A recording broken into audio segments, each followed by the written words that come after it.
The road to VCT Ascension 2025 is long and savage. Across 3 stages, Challengers NA teams have battled for their shot at promotion. Each stage features a Swiss group stage and a top 8 double elimination playoffs. Teams earn circuit points based on their playoff finish. The deeper you go, the more you earn.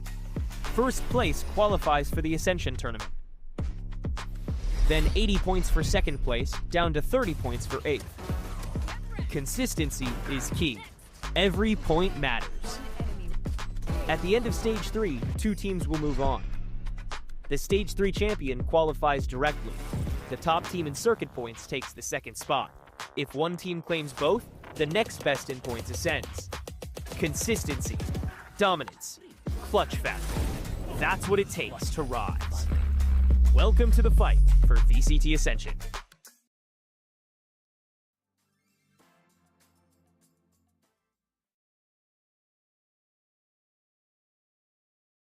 Teams. One goal. No resets. No second chances. Every match is do or die. Stage 3 playoffs begin July. The road ends here. Welcome to the endgame.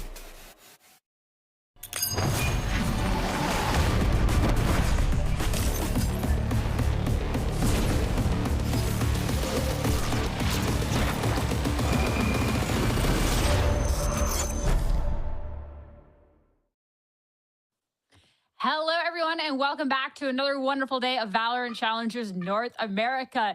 It's Stage 3, and things have been a little wacky, a little crazy, and I cannot wait to see what action happens here in Week 2. My name's Sarah Dawn. I'll be your host for today. Joining me, I have Roy and Gompers. Roy, last week, I'm still wrapping my head around some of the things we saw. Like, what an introduction to our final stage of Challengers this year. Yeah, it was most certainly at minimum like interesting. It was crazy. There's a lot on it. Like, you know, we kind of got the intro. We kind of got the feelers out in the first week, seeing the strengths and weaknesses of some of these teams. We got to see some upsets. We got to see some crazy wild matches going on Sierra. But ultimately, it was just, you know, adaptations to the meta, some new roster iterations. But this is where things start to get a little bit more interesting, right? Because now we're starting to see them pile on top of that. You know, some teams had a pretty poor start. Some teams had a great start. So now we're going to see a little bit of continuation of that headed into this second week. Yeah, good opportunity to see if it's just a week 1 getting used to the challenger scope once again, or if it's actually time to kind of reevaluate our expectations heading into this. Pulling up the bracket, looking at what happened last week, Gompers, Roy had touched on like some of these upsets that we saw. And yeah, I feel like there was just a day and 2 days of just proving the analysts wrong at literally any point.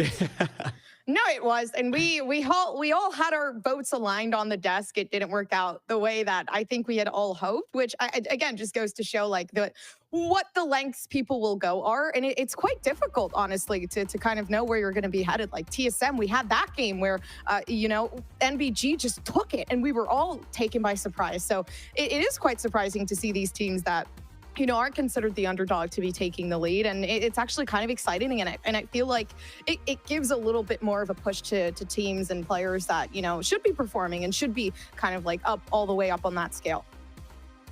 And something here going into Stage 3 is obviously we did get a couple of different teams into the league. And Roy, it was nice to see, as much as we talk about define some of these expectations and a couple things being a little weird, there was a couple of known quantities that we saw. Envy having a strong start. Maryville University had their inception into the league, but it's also a top collegiate team. They're going to take their first win as well. So there is a couple of known quantities that were staying the same throughout that first week. Yeah, definitely. But I want to draw our eyes to that 0-1 side, because there's some crazy teams down here. TSM, Burger Boys, who had a phenomenal run in playoffs last split. Obviously, SAD Esports, SRB as well. They're looking to make their comeback as well. It's just madness down here in the 0-1. But yeah, nice to see Maryville University joining Winthrop University. College teams on top, I guess. I'm excited to see that. I mean, you said that your attention was drawn down to this 0-1, and that's exactly where we're going to be looking for today's matches, starting off with TSM versus Shopify Rebellion Gold, later going on to Prosperity, going up against Legacy Kingdom.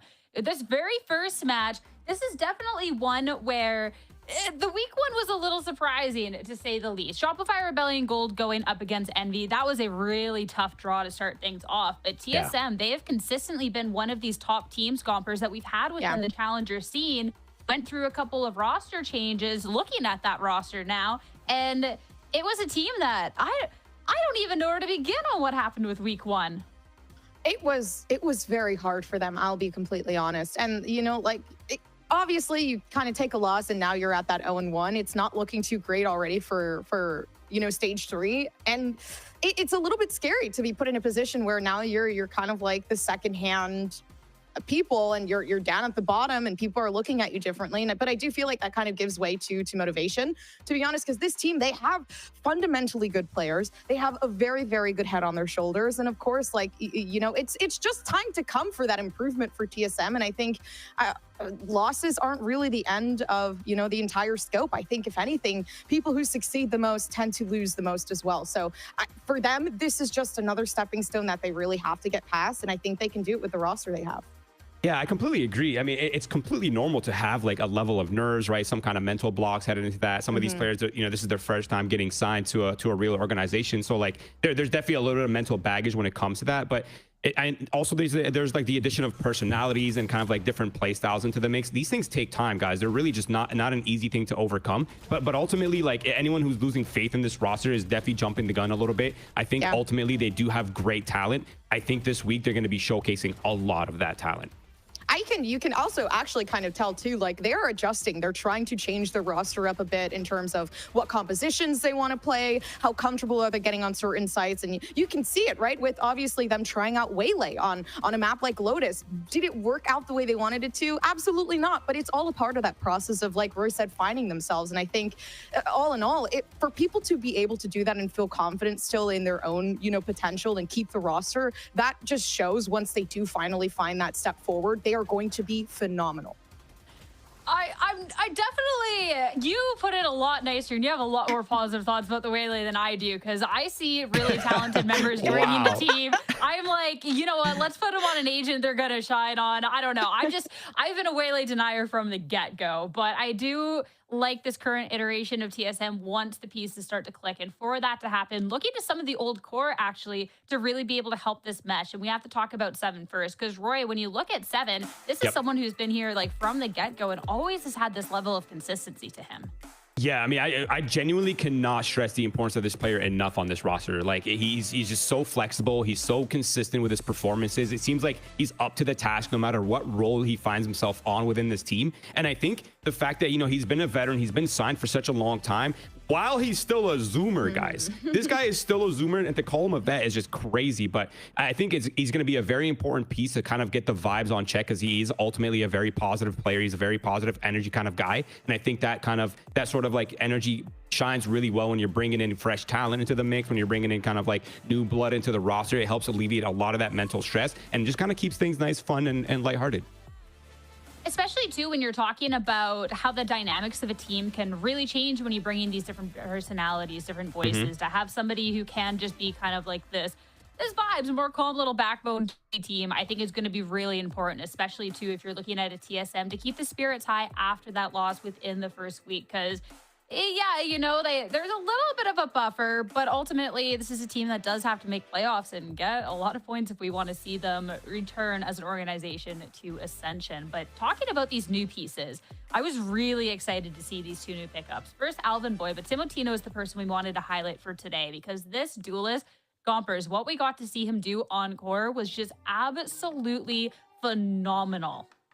I think, and we talked about Timotino before, rightfully so, just because this player is a pop-off player, right? I believe they're 17 years old. They're insane stats, whether it be like in certain tournaments prior or inside of VCL. And for them, like, it's never really been a bad game. Of course, I'm not going to lie. Like, we've seen some stuff down in the last game they played, I think a couple days ago, and it wasn't looking too professional, but it is also like getting used to the environment and getting used to these new players and these new people. And I think overall, this has been like a player that has just been performing nonstop. 257, 246, 169 ACS. Like, and it's going to continue. I don't think there's ever going to be a time where I can genuinely say like, oh, they need to step it up, because they are. And I genuinely believe like it's just going to get way better once the team finally is formatted around this duelist player. Absolutely. I think there's just a massive like play style difference between him and their last duelist Sim, right? Like I feel like Timotino, it's like weird when you watch him, because if you like removed him, like his physical body from the mix, and you're just watching the way he plays and kind of just judging him purely on the eye test, you would think he's like some 26-year-old FPS veteran. Like he's very slow, he's very methodical, he's not really the type of person that's kind of going in without really thinking much. Like, yeah, he obviously has the space making, but he's sniping a lot, he's looking for picks, he's playing very like slow, very structured. And I think that it is obviously a very big difference with the way Sim was playing. And this is the reason why we kind of highlighted his stage 1 and his stage 2 stats, is to show that this player is capable of hanging with the best in the league. Like he's shown it against some of the best teams. He's popped off consistently. He's playing very well overall. And I'm not surprised to see him signed on TSM, to be honest. They're also, listen, Sierra, I know you don't like the Waylay. I didn't like it either. And I think that's also another reason, dude. Yeah, like, listen, that's another reason why people are like, oh, I don't, like the performance wasn't that great last game. But again, it's like you're being put with these agents that are like kind of iffy, that you're not really used to playing. I think the performance on Jett on Ascent was phenomenal. And that just goes to show, again, like comfort is key for Timotino.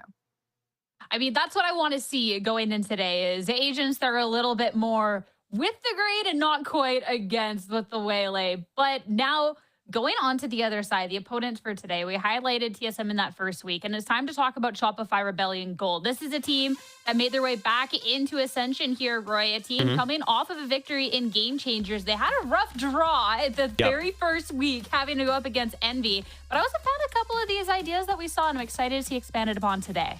Yeah, I think the Envy introduction was a little bit rude for them, for sure. Like, it was just, they're playing against the best team. Envy's been feeling, they've been feeling very good. Like, Envy's just the top. There's just no other way around it. Their record is insane. Obviously, it was a little harsh, but I think in some ways it's kind of a bit of a blessing for them. Like, yeah, they took a loss, but we also never really got any tangible insight into their new style and how they're adapting to the meta, and like how deep their playbook goes with these new compositions. So I think in some ways, yeah, it was, it was a little bit harsh to get kind of Envy out of the way in the beginning of this split, but I think ultimately this is a good bounce back. It's kind of a good, like, okay, let's lock in, let's get our strategy going, let's get our confidence back. And I think in this matchup versus TSM, they're going to be looking to regain that confidence, and we're going to be seeing a bit of a different fire from them. Roy, you say it's upsetting, but I actually have to disagree. Them playing against like Envy, I think was actually a very, very good thing for them, just because and we've seen in their mindset, we've seen like them tweeting out, them saying in interviews, right? They have this drive to play and learn against the best. And I actually believe like that mentality is what creates a successful team. For them to continue doing that is the reason why they're here in the first place. Yeah, and that mentality is honestly so hard to keep. And I think that's why I give them so much kudos for the way they've been playing and the way that they will continue to do so, because we've seen so much improvement from Shopify. And I think playing against Envy was honestly like the key to potentially winning this game, to be honest. Looking back at, all of the things that maybe this phenomenal team has done, this #1 team, and now coming back to this game where they can actually improve on that is huge. Yeah, to add on top of that as well, like this team is so like match prep heavy, right? They like to come in prepared, but the first week of matches in VCL are usually the hardest, right? Because there's been a break. You don't really know how teams have changed, right? Like you're going up against Envy. You don't know how they've adapted to the meta. You don't really know what compositions they're running. You don't really know what their map pool is looking like. So there's a lot of like unknown elements, but I think as they start to like rack up more and more footage, they're able to sort of get that coaches into play. They're able to like utilize all the manpower that they have on this roster, and to kind of just get a good game plan going, get their confidence via their process, and just kind of just get the train rolling. It'll be exciting to see as Challenger goes on, to see all of that prep really, really come to light. But I'm intrigued with the journey for the players themselves, especially to highlighting first Alexis, because Alexis is someone, when we look back at Shopify Rebellion, we look at this duo of Alexis and Mel. I mean, they've been around forever, right? And we've come to really know Roy, a very familiar look for Alexis, but we've seen a little bit of role swatching and a little flexibility here, and I'm liking this. I completely agree, Sierra. I think the meta has obviously shifted off double initiator, right? Alexis has been historically the flex player for this roster, but I feel like this sort of arc going into the Sentinel role it almost feels like Alexis is maybe entering like the Terminator arc, right? Like she's finally, you know, she's unleashed from this very like calm heavy, very like team play heavy role, and she's put into this role that is like focus on your crosshair and just only worry about like your timings, a little bit of the macro, right? Like it's a very different level of responsibility, and honestly, I would not be surprised to start seeing Alexis completely popping off moving forward in this new role. I'm here for it, especially too. Some of the shots she gets is just so nutty, but Right? having to play as that more team role, I mean, you normally look at assists, you see like what she's able to set the team up for is super impressive. But Gompers being able to see it more, being able to see a bit of that. It'll be interesting to see a bit more of the transition as the team gets more acclimated into challengers here, but exciting stuff. No, it is exciting. And I do love giving, honestly, a highlight to Alexis as well, because it's, like Roy said, it's that big improvement in terms of that Terminator arc that we've been looking forward to seeing. But also, like, when you look at their assistants and, like, their KDA, it's always phenomenal in terms of, like, 18 assists, even more than that, potentially from time to time. It's Terminator, but then it's also, you know what, let me just do this real quick, get a 4K, and then let me just divert back into helping my team. And I think it's super hard to do that. And to be able to is why, honestly, in my opinion, I think Alexis is honestly one of the best Sentinels that I've seen, you know, in this time and age. And I think they deserve a lot more credit than they're due. I mean, someone else that really deserves credit here, we have to talk about the growth of Dodona, because Dodona was always like a top duelist when we look back at the Game Changer seed, Roy, but someone that, you know, a little overshadowed. But even in the Envy game, if this wasn't a win, the confidence that she had, okay, we see a Dodonut. Yeah, this is like a classic aura farm a little bit, right? She gets the 3K where it's like, oh my gosh, he's flexing on him. Like that's just a showcase of her potential, right? Obviously, the first match was not great for them. That's kind of why we're highlighting the stage 1 stats, because it gives you a bit of more of an accurate sample size for her performance specifically, right? Like we saw her go toe to toe with some of the best duelists in the league, and I think that we're going to be seeing a lot more of that, especially as she settles into the Yoru role. She gets a lot more comfortable, she gets a lot more confident, and I think the dynamic between her, Alexis, and the rest of this team, along with the coaching staff, it's a great recipe for them to turn things around and split 3. Yeah, and when you're looking at a Dodonut that even when you're going toe-to-toe with some of the best duelists in the league going into that Envy game, but still just not shying away, which is something I have to give kudos to the entire team for. We saw like Mel go and get a knife kill at some point. We saw a team that in the server, at least it seems like spirits are still high despite anything else, right? And to have that energy still within that first week, Gompers, I'm just looking on that expanded into today. And Dodonut has always had vibes. She's always just such a smiley face. Always appreciate talking to her. So I'm excited too to see this confident Dodonut. Let's go. Amazing. It's crazy because duelists are so aggressive, but Dodonut's like such a peach, and she's just like so sweet. And I think that's it's like such a big contrast between like the player versus the person they're playing, and it's like it is insane. But I think they play honestly duelists very well. I wish to see some improvement, you know, from that last game against Envy, and you know, to learn from that, like we had stated before. And I am kind of excited to see with the map selection what it's going to be, how Dodonut's going to react to that, and exactly what agents we're going to see out of the pool today. I mean, we talked about last week her going toe-to-toe with the best, and this week going toe-to-toe with Timotino, looking at her head-to-head. And Timotino was somebody that, looking back at stage 2, Roy, was somebody that was, when we were doing the head-to-heads with him versus whatever duelist, was also someone that was really showing that they were more than capable of stepping up to the task. So I love this. It seems like a little bit of redemption for both of these from the last week. 2 people very capable. Yeah, I mean, we're having a kind of like a fractal narrative, right, for the teams and these players, right? Like the teams are looking for the bounce back. These players are looking for the bounce back. Like they're here for a reason. Like these players are not slouches. They're hardworking. They're very confident. They're very like flashy in their own ways. They have a kind of a unique approach to the game. So I think ultimately we're going to be seeing a lot more impact from these 2 players, and the interaction between these 2 players specifically is going to be interesting as well, because Timotino, like we said before, he's very slow. He's very methodical, and so is Dodonut. Like that's the SR trademark, right? Like they like to work the macros. They like to when they're like get like nice high percentage plays. So we're going to be seeing a lot of that. And I cannot wait to start diving into how the series is going to play out between these two, having both of that, the same story and kind of a little bit of that same play style. But something else I can't wait to dive into for this week is things are a little bit different here when we're looking at that map pool. Week 1 map pool, we were playing on that old map pool, and now, Roy, we're switching things up going into this week 2, and I'm excited to see if teams take advantage. Yeah, I don't know about you guys, but I'm excited to see, one, a new map entering the mix, and two, bind to return. I like bind. I know it gets a lot of hate, but I love the TPs. But ultimately, Pearl and Split getting out of the map pool, you know, those maps have been either you hate it or you love it kind of maps for some of these teams. But I'm excited to see Corrode. I hope we get to see it today. I think it's a cool map. It's a nice addition. It's very different in terms of like the space that you have to traverse and like kind of how minimized the utility feels on that map. So I'm excited, and I really hope we see it. Well, let's see if any team is brave enough to pick it. Sometimes when a new map enters the fray, we see some teams ban it out, shy away from it. But first on the board, picked up by SRG Gompers. We're bringing all sorts of spice for the very first game of week 2. This is going to be exciting, especially too, like there's something established here yet. So what do they have cooking?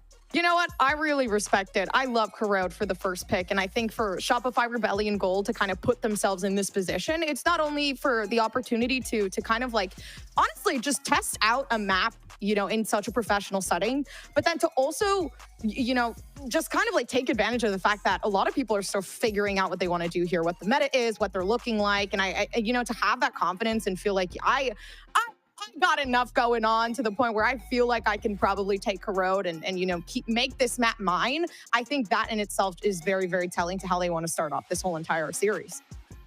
Cool. I'm intrigued with that too, because when you're looking at a TSM that had those roster changes and trying to get familiar, to all of a sudden throw a new map into that as well, Roy, that'll be really interesting. I want to know too how you're feeling about this map, Vito, as a whole for the teams. Yeah. TSM going to be picking Icebox for the second and Haven as that all-important decider. Yeah, I think the first map's going to be really interesting. Obviously, the meta has not settled. We don't really know what the best approach to the map is. So we're going to be seeing a lot of that. Also, for the first map, I'd like to give a, you know, just a little sorry to our casters. Good luck with the call outs. It has not been established yet. So best of luck, guys, on the desk. Van Silly, best of luck, buddy. But yeah, Icebox is cool. Obviously, TSM has seen kind of how Shopify Rebellion wants to approach that map. They got to see a bit of a glimpse from it for the Envy match. So they're probably coming in with an idea of how they want to deal, how they want to play into it. And then that leaves obviously Haven, another map that was not a great showing for SRG. But again, these were not really like true reflections of their potential. So I think both of these maps, like, you could watch and see something, you think you have a read, but then when it comes down to the second week, they've made the adaptations, they made the changes, so they could easily get caught off guard. But ultimately, I like this veto. I think it could go either way, guys. I am so intrigued with what the teams are going to be playing for Corrode. The fact that nothing has really been established yet. You're talking about a very prep-heavy team in SRG, a TSM that's still getting used to things. Brian, I know before the desk when we were talking about what maps will we see, you said you've seen a little bit of what's happening on Corrode. So what are kind of some expectations that we can maybe see from the teams? Guys, listen, I've heard some rumblings in the streets, okay? I've heard there's a lot of Odins being used on that map. I heard a lot of the walls are like, you can penetrate them with the Odin and with heavy guns. So I think we're going to be seeing a lot of Odins getting picked on that defense side, a lot of spamming in middle, a lot of spamming on the sites, walls. It's going to be absolute mayhem. The thing that I'm curious about is like whether they, they're opting for the double controller. I've heard a lot of people are running the Vipers plus the Omen. I've also heard that some people are running double Senti on that map. So I'm kind of curious to see which approach these teams have had. Obviously, the comp that they choose is going to affect heavily how they approach it. So I'm just looking for that.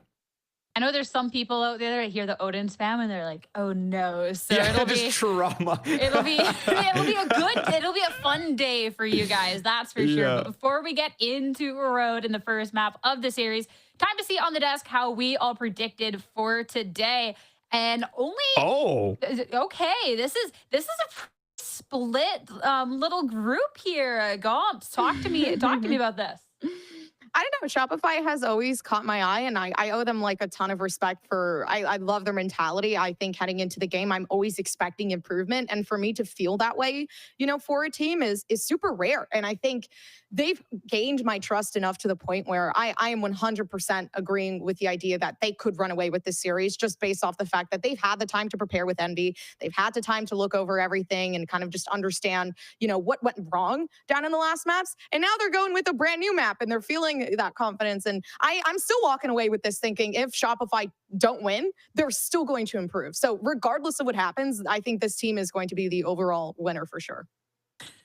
I mean, Roy, I had to throw it to Gomps first because a little bias over here. No, the analysts could never. But I think this is really interesting because when you're looking at that redemption story, it's two very different stories. Because for SRG, when you go up against Envy first week, that's just rough. But we still got to see the ideas. We still got to see the confidence. For TSM, it was a very different look than what we expected and almost like a lack of said confidence. So I'm curious then how that's going to make both teams show up for today. Yeah, I think it's going to be a complete 180. Like they're going to try desperately to like regain confidence as early as possible, right? Like you don't want to start slow when you have a poor performance in the first week. Like you want to try to win the pistol. You want to try to get things going as early as possible. Just kind of like, if you can run it down, if you can get away with that, you're just going to keep up the tempo. You're going to try to do your best to gain control of a match outcome however you can. So I'm expecting to see a lot of that explosiveness, especially in the beginning of these maps, just for these teams to kind of just get their, get the momentum, get a little confidence going. But yeah, it's going to be exciting, guys. If there's a chance for SRG to get a win early in the split, this is a really good opportunity for them to do it right now.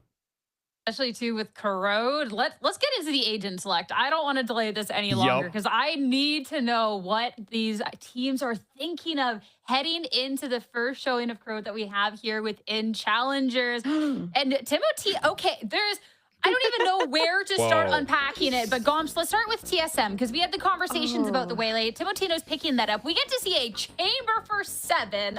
There's so much. I don't know. I mean, I wasn't very into the Timotino Waylay down on Lotus. Could it potentially work here? Absolutely. I'm not going to say that Timotino played bad on Waylay. Absolutely not. I think in regards to like how the team could play as a whole with the Waylay in regards to getting the site, keeping the site, I don't think it was honestly the best choice. I have no opinions on this, to be honest. I'm not necessarily sure how they're going to play with the Waylay. I'm going to say I kind of like it, to be honest. I think they're giving it a second shot and they're experimenting, and I think that's honestly really good. It might work. Listen, guys, I think we might be a little bit results based on the Waylay. I think she's fine. I think she's in a great spot in the meta. I think you guys are about to be pleasantly surprised with how things go forward. We can't always resort to comfort. We need to push the boundaries of the meta. I'm loving what TSM's up to. Obviously, the Chamber's also going to open up 7 to pop off. We highlighted him as a pop off player, so I'm looking at that on the defense side. So look for the op plays, look for the deep lines with Chamber, and obviously they're opting for the double controller, the double orb controller, guys. Astra Omen, that adds a lot of flexibility, a lot of smokes to play with. There's no downtime when it comes to transitioning from defaults to executes. There's a lot of paces they can play at, so I'm looking at that. I'm also looking at the Yoru interaction as well, kind of getting the same thing, getting the lines, getting the kind of the TP plays, the flashes. So we're expecting a lot of that, as well as deadlock for SRG to hold things down. I like SRG too. It feels like they're looking for a bit more sense of security under the circumstance that, this is a bit of a harder game for them with, the double controller, the information coming through from Sarah and Alexis, keeping that deadlock there. So for me, this is honestly best case scenario for SRG, and these are agents they're comfortable with, and they're honestly well required. They have all the skills to do it, so I believe in them. Is so exciting to see how this is going to fare out. 2 teams with a couple similar ideas, some that are crazy, and I'm excited to see if the Waylay can pop off this time. It's time to get into the first map of this series, our first showing of Corrode between TSM and SRG, and see who is going to be up first in this series. Good luck, casters. Have fun. Let's head over to Vans and Jen. Thanks so much, Sierra. That good luck was mildly threatening, but hey, this gives us a chance to see what North America has cooked up for Corrode. Definitely, because at this point, we're in the same boat as the analyst desk. The meta is not really defined yet, and you're seeing a lot of teams coming out with different compositions. Although, when I was looking and thinking about the double controller just like Roy, I would never expect to play double orbs, and I think to play maybe a Viper to try to segment the map a little bit more and be a little bit easier for a team to rotate across with, especially how the map is currently being designed on the defensive side. It's very hard to rotate through unless you have some very good middle map control. And I think this is why here that 7 is coming out with this chamber on the defensive side for TSM, because that allows for a team like TSM with this comp to be fairly aggressive and to look for fights instead of trying to let their opponents come towards them. Yeah, and I know stage 2 for VCT is starting for a lot of different regions. China gave us some ideas, but we'll see what SRG have in store. It's already forward, keeping everyone in check and everyone stacked together. A death ball that has been put down for good, and TSM will have a very strong pistol going forward. Yeah, Sarah's going to be moving alone. I mean, she was helping out to dart the team from the back so they could work together and try to get this split into a 4-1. I respect the fast tempo that you're trying to do at this point, and you're just getting caught here by, what was it, like almost a C's paranoia coming through. So interesting strategy, sorry, to start off for SRG, but TSM seems to be ready for it right away, because when we talked about having a lot of mid control that's necessary for a team like TSM, they did still have 2 players focusing on that point first, and it was perfect elements and perfect agents to stall things out here from that combination of Vora and Alvin Boy. It gives us an opportunity to talk about this composition a little bit more on that side for TSM. On the initiator side, because I would also expect here our Sobo to be more useful on this map because of the across maps darts that you could actually throw to support your teammates on the defensive side. So having a choice here of this fade instead with TSM is to support the close range aggressive fights again that we're expecting to get here on that side of TSM. Seven just gets his one and done, teleports out before SRG could punish.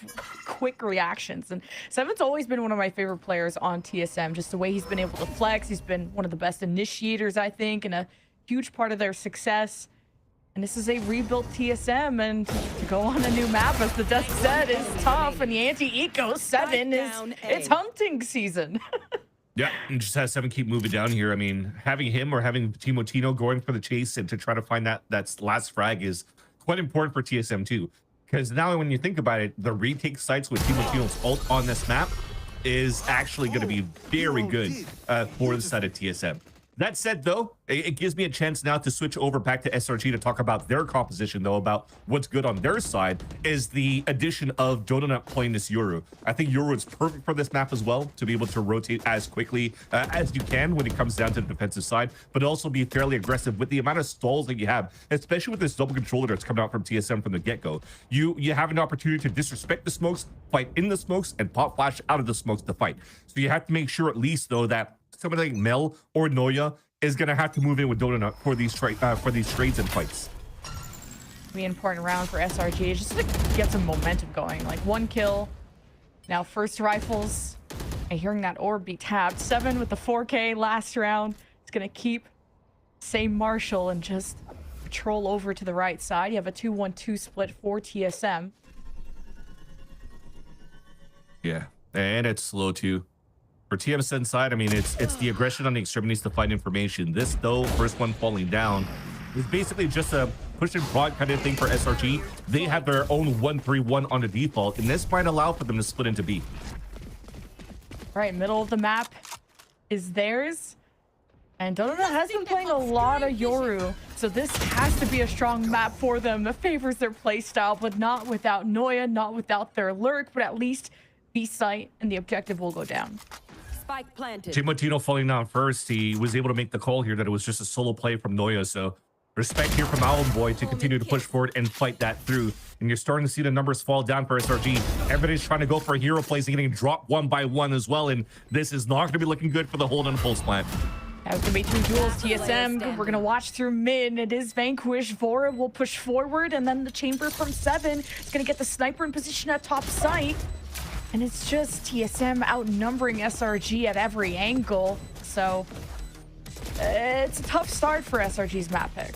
Yeah, they just missed a little bit more, or missing a tad more for SRG's side on that pulse plan, because I love the idea of continuing to push back towards that spawn. They've received no real pressure when they actually went for that full execute and pushed up on that middle. So you would expect that the players and their opponents are hurtling a little bit back into the sites. And as they already weakened up B and cleared out the area, they were able to catch players off the rotate. But instead, it was just Donut peeking to solo. There was no intention to trade instantly on the side of Shopify Rebellion Gold. So unfortunately, every single one of them just loses to individual duels, and TSM just wins it off better gun fights. So SRG just going to try to rush it down towards this B site now, as at the entrance, it's 7 once again, but this time with the outlaw. 7's having a fiery start, but at least SRG are here to party. As you know, the GC sheriffs, they can bang. So SRG just gonna knock at the door here of B and even wrap around their Omen. Mel's gonna have another angle, forces the Waylay to refract out. Now TSM have to work their way past this deadlock barrier, which is not gonna be easy, but Alvin Boy will have a paranoia and they wait to sync up. But we'll start with the Vora Nightfall.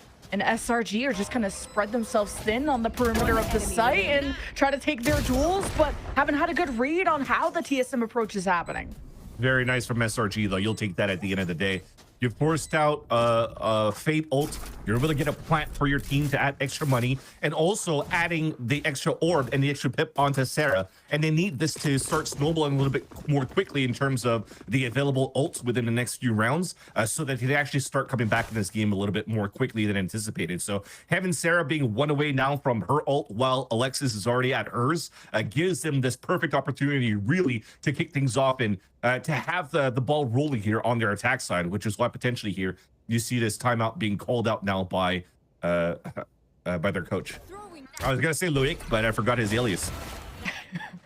Just Effies. That's it. Hey, you're just like tight with him like that you just know his real name. Yeah.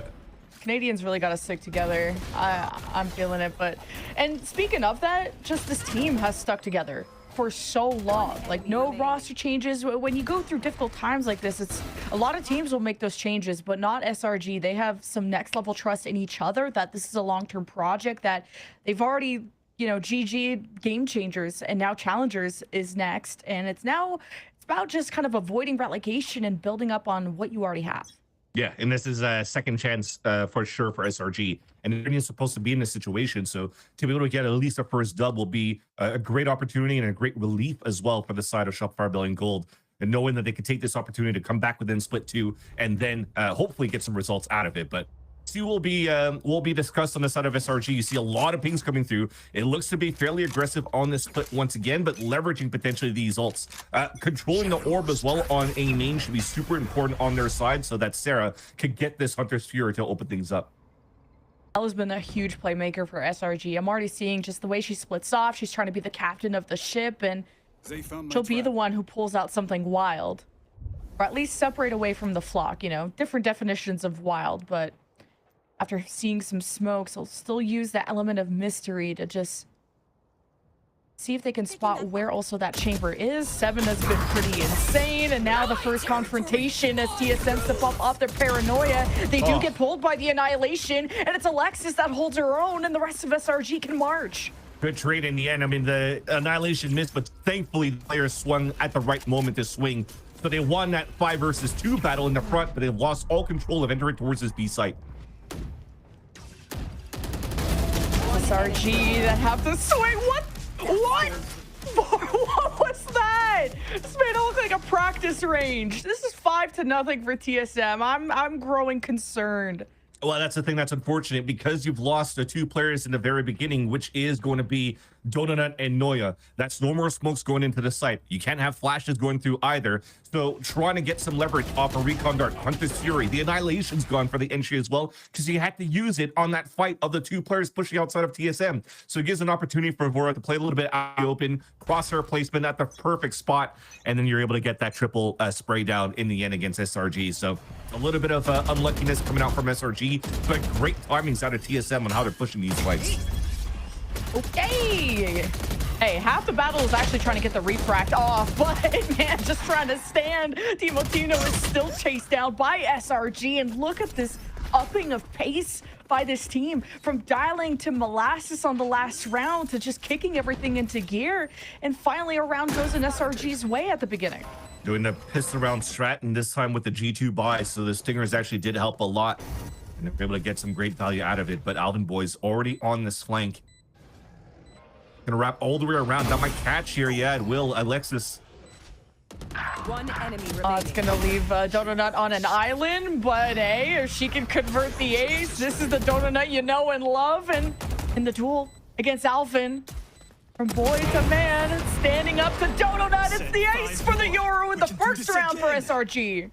Very nice way to keep things off here for the side of SRG. When you come out from a timeout and you're supposed to leverage 2 big ults to take over the site and get immediately shut down on your attack side, but then you go for a rush with the Stinger buy, and you have your Star Duelist getting her first 5 kills of the game in this one singular round for all of the openings for the team, you're going to take that. And that resets really the morale on the side of SRG. And that might help at least SRG compose themselves here into these fights. And you're starting to see here, Deathball rolling quickly, fighting quickly seems to be the name of the game for SRG, because you're going to do it to the B site. Oh, 7. Could be isolated. Actually teleports out, so even that decode from Donut won't be able to find him out yet. You had, of course, the Hunter's Fury. Red carpet down. TSM, though, are still anchoring where they can. And 7 looms in the shadows. SRG are going to place those shadows down to try and get a plant. With this Waylay coming in and out, this Chamber TPing in and out, it's hard for SRG to really feel stable in this moment. It's a chance for 7 to peek out of the smoke, but he's been sussed out. SRG going to just try to overwhelm him with numbers. Still not enough. TPs are just too fast, and SRG will make do and make up for his lack of presence. And now 7 is the only threat left, discovered by the recon. Sarah takes a quick fight. Still some clean shots coming out from 7, but some amazing utility being utilized by SRG on the execution. And you're starting to see the reasoning behind bringing in Astra as a double controller for the team. You're separating the sites here for the side of SRG, but you're also allowing Donut to TP behind those walls. Those crevices are being created, just like we see on maps like Split, just like we saw on maps like Abyss in the past here from G2 and from Fnatic, for example. This is very nicely planned here on the side of SRG to really take over this B site. Although you already see it on the side of SRG, they have to use a lot of ults. That one 3 to be 2 to be exact. Being 3. It was the Cosmic Divide with the Dimensional Drift and also the Hunter's Fury to really take over that site. But it was a nice little combination. I don't think this is going to be the type of player expected of SRG all the time to just steamroll into the B when you don't have these ults. So I would expect for them to go back here into this work in the mid A side control at the very beginning. Where you're going to place that op 2 from just a lot of B holds and anchoring from 7, who has enough confidence to just kind of try peek with the crosshairs, not really care if he's having immediate support, is ready to take as many bodies with him as possible. And you love a Sentinel that can do exactly that, because there's a lot on 7 with how often the B side has been hit. And SRG just haven't had good vision on A to really get the spark going over there. So we'll see how this changes after the TSM timeout. So the 1-3-1 from SRG, just trying to see and fight the pushes, but they're fighting pushes against 7's position. And when you go 1v1, as you mentioned before here at Lemon Q, against an operator where they're positioning him, there should be an easy fight against Alexis. So she can't press too forward.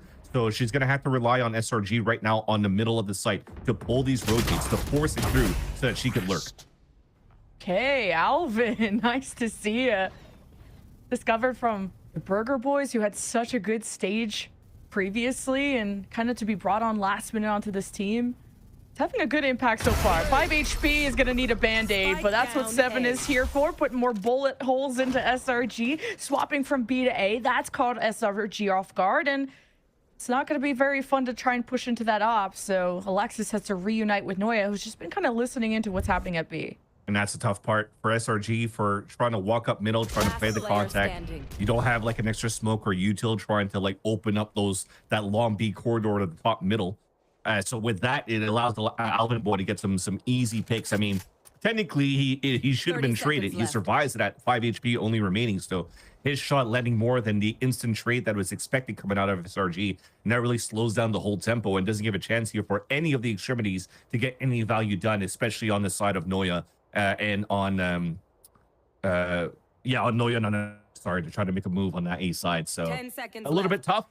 It's going to force now SRG to rethink again the next round, but thankfully at least they have money to work with. To try and read where that op is going to be pretty important. Just staring contest. Speaking of Alexis, now we get to stare into her big, beautiful eyes, or at least the digital ones. Like Roy talked on the desk about how she's going to have to be that flex person going forward, and has been, of course.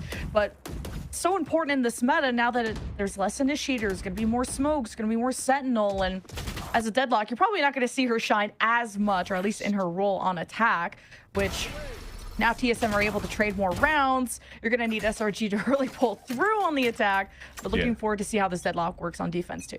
To be fair, she's been doing a great job here for the executions on SRG's way when they're trying to go for the block on the tiles and then move in towards this B site, or even the B site executions, where she does have lineups for these walls. She just needs the rest of the team here to open up the site so that she can actually group up and help the team into these fights. So as I mentioned before, very tough right now for a 5-man hit into the B site with no big ults. So I'm intrigued to see how they're going to open up this one. Just with all the stars in their way, GMD could have a good trap play going forward. There's a teleport from Donut that could be taken. Depends if SRG and yeah, Yoru. That Donut is going to make their way into the site. Needs some backup. SRG going to push past all the smokes and get TSM's backline really in shambles. They're getting pressured out. And that's where Alvin and GMD are just going to break vision and just allow this plan to go through so that Vora can help in with any haunts and prowlers, and GMD just slowly peeks out. SRG can't watch everything at once. There's not a lot of cover for SRG and no way to escape. It's going to be about clutch or kick. The Annihilation will grab another. Alexis gets her third of the round, and Seven and Vora have to work together. As Vora's util was not enough to give TSM the edge in that big fight going on, as Seven makes his way through the flank, shut down there by Mel. It's a solid round by SRG. TSM were just trying to stall as much as possible to give a chance here for this flank to happen from Seven, but finally some quick shots coming out from Alexis. And you were just mentioned before what she could do here for the team, and what Roy has mentioned on the desk. Doesn't have to calm as much, could just focus on what's in front of her crosshair, and doesn't have to lurk as much. As soon as the wall comes through to go for the full executions, it was looking quite good here for TSM to hold off the site in the very beginning until Alexis finally comes through and gets a triple into the round and allows here SRG to put the third on the board. And it looked very one-sided at the very beginning, but things are starting to reset and calm down a little bit more and giving a chance for Shopify to really come back in this game. But back into her pressure on middle, Mel is under heavy pressure. And there's also a duel on the left side. Seven puts Noya to bed. And the rest of SRG just try to back up their Yoru as Donut's trying to teleport in. And I think just TSM and everyone are more conditioned to expect that. Now you have an Odin. Heard that's pretty popular on this map, but only when you got a lot of teammates to play with. So 7-3 for TSM. Yeah, and that's the thing that SRG has had a hard time dealing with, is just Seven with this operator, not only the operator, but also playing as a chamber. They're going through the practice ring of coming out with this composition on the side of SRG, thinking of what elements and what sentinels you would play against. And very rarely do you see a solo just chamber onto this map. You would think here on paper when this map first came out is that you're going to try to play a Cypher, a Deadlock, probably, or a Vice, for example, to just get early information and stalls, and not just it's going to swing out and get picks. And that really doesn't give a chance here for Noya to really set herself up in these scenarios, which is why you're seeing the pivot this time around. You're forcing Donut to move out with her and forcing out the clone to see if the op shot's going to come through there. And then just work around the map. But that's less utility for SRG to work with when they want to start executing with this Euro in the comp. Now that Timo Tina has no smokes in front of him, being able to be aggressive and come out with the refract, just forgive everything. He's been forgiven for those kind of plays, but is really now just going to listen to where the push is going for SRG, having that much map control, which now all ready to death ball in front of A, where Vora, one away from the Nightfall 2, could just hose down everyone from SRG who tried to drone up. They realize Alvin is going to be close. He looks for the timing on this paranoia, or to at least reestablish the smokes. You got the Cosmic Divide behind TSM. They're trapped in. They got Timo Tino on the flank that ruined SRG. And Alvin with the other two, just sandwiched. Quick lockdown. I mean, again, we changed a little bit how we approach the map for SRG, a buddy system on this A side, and then slowly scaling up on A. But once TSM realized that it stays super quiet, and SRG haven't been aggressing as much as they have through the first half here of Corrode in the middle with this 1-3-1 default that they like to play, Timo Tino decides to go for a stroll, take that risk, and it pays in dividends. He's able to get a triple kill on top of that, shut down SRG in terms of how they were trying to manipulate the map on the fake on their side on A first. And now SRG has to go back to a stinger buy. Gonna have to activate some kind of mid-lurk or an anchor, but Timo Tino with the old shoots at Oracle catches Mel on the TP, kind of nasty.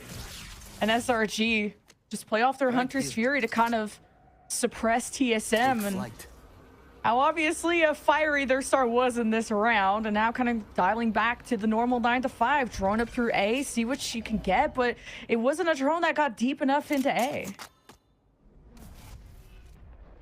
And that gives a chance there just for Vora to stay back into the pocket on this left side of the A site and just stall as much as he could. I mean, he just threw the haunt, he got shot, he still has a seize to stall in case they want to go for another re-hit and a re-pop. But they're in a good spot. It allows for the rest of the lurk to happen. It's another 1-for-1. but they are worse for wear in terms of SRG with the HP. Dimensional Drift, yeah, we'll get those defenders on A at the very back, but kind of needing to sync up with Sarah on how they want to flush out TSM, and it's Boro's been really good at dealing out the outnumbered swings from SRG. Now it's all up to Alexis to save this in a 1 versus 2. It's gonna tap the spike, the smoke. Gotta expect the unexpected when going up against TSM. They've really surprised SRG at good moments, but now with the time on Alexis' side, she's gonna hear that TP. And now with the Omen, ult what a read from Alexis puts Alvin back in his spot. Just saw where that smoke came from. Doesn't want him to teleport into it and is at least watching for the flank. Who was that place for? Alexis tries to slow it all down, but now there's an op, slow walking, and it's Alvin Boy with the finish for TSM. It was such a nice try by Alexis too. Like the awareness that she had on that 1v2 just to battle out against Alvin Boy. The net's available as soon as it's available. She already had the net out, throwing on the ground to get more info once again. And during this whole time, just trying to figure out if she could isolate the offer. But a great job from TSM towards the end. Alvin Boy, with all the delay, also made sure that he was met up on time with 7, and then they could start pushing together and then guarantee the round on their end. So TSM, despite them maybe surprised by the pick here of SRG to kick these off in this series, showed an amazing defensive side to start. Everyone is having really good moments from TSM. Like, I'm even starting to become a Waylay believer. I don't know. Just, I've seen it struggle at other tournaments, and we saw Timotino struggle on this on Lotus against Nightblood Gaming with the 4 first kills, 9 first deaths, but just finding the timing of when to activate that refract and just when to be able to go on these flanks. SRG will have to be more aware of that, but on defense, maybe we'll get to hang back a little bit. Yeah, and they'll definitely get to hang back on the side of SRG with this wall, slowing things down. And on the side of TSM, there's only one person hammering it down, so they just want to make sure that they don't want to give too much information away. And speaking of Waylay's already opening up the space and finding information on Alexis.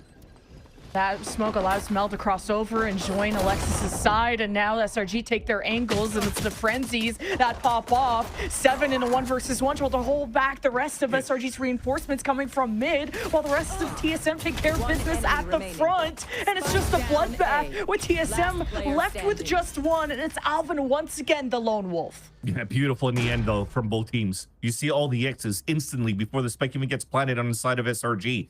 Yes, they all fall, but they all fell at the right places, so they rotated quickly at the right moments. The perfect calling reads as soon as utility is being thrown by TSM after the wall breaks, and it just came down to a battle of duels and whoever got to the top in the end. The net, you wish you would have gotten more, and while fully blind, it gets a blind kill like that with the frenzy. That's just unfortunate for the side of SRG. But it's also unfortunate for the side of SRG because it's TSM that pulls that on top of the pistol round. And now they have a 5-player stack onto the B side just to try to guess it on this push on the side of TSM. And it gets Ridley, at least for now. Yeah, SRG, you're going to have to do everything they can, or this is just looking over. Refract from Timotino, so much information, and there is the flood from TSM. The left side cleared, and the right as well. Such good teamwork out of this rebuild of TSM. You gotta call on the leadership, especially just the cores of GMD and 7 to just hold this team together in only just the second week. Yeah, there was just a chance though for SRG to do a little bit more damage instead, although, because Timotino, when he dashed into the site, he didn't get too much information except for the one player hiding behind the box. Yes, he refracts, they're trying to trade him out, and the rest of TSM running through, we're actually getting all the crossfire setups and the nooks and crannies that were being hidden inside the space of the B side for SRG. So some good damage towards the end. You look at the bonus round here, yes, it's still 3 rifles and 2 pistols. Timotino's fighting right away. What? No way Mel loses that. I thought she had that for sure. Oh, this is so tough. And TSM, they trade blow for blow, and Alvin's always collecting everyone, writing them into the death note. And SRG are just so far away from the A site. Lexus going back towards spawn. No way of flanking, so here. Gotta be a it's just gonna be a we save our guns here. That's why they're so far away. There's still a trip watching the flank. I mean, they are trying to close that gap unless they get lucky on a couple of kills and you're overextending for TSM in the bonus round. Maybe that's what they would intend to do because you have an opportunity to drop SRG's guns right away going into the next round. But if I was in their boat, I would have saved here on the side of SRG. Spike planted. Maybe just the 7 HP plus someone having a pistol, but wait, 7 is yeah, it's 7's still pistol. the GOAT. It's 7's It's pistol. a super pistol. It's a headhunter, literally, and it Yeah. there's already one down, and your He economy's is doing in his shambles. job. Yep. That is what we are paying 7 for. Me, bro thinks she's part of the team. 12-3 though for TSM on not their map pick. Pretty solid week too, I would say. That's the amount of zeros that's also in his paycheck from TSM, just 7 of them.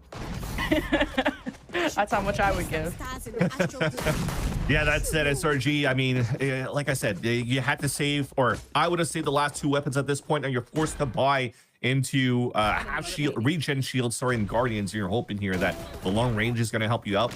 Maybe the good news is that there hasn't been too much top smokes being thrown on the attack side of TSM from the get-go. Actually, there has been.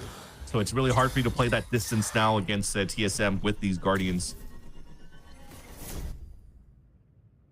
2-1-2 defense, and kind of shifting over now to just support the middle better.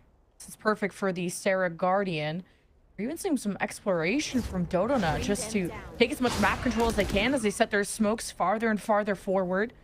Now, dealing with that Prowler further away is gonna... I thought Dodona was gonna be able to have a surprise, but, you know, only so much the Guardian can do. So TSM will have to traverse through all the deadlock util, which, well, Mel's not even gonna let them jump through all the hoops. But now we'll have to push past these smokes, and that means even less space for SRG's anchors to work with. This is Mel, her ultimate duo of Alexis, with the judge in the corner, surely guaranteed 1, but GMD is gonna check every corner, and the judge collects 1, and that's an upgrade 2 for Alexis. Yeah, but with already having to walk it into the B side, and now that it's fully open, they cross though with knives out. Spike down mid. One enemy remaining. Yeah, we don't want that type of rotate. Shaking up on the last one. It was looking good for Sarah. And now 7. Just save it, I guess. Pretty much. There's nothing you could do. You can't really run to the spike anymore. So SRG is able to salvage this round moving into the next one. But this is a similar issue that we were saying before. As much as it is difficult on the defensive side to rotate from the B over towards the A site, it is the same for the attack side. So if you want to save some time, you have to go through middle. But if you want to go through middle, you have to be ready for this aggression. This is such a pivotal point into this map to take control of because of how technically open, I like to say open space it is here for the side of middle, because that wall divider is still very wall bangable, and the controlling that side on either end doesn't really allow for the rotates to happen here on other sides. So there you saw the results of what happened when you lost those players over towards this middle. You rotate back, you get picked off, you don't have a chance to meet up against the one that was lurking and open it up here towards that B site. This SRG look like they have a really solid plan for these half We're buys, fighting. but now we're already fighting, and okay, we're just spamming through the smoke, and Sarah couldn't follow through, just tries to put what damage she can and create the distance between them. And not a good start for SRG, considering this is match point for TSM, and they'll take advantage of the weakness from SRG to just haunt in, Prowler in, and good luck to Sarah, because she's already missing some health and she's blinded. Let's see what she can do, and okay, someone kind of looked away from Sarah, allowing her to get that double kill. Could have been traded sooner, and TSM will still, though, finish with a very one-sided 13-4 on Corrode.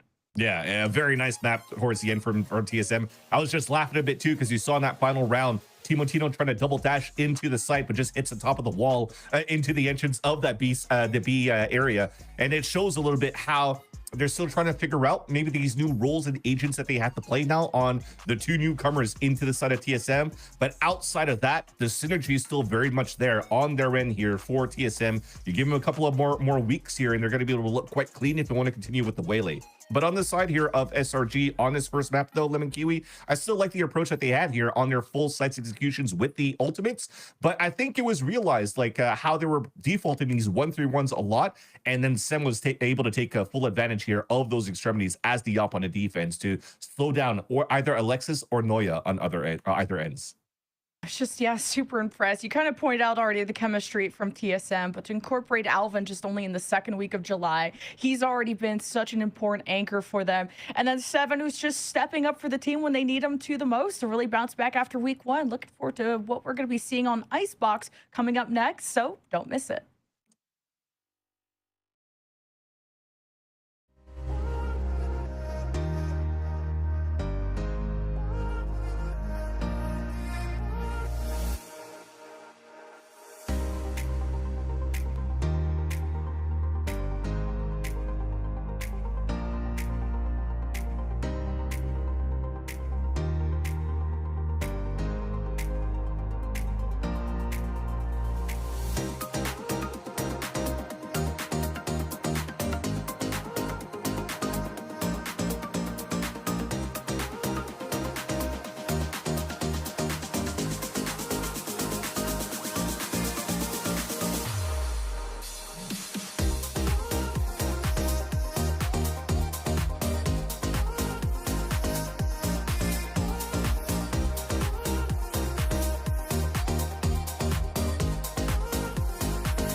Final stage. One last shot at VCT Ascension. 16 teams. One goal. No resets. No second chances. Every match is do or die. Stage 3 playoffs begin July. The road ends here. Welcome to the endgame. The first week of the new map pool and our first look at Corrode picked up by SRG, but getting into the server, it was the ideas brought by TSM and a step up from the newcomers to pave their way to a victory on this very first map in our series, 13-4. I mean, Roy, getting into it, there is a lot of contrasting ideas from the team, a map that's still being discovered, but TSM, this is looking a lot better than it did last week, that's for sure. Absolutely. I mean, we talked about them coming in strong for this match as a bounce back, right? Both of these teams were clawing for that momentum as early as possible. TSM had a phenomenal start. Obviously, shout out to Alvin Boy, shout out to Timotino. I'm sure we're going to get back to them at some point throughout the segment. But yeah, I mean, just overall, TSM just looked a lot better. Obviously, their ideas are starting to come together. We saw a lot of like a lot of the bait setups and a lot of these sort of set plays that were, coming into play. And obviously, TSM just looked a lot more constructed, a lot more cohesive going into this game. And also, I really liked the 7 chamber. I thought it was awesome. It's always fun to see a chamber back at it, especially when we highlighted 7 at the top of the day. But Goms, I want to hear from you too, especially getting into the server, because we really didn't have too much ideas except for, these are some phenomenal players from both sides, and it was really exciting to see how differently they wanted to approach it and where there was some of these similarities. I agree. The differences were honestly interesting. I did really like how, once the defense switched over to Shopify, that we did get to see a little bit more aggression towards there, especially like trying to use the smokes to give themselves more room down in mid, or even kind of diverting their attention towards side and trying to gain as much space as possible, which to me felt like they were pushing for more of, double control aggro type of space taker. And it didn't work out, right? Like the isolations and the fights that were taking, TSM constantly winning them out and just being honestly positioned so well to the point where it made it difficult. And I think Waylay played an active part in that. I'll be completely honest, right? Like initially off the bat, we got to see a lot of time Timotino just accelerating the play by pushing themselves off the rip right down towards mid, looking for a pick, down towards A site, looking for a pick. And I think that in itself kind of created this momentum that TSM really just like we're not stagnant on at all.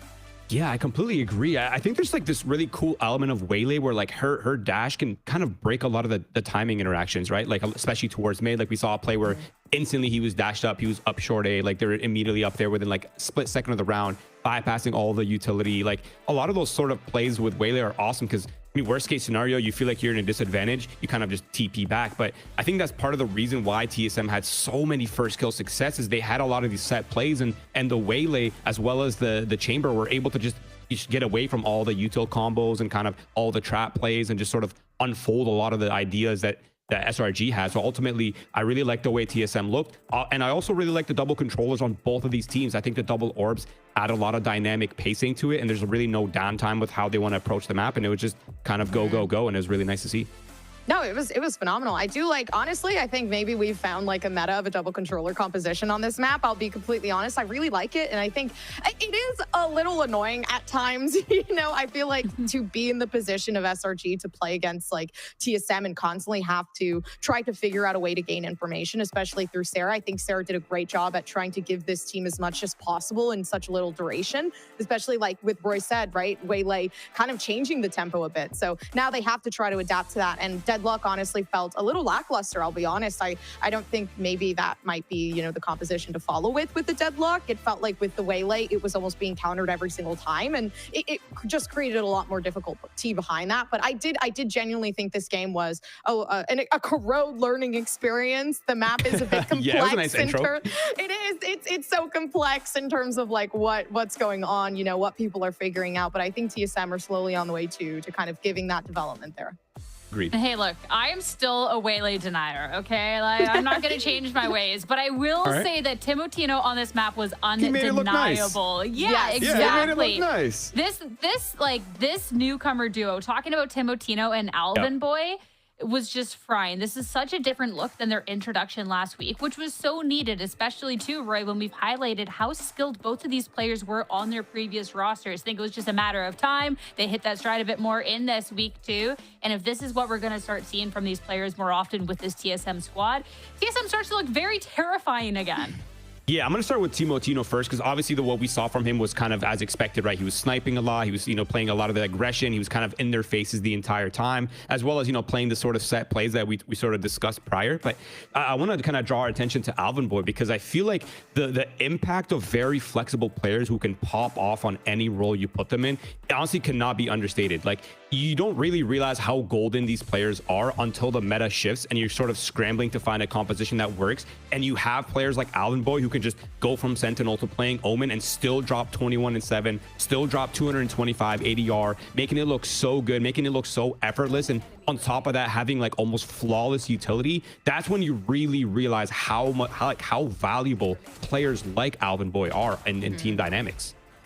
I think it was honestly interesting in general too to see the dynamic again between like Alvin Boy and Timotino working together in regards to like what they can do, how they can position themselves with this smoke, and you know where they're going to actually entry off and kind of pinch these players in, which I actually really liked. I think overall like the direction that they took this was more fast paced, and they wanted to honestly just execute as quickly as possible and learn the ins and outs of the map and how much they can push for. And I think that type of pressure is exactly what TSM is built off, and that's what we've been lacking honestly in other maps. And I feel like maybe a new map kind of gave them that profound confidence that we've been missing for sure.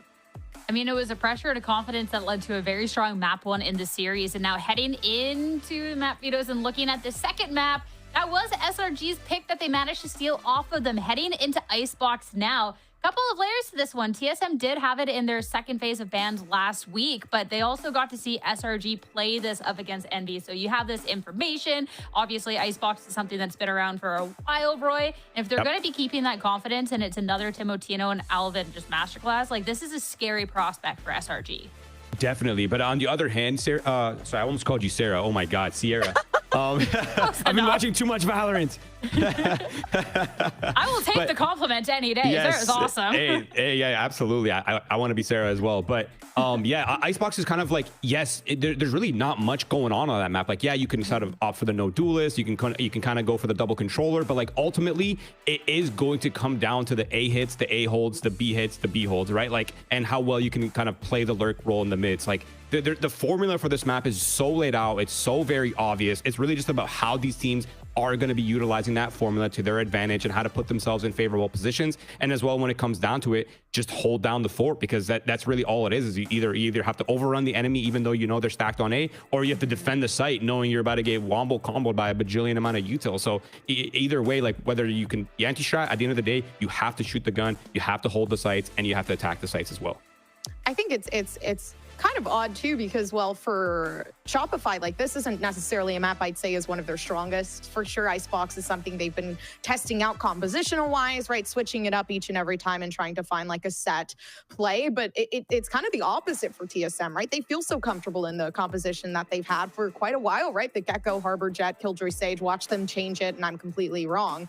But this is something that they've been running for a very, very long time. It's something that they've won majority of their games with. And honestly, I feel like for them, this is a comfort pick and kind of like solidifying that 2-0 for them. So it is quite interesting to see not that ban to come forth so early on for Shopify, especially with that being kind of like a very, very big difference in their gameplay. But it's also, you know, it kind of does fit their positioning with like, hey, I like to learn and let's learn what this map's about.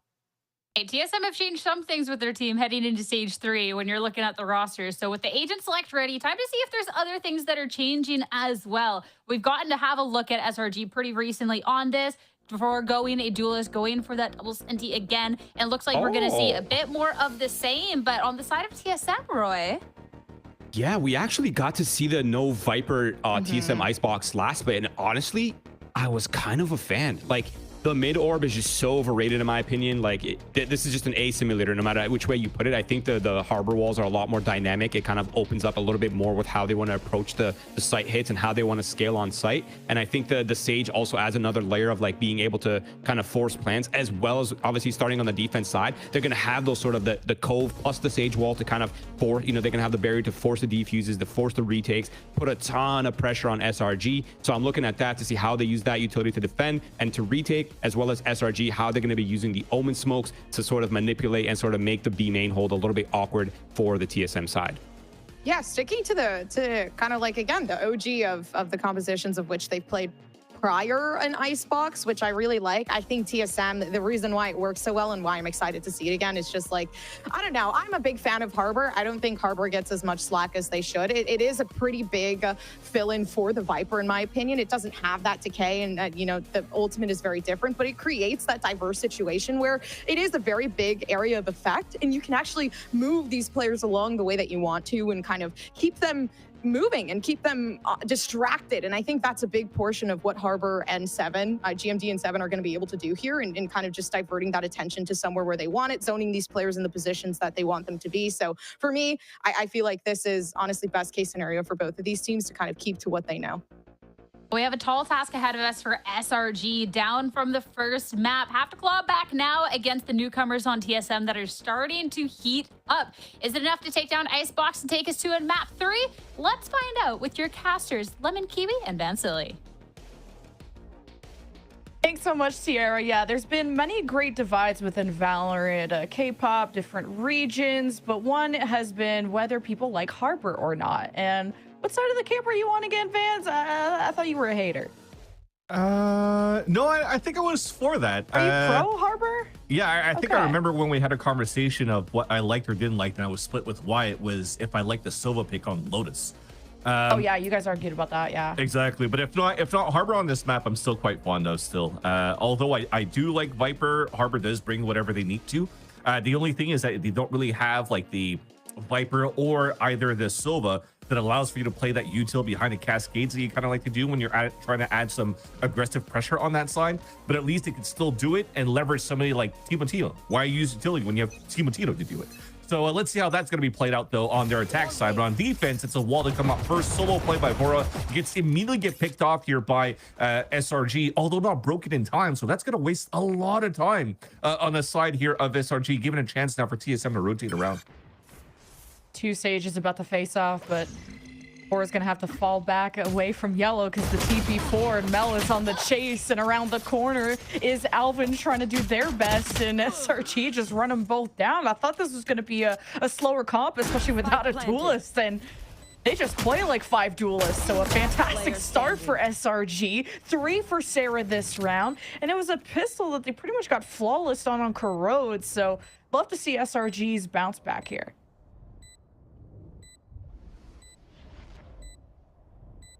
It's Timotino now, showing them what the GC Sheriff is all about. Ready to sync up with a triple swing, maybe? Oh, wait, that shot was kind of nasty. We were just feeding the beast, aka Sarah, aka Sierra Jr., question mark? Sarah Dawn. start. Yeah, at least Sarah yeah, Dawn, halfway into her ult as well for Sarah. So a great start for SRG. And indeed, yes, looking at the composition on the side of the golds, that they aren't playing any type of duelists and actually putting their duelists on the Sage. I still think it's fine, because right now on the side of SRG, especially on the defense too, Donut could still play long range op with the Sage walls and the op on herself, and also create enough stalls on her side to solo hold. That said, though, I think the importance is what we just saw that Mel did. She TP'd on top of yellow, got information here for the team, opened up the space for the team as well. And that's what you want to do when you don't have that duelist to play within that composition for the side of SRG, which is where you're seeing this Omen coming out on that side of the double controller. So TSM goes for jump peaks. Voro sees a couple, and once again, TSM's able to rotate as fast to be able to fight back against SRG's push on B. They're going to play for retake because Voro didn't want to use the wall, didn't buy slow orbs, and just didn't want to opt for that yet. Now, just a sliver of plant space to go for, but already the flash is up by 7 and the flood in, and only so much Mel could do against that. Only the pistols came in rocking, and SRG held their ground. My ult is ready. Sarah's continuing her hold from the first map to the second one. Remember the 4K that she had before, saving the team. Also for SRG to get one of those few rounds that they picked up here out of the 4 on that first map of Corrode. But this time around, coming in with a vengeance, already 7-0-0. And that means that's an ultimate pretty much ready on the side of Shopify Rebellion, unless she goes for a plant or unless she goes for an orb. Or actually with that pick that she got, she already has it ready for the team. So there is a chance here for SRG to be fairly aggressive and quick here with the Hunter's Fury if they want to use it here on the attack, which would be quite good against this buy round for TSM.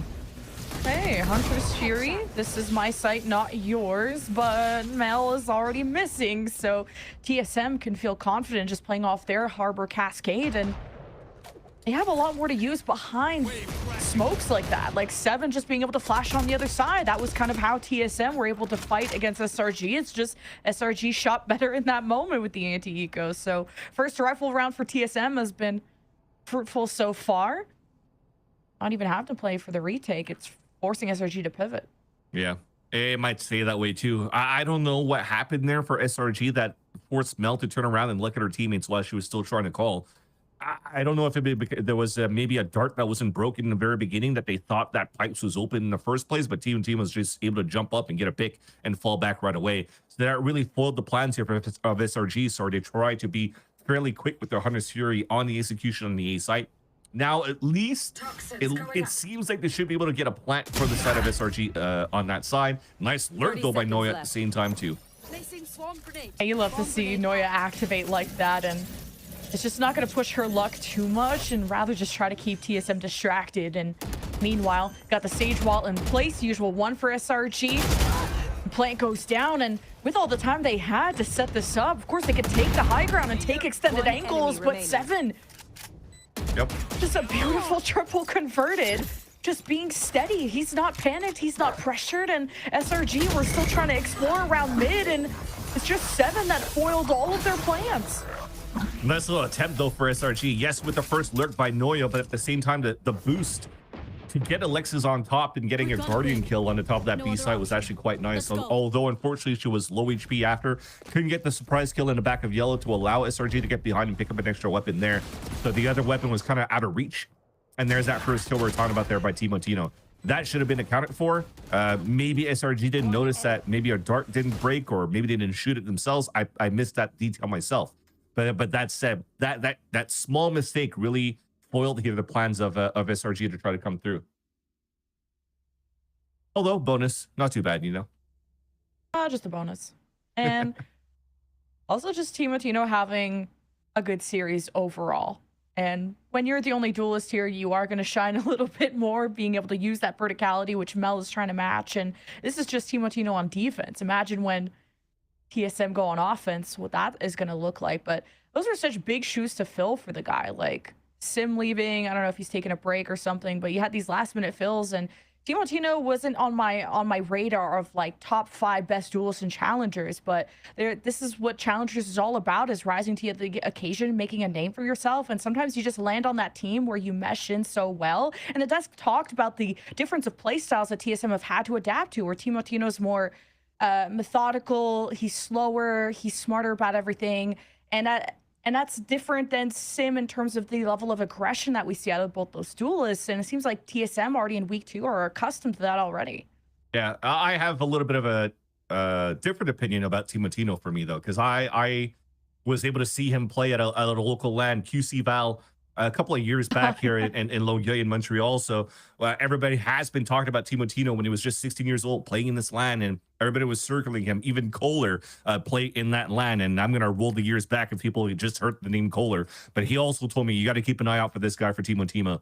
He's definitely going to be an up-and-comer coming through. And I think even after Split 1, he's been on the radar of a couple of people going through the conversation of, wow, we actually have a couple of duelists that have an opportunity to move up just in a similar style as Mata did last year, and that Timo would probably be one of those players coming up very soon. So for him to have an opportunity to move away from Rose and from SAD and to move over to TSM, where it's at least an organization that has a lot of eyes on them, it gives a chance here for Timo if he doesn't ascend here with the TSM squad after Split 3 and the Ascension tournament, to continue to be on the radar of a couple that are still scouting for a potential good duelist here moving into the VCTs.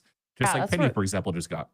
For sure. And you're absolutely right that there's been a lot of vacant spots just with all the talent that's been promoted to VCT, that now it's how well has your scouting been, and what are the rumors, who's popping off in scrims, and who's able to deliver that same thing in the official matches. Because that's been what's pained at TSM for a lot of the time, is they've had such strong players on paper and in regular season, but in playoffs things seem to just fall apart. Or maybe it's more about other teams just leveling up to a different level and bringing up a lot of different ideas that TSM weren't ready for in playoffs. So perhaps this could be, I mean, based on how good TSM look already, this could be a roster that goes far. Yeah, definitely. And the potential that you have from Alvin Boy as well. Yes, maybe we've lost Recoil on the side of TSM, where I thought, for me, Recoil was also a great addition to the team in the first place with Vora. But Alvin Boy is another person that you don't want to pass over in terms of the potential that he could bring for a team. So TSM probably feels at this point it's important for them to try to ascend. So you have to make some big moves and you have to make some tough decisions. And they've in my eyes, picked up two great players to fill up this roster, but they don't have too much time to work things out, just as they're about to meet up with opposition right now over towards this A site. Timotino just heating up as soon as we're talking about him, and even SRG, I think, is it a flash from 7 or something? Looked like they were still able to just stabilize and stay stoic despite, okay, after a technical pass, Timotino's coming out with knives, and SRG aren't too flustered. Yeah. Now they're just waiting here. Noya has been really good on the lurk so far for SRG. So you're seeing through this X-ray behind here, Noya. SRG is still running back and forth, trying to figure out what the next step is. So it's regrouping and try to maybe, or you bait the turret and you start pushing towards the A site, or you have to make some noise towards the A site so that Noya could focus on a 1v1 against Alvin Boy. And it's noise towards the A site to start. I don't mind it too, especially if you think that 7 was able to not get the flashback, so SRG gonna scale up when they can, but it's this high ground presence from 7. He's got a good angle, but Donut has a better shot. Vora trades and kind of dwindles the numbers of SRG to just Sarah, Dodona, and Noya, who of course has the res and could head back to get their numbers back up. And here's Mel, the captain, back on the ship. Man, Vora though, it's been so steady in these 1v1s. Now Alvin can make his way through the nooks and crannies to go up against SRG when their backs are against the wall. It's a 2v2 post plan that TSM have to hurry, and it's too late when Noya's on the job. Noya gets her redemption at least, because it worked perfectly to the plan that SRG was trying to do. They pull up the rotates after going for the execute towards the A side, and Noya hears a rotate from Alva Boy back through the kitchen, tries to get the crosshair placement for the pick, misses the shot on Vora, and those two players, being Vora and Alvin Boy, are starting to pick off SRG one by one until finally she meets up with her teammates and gets the last 2 kills on a 2 that she missed in the first place. So nice little redemption arc. They're able to capitalize onto another round, and that forces a timeout right away here from TSM because they went for a win-loss, and the economy is not going to be the best here moving into the next round. I mean, they could probably still buy, but you still want to make sure here that you are able to identify these gaps that are left behind and not allow Noya to get so much value out of her pushes and her lurks. It's so cool to see Timotino find himself just in this series within this team from just, was that like 4K flank he went on Corrode, just walking through mid, had beautiful timing against SRG, and had them really freaked out when he could just, well, okay, there could be a Waylay on the flank. There could be just 7 popping out with the chamber. And now Timotino, as soon as bears are down, is dashing into SRG after he gets a kill. Not away, into SRG, which you love to see it out of an aggro Canadian like that. Definitely. And now you can see it with this timeout that they had. They want to force into a buy, so small shields across the board and only a Marshall for Timotino. And they're going to try to play him on the top of yellow to allow here Vora to maybe bait things out just like the pistol round. So already the wall is going to get shut off and broken off for a bit, but SRG are focusing a lot more into a mid control. Vora's been really solid with these opening picks, especially at yellow, and knows kind of when to fall back. This time bought the 2 slow orbs, so if there were to be a fight in this B main, slow orbs are going to do a lot of damage. Well, not damage, but it is going to cause it afterwards. SRG just going to have to hang back from a wall place there. Baiting out the shot too, so now I like the idea to start things off there for SRG. The smoke to try to creep up first. You allow Mel to get inserted here so she could fight her 1v1, but I don't know if she's going to expect Timotino just on top of B. Does she TP on top of yellow? Like, kind of awkward thing to do when you're by yourself, but you know, playing your life and just really not risking. Do not risk it for the biscuit, and keep the attention of 3 would be huge for SRG. Meanwhile, there is a drone. 30 seconds left. And some quick headway from Noya on the front lines. Of course, smoke and screens. Plant going down for SRG, and Mel is hearing everyone run away, so she could have beautiful timing on a backstab, but she has to hurry because Noya can't hold the front anymore. No more bodyguards and screens. The smokes are about to dissipate, and SRG have angles around. But 7 can still not only flashed out, but thrashed out as well. And here's a nice double kill Mel flank that we were waiting to see blossom. And at not a moment's notice, a paranoia from behind is going to hit GMD, so he's going to stay put. It's going to cost TSM more time. GMD's got to watch the flank. Mel wins that. Donut takes care of business at the front. And SRG look really cohesive. Huge run by Mel. Yes, definitely in that previous round. Probably you could hear Roy screaming behind her closed doors, like, go Mel, what a big triple. Because of that, we were talking about, yeah, you don't want to TP on the top of yellow because you don't want to give the audio queue well. You're just going to be an open target. But just making sure that she creates that smoke for the team, and even if she's late, even if she misses those shots in the very beginning, she could always TP back if she had it available on top of belt and close out into the post round for the A site. So she gathers all this information for the team. You're able to set up and deny here the retake push by TSM with the ult. And now they're in the lead by 3, breaking the econ of TSM. This is a great start and a great comeback, although the push through from the drone. Uh-oh. Oh You're my just gosh, lucky she you were able to survived. get your gun out in time. Yeah, definitely. Oh boy. All right. Sarah's gonna back away from that. You're not gonna have the Mel lurk this time, and if she was there, she'd be so cooked. SRG's just gonna death ball with what they can. And Noya watches over with the outlaw. Donut off the wall. Can get a plant. Can even go up the ropes to try and avoid that molly, but Seven's impact has definitely been known. With the sheriff, though, it'll be not as loud as a vandal like before. SRG, though, just try to hold the long lanes and let the vandal do all the talking, and Mel and the rest just unite for now their 5th round. And that's the thing you see from TSM's composition. In terms of spike denial, it's abysmal what you have in terms of being able to get a Viper Snakebite combination and a shock dart, usually with a Silva, to be able to drop some people down. Instead, it's a Snakebite that falls, or actually that even came out from the attack side.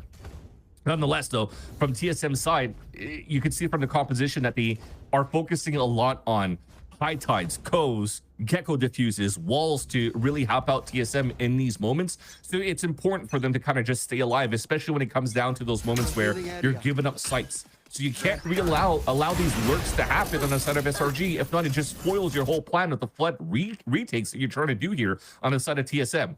So the game plan's there, but it's just that they're allowing people like Noya and Mel to just slip through and own them. Gotta tighten up those corners.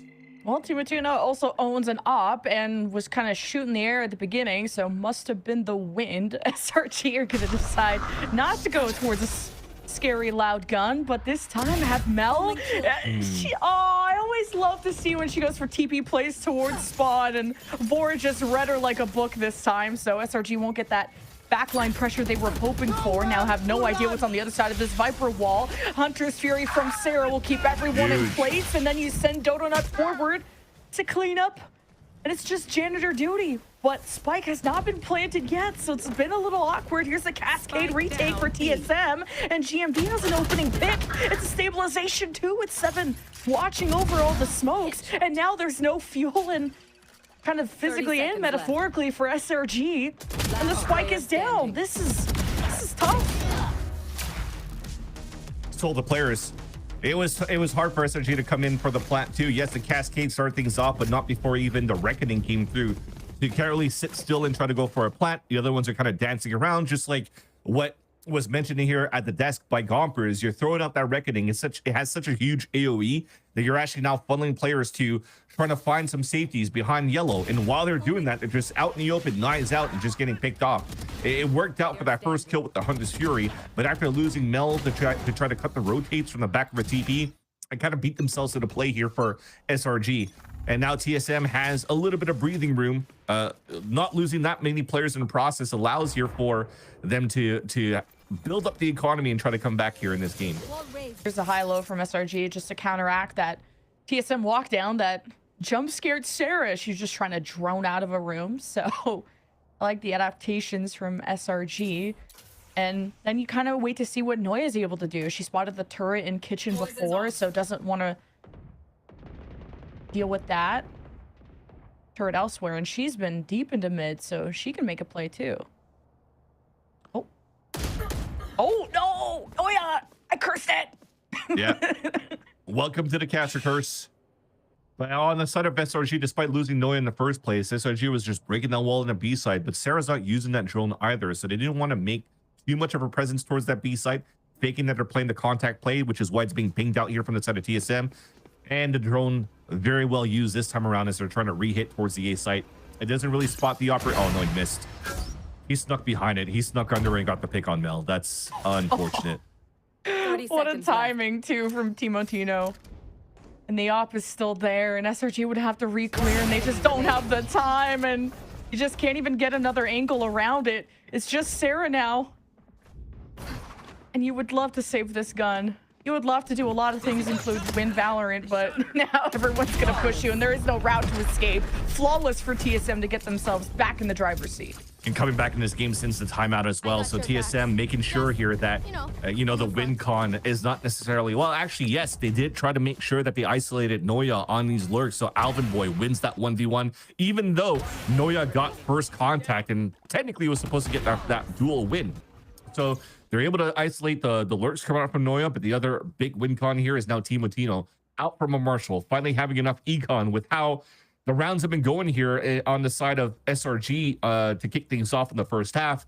Now he has the operator. He's putting good value into it as well. And SRG has to find a way now to knock that out of his hands. How can you? I guess the only hope has been avoid A, find some verticality, getting just a different angle to see can you find a spot where he's not locking down his crosshair, and then you try to walk up B, and then TSM have conditioned you that off barriers being dropped. They could throw slow orbs, they could throw a sage wall up in your face, they can just be already in that back closet area. It's tough. Yeah, and especially with this econ that you currently have here from SRG. I mean, I respect here the fact that you want to go for a timeout. If I'm seeing a stinger buy, I feel like they'd like to play around the 3 ults that they have available. But instead, okay, now I'm starting to see, okay, it might happen. So you have a perfect opportunity now with the ult to try to push some people out, but you also have to make sure that you try to take down Alvin Boy or Vora in that case, so that they cannot use their own lockdown here on the defense for TSM. Some slow orbs being exchanged as SRG now sit in their tower to look and see if they can get a punish on Timotino, who's been forward before, and rely on that Sarah drone and hoping to get luckier this time. Not have anyone slip through the cracks as SRG now just all fall to the ground, and there's slow orbs, there's harbor walls, and there's still TSM holding the A site. It's down to a 2 versus 2 with knives from Timotino. And it's SRG just left with Alexis.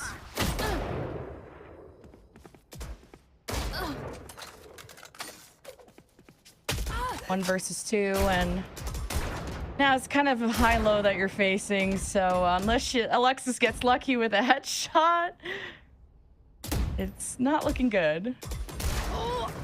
Tried to go for the wide swing too for that pick. But yeah, it was a nice try. If only Vora didn't have that res available too, maybe there was even a greater chance there for Alexis to close that out. But I love here from TSM, knowing here that what's at stake for SRG, that they would potentially try to get into the site as fast as they wanted to. TSM didn't really give a chance for them to set up. So that's why Alvin Boy is already set up towards the A site. Perfect read coming out on their end. And then just also making sure that they're flooding in behind the Gecko Dizzy, so that the SRG can't even set up into a post plant to be allowed to get the pit out. The silver lining, though, at least for SRG, is that they bought enough so they could buy into the next round. So they still have a full rifle round where they can leverage this pit on the side of Mel. Okay, Mel's able to stabilize after TPing in and out and getting flashed by a Gecko. Was not expecting that level of smoke. So still good information, as now SRG can just pit up through the front of screens, and I guess just get spammed through by TSM from rafters and screens. Then you got an op that's able to just get eyes early. It's a third converted by Timotino, and now this duelist is really shining. Yeah, and then probably Twitch chat going, crutch op, crutch op. But at the same time, it's putting up big numbers here for the side of TSM on their side. And the mobility coming out from Timotino too. Pushing down towards middle for that first trade, instantly going towards the A site to support, canceling out the pit that was already being thrown up by Noya's side. it worked out in the very beginning to pull out the that game plan that TSM had to pull at least the op away guaranteed from the A site by adding a lot of pressure on middle first. But they lost too many players in the process when they finally actually were able to execute into this A side. And now it's SRG on an eco. And unfortunately, where it started off so well on their side, it's now tied up 5-5 in TSM. They found a groove here on the second map of Icebox. Yeah, what a comeback. Who needs to play for retake when you can just play the don't plant at my site, bro defense? And TSM or something else. It's really stacked on that side, and now gonna swap Team Latino over at B long. While Alvin stays back to just play their life for the lockdown. A lot of good ults for TSM, but silver lining for SRG would be how many ults can you pull out in this round? And did you buy the GC sheriffs or just like the normal sheriffs? We're about to find out with Alexis playing close to the corner. Who's got eyes on screens though from SRG, and just Alvin gets a big surprise. Beautiful jump up. And now GMD is more forward than SRG expected with Molly and bodies on the floor. And a retake that was as easy as that. But hey, with sheriffs, SRG took down too, so. Yeah, but they're rolling in economy for the side of TSM. So losing that many players, as long as they get the round, the next round is still a huge gun round for TSM. 13 seconds left. You're gonna be pretty impossible here for Noya unless you pull out mistakes on the side of the defense and you're not with Team Latino top.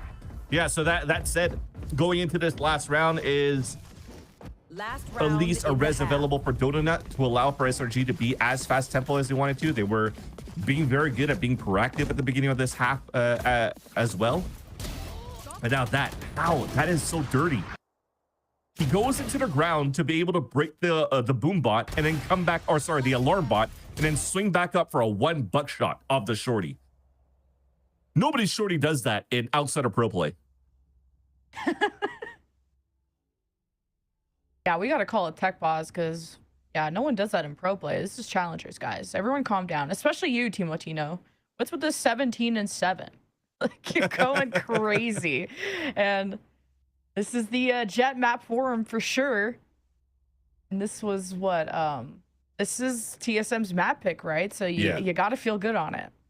Yeah, you definitely do. It looked like you're going to be a little bit hesitant, though, to kick things off when SRG were playing so well on their attack side from the get-go. Even losing their bonus round against the TSM play, but then stringing out 3 rounds after that from the side of SRG, they were in a great position to continue forward into the rest of the half. But as we mentioned before, going into the timeout for TSM, when they had the 4 rifles with the Marshal, they knew here at this point that they have an opportunity to just lock down a lane, lock down an area with one single op and have the rest of the team really try to prod out those lurks. And they're able to just aggress into that, back into a little bit more mid-control proactiveness on the side of TSM for these fights, catching Noya, catching Mel, and then the retakes were a little bit cleaner as well. Actually, the retakes weren't even that needed when Team Latino's just dropping everybody off before SRG could even plan. So game plan's already there. You don't have to play this flood retake anymore ever since you got this up. And SRG are definitely doing better on this Icebox than the Icebox they had against Envy. Is off of this composition, but DodoNet struggling on kind of that solo anchor on B and just kind of not wanting to take big risks. I don't see TSM, or not TSM, sorry, SRG doing big walk downs, and Sage naturally is just not going to be as aggressive, and it's just going to be holding space a lot more. But haven't seen SRG buy any snipers or an op in a long time, and I don't know if they've really been able to afford to, but it's been such a big difference maker for Team Latino and TSM. Yeah, and that's the thing too for SRG. It's difficult, or maybe not as necessary, to get the operator onto your attack side, especially when you're not playing. I guess it doesn't really matter if you're playing a non-duelist or a duelist with how you're approaching Icebox on the attack, because if you're going to bring out the op, you're expecting the op to push and fight for example, belt or towards long to try to 1v1 and guess where the opera could be, or try to get a slower pick. But SRG tried to be a little bit more proactive in terms of staying as a group and try to go for the force rotates in that end. Having somebody like Donut onto an operator will not allow here for SRG to really move through and upwards to get a wall plant, to get a safe plant on the side of SRG, because that's been her responsibility to do that on the attack side for Shopify. If you're going to give it to Mel, well, Mel is not going to be able to TP up and try to find and get the aggressive space for the team either, because you're TPing out in the open. You're just kind of guessing where your opponent's going to be and hoping that your crosshair placement could flick for a pick with the operator as well. So I think for them is just to continue to fight with rifles the way that they did, and it's fine. And then you're probably going to start seeing the operator a little bit more here on the defensive side, which is fine. And I would expect probably the same thing here for TSM once they take their attack. Have a brutal schedule just for SRG to face past stage champions, which you would be doing coming in as a lower seed from promotion relegation, but you thought that you were facing a beatable TSM, one that is still rebuilding and piecing everything together, and now this is a peaking TSM, or at least a much better version than last week. But the game is still equal, and we're still getting into the final round of the half. SRG in a 2 versus 3 on the left side, Spike heading the other way. So what kind of chaos can Noya create once this wall comes down? No one out first, expecting the Gecko flash, catching Bora on the drop down. Beautiful double from Noya, inserting and waiting for the TSM aggression and adapting accordingly. Now deciding to shift the whole spike over because of the work that Noya did, and as soon as the spike comes over, it's not as smooth sailing as SRG would have hoped. Still 2 to deal with, including Timotino and including a lockdown, but at full force, who can stop SRG? Timotino doesn't have the op anymore. It's more of a nerf TSM at this point. Now with the walls in place, you're hoping that's a sense of safety, and as soon as that stage util comes up, there's the swing from Timotino, slicing through SRG like butter. Now trying to play dodgeball against the Hunter's Fury, and Sarah puts him 6 feet under. A very dangerous move for Mel to commit to the TP, especially when she had Spike and the wall was still up behind her. So it would have given a difficult moment for SRG to break the wall and try to trade off. If she would have lost that fight there towards the end, but thankfully she did against 7. But this right here, the Dizzy gets thrown, and somehow it doesn't ping Noya. So it's free. Weird. She gets a double kill that way, and somebody's gonna be like, okay, well, we're gonna have to send a message to John Riot here, because that should have hit Noya. It was clearly in her POV, but it was actually Dizzy into the falling down from the apex of the arc. Unfortunately, that I guess doesn't ping her. I don't know, but that's something that's new. Free kill. SRG is able to tie up the map here 6-6, as now they take the defensive side, and TSM are trying to do similar things here than SRG. A quick 4-player hit towards this B site for control on green, and maybe even the orb. The cascade, the wingman run up. TSM gonna fall back away from yellow and giving up important power position if Timotino wants to dash in, but he's just gonna kind of walk up, Sheriff in hand. SRG just getting spammed through the wall. 57 HP for Alexis. SRG are on the way to reinforce as well, so SRG is just trying to play safe behind the arbor walls. Oh, thanks GMD for a little bit of protection and peace of mind, but with the Cove and the wingman, TSM got to just focus on how to close out the round and not the objective. There's so much protection on the post plant, and TSM don't even really have to peek if they don't want to, but they are going to mark how SRG are going to take that space, and it's Noya that opens things up. Dizzy above the smoke. SRG caught off guard. Bora rounds yellow, and it's a 2 versus 2 as Bora has to heal back up. An important band-aid. The right click not enough to finish off Alexis. The spike getting tapped. Alvin's attention is being called, but can't clutch against Mel. There'll be enough time too. So Mel and SRG are able to take the pistol round here on their side for the second half, winning both pistols on this map against TSM, which is huge. The thing is, yeah, you're right. There's a lot of util to help TSM to get to the plant. You saw the wall from the high tide to scale up into the map, the cascades, and the cove. But the thing is after that, nothing is holding the post plant. There's no mollies being thrown, except maybe if your Gecko's still alive to throw a mosh in there if you have it. But if not, you have to be pristine in the crossfire setups, which they were kind of they were set up for here for TSM. But SRG were just better in the buddy system to trade off instantly against these fights, and it will close out here on that 1v1 in the end for the IGL of Mel. So winning the pistol now, Cascade moving back up. Noya stalling here towards his B side, but finally the Dizzy gets the effect here onto Noya.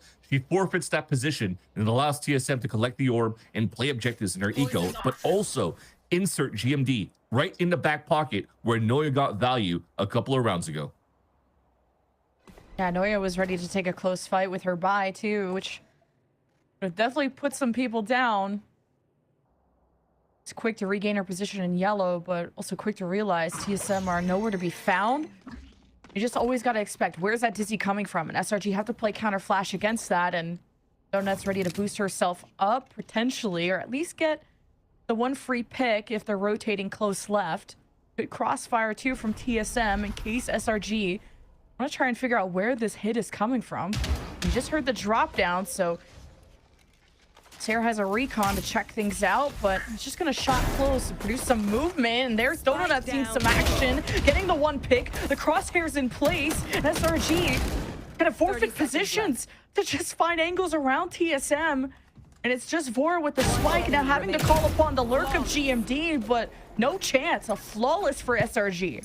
And huge indeed. The flawless, allowing 3,000 credits across the board. The bonus is going to be amazing as well. 3 Bulldogs carried over. Spectre, Guardian now getting purchased as well. Because you could still actually...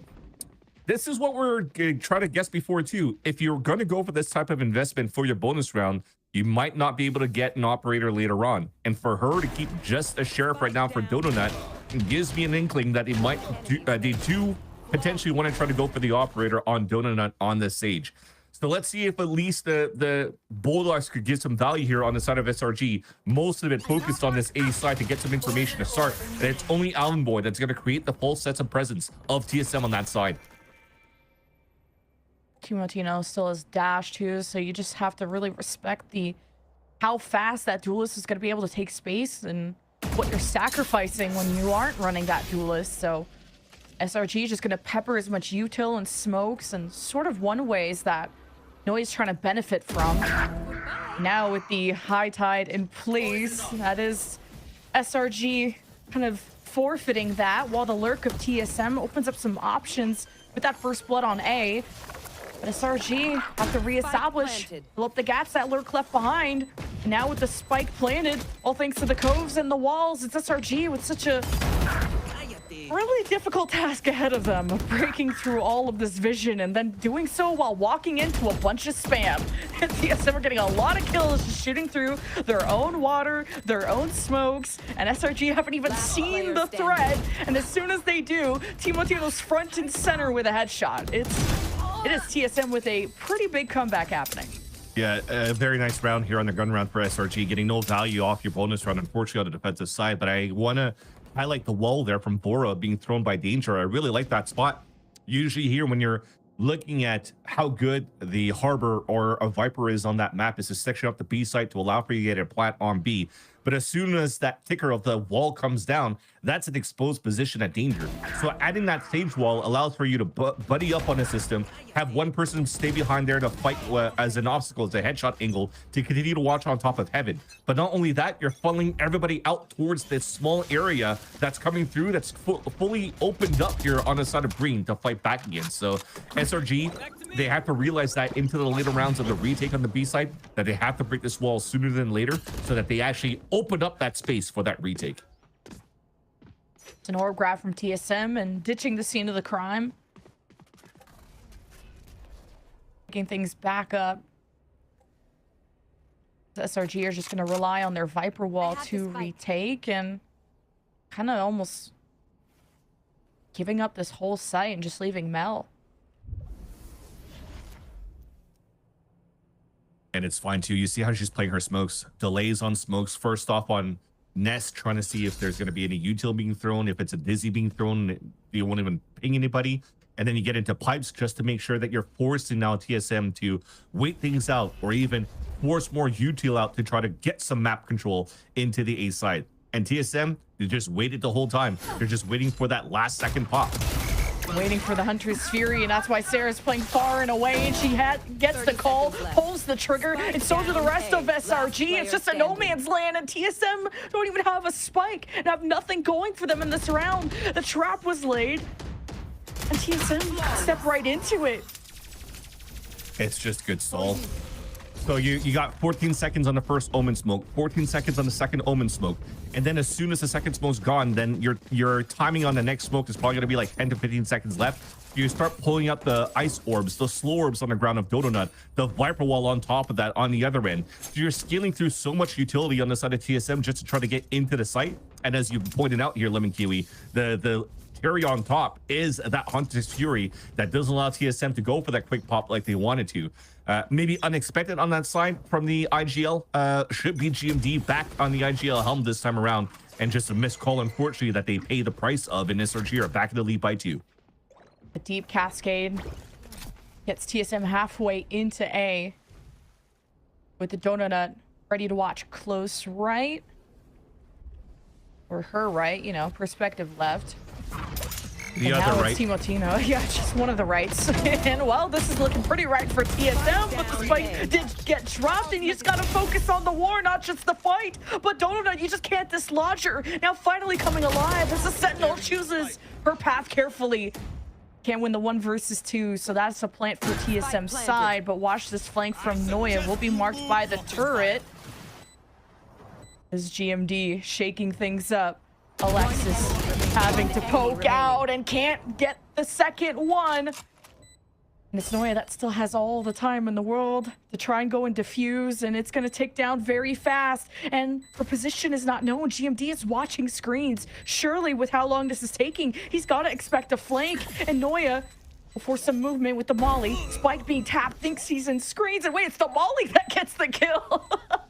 He was hoping that Noya is going to swing out outside of that, so he continues to walk across and try to surprise her before he runs out of HP. And unfortunately, it's Noya running straight to the spike, getting the sneak bite kill. And now SRG in the lead by 3. And I would expect here that GMD knew that the fight was coming in from the backside, because the Reckoning only got a slight ping on the first one in the back of spawn, but then never saw anybody towards screens, never saw a second ping come out from screens or anybody jumping around either, as you can see right now through that radar. But too much time has evolved, too much time has passed, so Noya could be anywhere at that point towards the end, so GMD had to start making a move and walk around. He read correctly, but just unfortunately, the snake bite was there. TSM timeout now. We're just, with all the chaos that's happening in these TSM fights, there's no kind of stall moment where Vora can go and res somebody. He had that last round, and just kind of when the dice are on the table, they all fall at once, and SRG hitting nat 20s. You'll love to see it. One away from the lockdown. They have their own res too, and really came down to the wire. And I think this whole map will as well. It's only a 3-round lead. An important timeout. Yeah. Trying to go for mid control here on the side of TSM. So Timotino, maybe for the updraft top pipes, Dizzy being thrown, maybe try to fight and isolate Alexis from the get-go. They don't really have well, I mean, they do have Nanostorm lineups if they want to break that turret on the top of Boiler, but I think they're just going to go all out for the fight. See, TSM gonna run it down, cooking this up, especially for SRG off the timeout, and Alexis just pops out, pops another, and the third. Oh, she was just marinating during that timeout. What the heck? Alexis now with the lockdown solidifies mid. And TSM are just gonna leave the spike behind, and here comes Noya to just kind of finish off this round very soon. GMD 15 HP. And it's SRG up to 11. What a round. To get this type of victory, this type of round of victory for the side of SRG after a timeout from TSM on TSM's map pick, this could almost be a GG. Let's go to a third map, because Alexis was locked into that one. And you were just mentioning before on the first map and at the desk here with the ping from Alexis into the Senti role, just focusing on doing her own things, finding her own timing. Jumps outside the window and gets an instant pick like that, catching players off guard. That is an amazing hit coming out here from Alexis. Trying to get that heal up, I couldn't, but doesn't matter. It's still a 4-round lead now for SRG, and never went for that updraft was Timotino, and this time around still trying to go for the hero play on mid with Spike on his back. The stage pains of the "let me love you" as you run at someone with heals. Always people running away in ranked, and now there's no turret in mid for SRG, so Lex is gonna have to watch through kitchen now and see if they get an angle on window, but it's too little too late. TSM have made huge headways trying to wrap around the backside of A, and SRG collapse from both sides to shut down the TSM push and leave the spike behind. The only chance is if Alvin could get a good catch, but because there was this wall, it's more than enough time for SRG to react and overcome the two-man push for TSM coming through the back of A. And it's just GMD and Alvin against the world. And SRG kind of stacking together has me worried. Some multi-kills can happen. Donut injured and no heal. Could go to res somebody, but the corpses are far and away. They had the res next door, right at that body with the spike, but because of the 3 HP remaining of Donut, they got scared. Oh, it's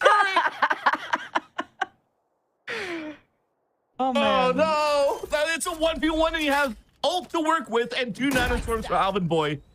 Oh, no. It's going to decide if a TSM comeback is looming or if SRG are ready to send us into another map. And Noya, she's been in this situation before, is about to cross into the sightlines of Alvin. Not a very intense 1v1, but a clutch for Alvin Boy nonetheless. Well, welcome to your second caster curse there, Lemon Kiwi. 2v4 on this side of for the side of SRG, unfortunately lost as Alvin Boy is able to capitalize on a couple of kills with GMD to keep the things going on this side of TSM. This, despite the first mistake with that pick onto Mel, you could still see that SRG still had so many players around for the back of Boiler to just cross in and making sure that they were able to trade off and take control of that spike in the very beginning until Alvin Boy gets enraged of that turret. Unfortunately, as he's flanking around and creates his own little 2v2 with that spot. But that said, we're moving into round number 20. Already 10 seconds down as we have TSM trying to work out towards this B site. Oh yeah, just being very careful with how she spams through some of these smokes because you don't want to reveal your position. You don't want to just have an immediate dizzy and an op. Well, now she knows where the up is, and the rest of SRG having to push through that is not going to be fun. Now the high tide in place. It's going to seal off Alexis. And a res will be out of arm's reach for Dodonut, so a good head start for TSM, but it was all a fake. You'll take that trade because now you could still re-hit towards this B site because you still have, once again, the fish versus no lockdown available here for the side of SRG. I guess you get to farm back towards B with a pick like that, but the party kind of is already on its way to A, so now just all the options are so good for TSM. And it took a res from Donut to just make this still winnable for SRG, so at least they have a 3-stack. Lockdown from Alvin, though, will be evicting SRG. Tripped on his laces, though, before he planted that. He wanted to put it on top of pipes and just missed it. Hate to see that. Hate to see a Thrash burn like that, too. Timotino gonna get blinded, but safe behind the boxes, and Wingman's not gonna get the spike off, and Donut is always converting multi-kills at the back of A. That has been a problem for TSM, but Alvin is quick to the punch, just spotted the mount time, the teleport, and Alvin still gets the chase down. That is just a clutch god today. No, but no matter what, they finally won by time, unfortunately, here for the side of TSM. It was like 0.0 something something, but Mel stayed alive just long enough to give them that point.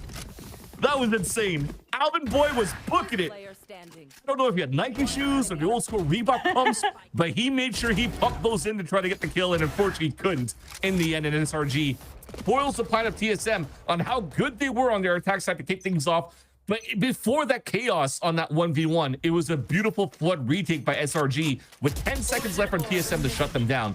Now TSM, they have to try to gamble it out, or at least try to go for the aggression once again. 4 players on this green side to try to take this plant over on B. Just not being able to fight for that orb. SRG haven't been very aggressive on this side, which would help get the fit up, and Noya just takes advantage of everyone behind Timotino. Heard the dash on yellow, don't care. TSM now with the reckoning. Get rid of the rest of SRG that could have been nearby, so having to retake through that corner and through yellow with Timotino being just on fire today. It's going to be a monumental task for SRG. especially still having a Guardian. And it will be making Dodonet making first contact. Ready for the double swing from SRG around the corner. He got the slow orbs in place, giving a chance for SRG to just run down one lane with the wall covering the other. Timotino finds timing. Sarah is better. It's a 2 versus 2, and Sarah is just lining up the kill feed and denying on the spike. 7 may have just sealed the round for TSM. Sarah won't be able to do anything about it, so TSM still in this by the skin of their teeth. This game is starting to get chaotic on both ends. We have people walking through mollies, getting shot down by turrets. 0.0001 save here from the side of SRG, and now people dropping like flies when TSM had such good positions on the post plant. It was very similar to what we were talking about before, or what you mentioned on that pistol round, where they had so much good util to go for the plant on the side of TSM, but the post plant went in favor of SRG on their retake because they were just better on the gunfights. But thankfully, time was on the side of TSM once again, and are able to make sure here that Seven's able to close out that round and keep the dream alive once again for the side of the attack. So a timeout being called this time by Shopify Rebellion Gold. They're really trying to shut this down now, because that small window, the small sliver of hope that was given here by Mel's win against Alvin Boy on that 1v1, they need to continue to ride that momentum to try to close out this map. Because if this goes into OT, this could very well be a TSM closing it out into 2-0. Gotta cross that finish line. And SRG have been so close so many times, and they got a chance to be in Challengers from that promotion relegation tournament. But TSM have built up this team so fast, and Timotino is having a series, probably the best one, at least at the start of this stage, almost dropping a 30 bomb. But can they close out against SRG? Just need to carry as many weapons as they can. Economy not looking great. Now it's a pistol round for SRG, and at least they're stacked on the right side with a high-low, just spamming through all the water. Initial damage. But the beauty of Sage is some forgiveness on that damage. Mel has to be the first to scout and manages to get out. Yeah, that's what was missing, or at least the foil to the plan that they had here for the SRG side. Sorry, they went for a quad high-low just to try to fight towards that belt. And good call here for the wall to come up from GMD, the cascade to push things forward, and now they have the power of weapons against SRG stacks. So despite 4 players still on the side of the defense, stacked up on this A side, the rifle should still be better if they decide to walk into that. Noya is going to be able to call when this rotate happens. SRG's turret's deep within spawn, so mid open, but just have to gamble with what gaps you're leaving, and Noya just gets trampled. Not able to get her one and done with the sheriff, so now it's quick work with the orb and the spike, and SRG are on their way quickly. And with sheriffs and classics, it's not going to be very fun, especially with TSM are fine spamming through all these smokes, and you got a deep slow orb too. Thankfully SRG are on the high ground, so it won't affect her too much, but as the smokes come down, it wasn't expected, but wait, SRG fire back. 2 pistols left, 3 of TSM to go. Recon is not going to stop someone like Timotino as the king of the hill. I like that. I would have liked, though, even better if Alvin Boy was given the opportunity to get the last picks, because now that timeout that was used previously by SRG is trying to make sure here that they get as much good value as they did with the Hunter's Fury a couple of rounds ago. And then also a pit to funnel everybody into that Hunter's Fury. But if on the side here of TSM, they had that lockdown available here for Alvin Boy going into this round, that could go pound for pound against that ult that you have from Noya. The Thrash won't be able to do as well if Noya is going to stay on the top of 410 on the ult. Should actually look at the ult towards me? Hopefully not, because that would be a huge counter against the Thrash. Or the Thrash would be a huge counter against her, rather. Oh yeah! Monster on the loose! Not wanting to pop that pit quite yet, and a detain is going to hit Noya, so Hunter's Fury has to try and bail her out, and it's Sarah from across the way! A double kill! And Alexa shutting down mid! Just SRG, the support and trust they have in each other is crazy. Knowing what is coming up, TSM, it's 7 versus the world, and a 13-10 finish for SRG as we go to our decider. turns out to be all part of the plan to get Doya detained by the Thrash, because that Hunter's Fury from Sarah got immense value once again, and SRG are able to trade maps against their opponents, winning TSM's map pick, and we will be able to see Haven. Haven was not the best of maps so far here for SRG, with the Viper coming out with the Neon, but I still like the composition that they had. Hopefully they're able to kick things up a notch here and really make TSM work for their money in this third map. What a fun map. I know Roy was saying he's on the edge of his seat. We were as well, and especially with how that first map started, you were wondering if SRG could still hang, and they sure can. They traded each other's map picks. We're going to decide things on Haven. We're going to talk to the desk, though, and we'll see you after.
Final stage. One last shot at VCT Ascension. 16 teams. One goal. No resets. No second chances. Every match is do or die. Stage 3 playoffs begin July. The road ends here. Welcome to the endgame. Heading into Icebox for the second map of the series between TSM and SRG. TSM's map pick, a strong first map. It looked dire, but it's going to be a huge step up from SRG to take the victory 13-10 in the end. Roy, there was some crazy rounds in this one, a big step up from SRG, and we officially have a map 3. And what a great bounce back for the SRG gals as well. Yeah, absolutely. First of all, VCL matches never disappoint. There's always something funny happening. There's always some kind of interesting scenarios. I'm happy to see this third map, but yeah, just to hone in on the reasoning, I think SR obviously had a huge turnaround with the way they're approaching the map, right? We saw how different they were playing against TSM versus how they were playing versus Envy. I mean, that's what happens when you play against Envy. You just learn a lot. You apply kind of the weaknesses. You sort of realize that you need to stick to your own game plan. And we saw a lot of that coming out from SRG. There's so many great ideas on both their attack side and their defense. Obviously, it helps a lot that they had such a fiery start as well, like getting the pistols, getting a lot of those early gun rounds as well. That gave them that momentum. We talked a lot about that headed into this match, how important it is to have those, like, have that confidence, have that energy, have that momentum. And we definitely saw that in full motion here in the second map. No, they played great. And I like, again, like the adaptations kind of coming into this, they did a really good job actually off the beginning, conditioning the opposing side of TSM to kind of play the way that they wanted them to position themselves, which was amazing, right? Pushing for A site continuously, and then occasionally hitting B, and understanding that, you know, not that much attention's directed towards here. This might give us a better chance. And I think that was great. They were ready to kind of play the game. They were ready to make the adjustments needed. And they did so. They got the score and they won the game. And I think like a really big notable difference with the kind of how they approach this map versus their last one as well is they really held down the sites this time on their defense side. Like if you watch back the Envy game, they were almost always playing the 5v5 retakes. Like they were giving Envy the space, they were kind of respecting their site takes. But in this case, like they were playing around maze, they're playing around their one ways, they're trying to play around, like they had some gimmick plays towards B, like they had their team fights in mid, like they were not afraid whatsoever to kind of challenge, to sort of hold their ground. And that's what we talked about headed into this, is like that needed to happen. Like you need to hold it down. You can't always play the percentages, you can't always play the retakes, and it reflects here in the first kills, an absolute battle from start to finish. I felt too, watching SRG, there just seemed to be a level of coordination that was really, really nice. Something we didn't quite get to see on Corrode, but really came to light here. Like you can see the confidence, you can see everything else, and it really just shows up. And looking at the individual player performance as well, I have to say, when you're going up against a TSM where one of these newcomers, Timotino, is putting up numbers like this, that is a scary prospect in itself, because Timotino was like frying that entire map. But the duelistless SRG, I mean, they're able to clone that, and Gompers be able to take down the rest of the team. So if you're getting this much of victory up against, say, almost 30 kill Jet, like that's even extra impressive.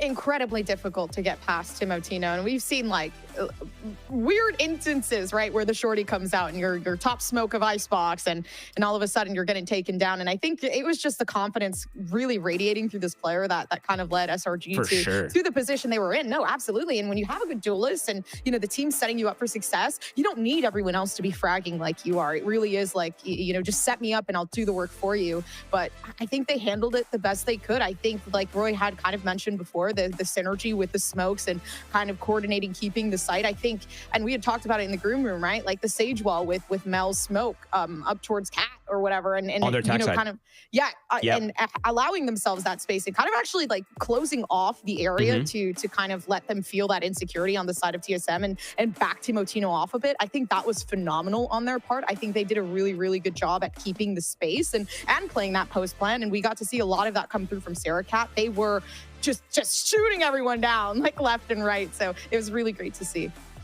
Yeah, talking about Sarah, I mean, we didn't really get to talk too much about SRG in that first map of Corrode, right? But Sarah had a really strong performance there too, regardless of the results of the overall scoreline for the team. And getting into the second map of Icebox, we got to see her popping off yet again, Roy. And we'd remiss to not talk about her, but as well with Mel, because these two just, oh my goodness, what we are seeing from these players, what a crazy performance to have on Icebox, and a surefire way to make sure to pave the way to victory. And I think that's kind of core, like that's like the core identity of this SRG roster, right? Like when you're not running a duelist setup, like you kind of expect, like there's a little bit more responsibility on every player to sort of have their moments, have their imprint, right? Like kind of shine in these sort of situations. And Sarah was there the entire time from start to finish, having a great pistol round, having a 4K to start off the map, by the way, on the pistol. Like she just kept it rolling. She just kept the ball rolling. And that's really what you need, is when you're playing against a TSM, when you're playing against a roster that has so much firepower, like there really is just no way out. Like you have to match it. And having players like Sarah obviously popping off, that makes things so much easier. The level of impact cannot be under discussed. And obviously shout out to Mel as well. She had a lot of hero plays. She's kind of bringing that little bit of X factor that is sometimes missing from this SRG roster, you know, having her little smoke plays, playing around the utility, sort of, you know, teleporting into like empty spaces and kind of like, you know, just pushing the boundaries of what is given and what she needs to take. And I think ultimately this sort of synergy between the entire SRG roster and having players like Sarah and having players like Mel who are popping off makes things look so much better. It's crazy too, because as much as we want to I want to highlight everyone on this team. I think everyone was so well coordinated, and they took risks, to be completely honest with you, right? Wide swinging angles that honestly typically wouldn't have been taken, like fights that they weren't feeling very comfortable in taking, but they took the opportunity anyway. And I think that in itself is like a statement as to the improvement and just the confidence they were starting to feel halfway through, right? In the beginning, very, very kind of like they weren't making too many micro adjustments. They were keeping themselves to the way that they typically do play, very, very safe. And I feel like we got to see a little bit more of a diversion from that, mostly from Sarah. And that was super, super exciting to kind of witness, you know, just being a little bit more out there as the Sova and gaining information in more of a way where it's not just your util, it's yourself as well. To see such a step up from the Sova going into now this next map of the series definitely bodes really well for the team. But the same can also be said on the side of TSM when you are looking at a Timotino that's coming off of a really strong performance. So going into this final map of Haven, I'm so excited that we get to this point. This is actually our first map 3 on broadcast that we've seen for VCL so far in stage 3. I'm excited we get this. And yeah, with the back and forth between these teams, Roy, I don't know which way this is going to go. Yeah, this is going to be crazy. I mean, rightfully so that you're kind of a little like uncertain, right? Because we haven't really seen what TSM is going to be rocking on Haven like in the post-breach meta, because like we're not really seeing breach that much in the current meta, as you guys have noticed, right? Like it's kind of just, it's a thing of the past. So you know, what meta are they running? Are they going for the double duelist? Are they going for the double smokes? Like what exactly is TSM up to on this map? We're not really sure. And obviously when we look on the other side for SRG, it's kind of hard to like have any sort of tangible information on them, because they kind of got rolled over by Envy on that map. So it's hard to know. We don't really know what to expect, but ultimately the way both of these teams are playing right now, this third map is going to be really fun. I think Haven 2 is more of a map where, you know, risks are going to have to be taken from time to time. And now that we're kind of diverting into that for Shopify, I think this is the follow-up from Icebox might have been the best decision ever to kind of push them out of their comfort zone and give them something to fight for. So I definitely think a third map, kind of high stakes situation and running off a victory is the perfect scenario for Shopify Rebellion. I think too for SRG, even if you just go off of the vibe factor, I mean, for SRG to be getting that win and like how some of those rounds played out as well. I mean, when the final round is this, well, double Hunter Fury kill coming out from Sarah, you get Mel in that clutch, like, you know, they have to be feeling strong and definitely a team that can have the vibes and carry through. We'll have to see heading into this last map. It's enough though, but the agents are ready. So let's get a peek of that. Of course, SRG, a team that gets a lot of this prep done against a TSM, not necessarily knowing what they want to go for. Getting into it, they are going to stick with the breach, Roy.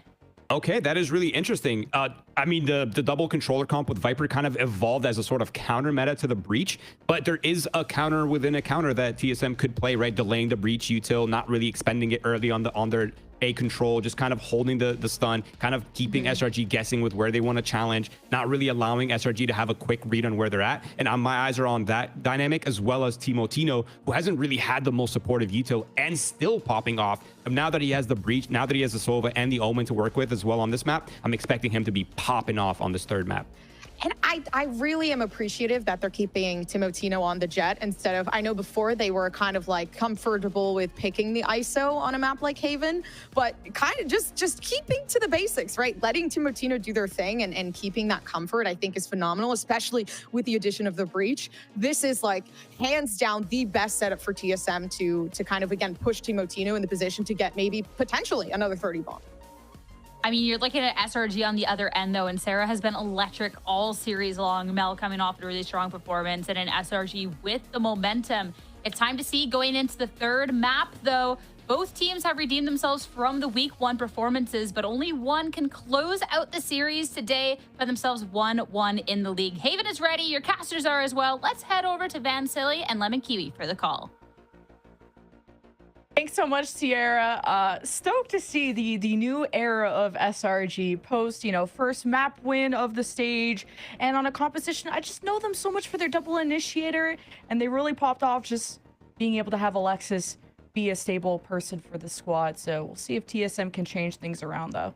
Yeah, definitely. I remember even before Sarah getting a role of permanent Sova on this roster, on this map, also playing some very good breach in the past few eras of game changers, but Alexis stepping away from Breach and going into the Killjoy. Noya going with the Viper being the main flex now for the side of SRG is something new for the squad here going into the second split. They got great value out of it so far with these role changes into the second map. They tried something new on their first map, Corrode, which didn't pay off, but at least now it's onto maps that have been practiced against even compositions that they're aware of, that they know that they have practiced against, and know what potentially they could do here against the TSM double initiator on their side.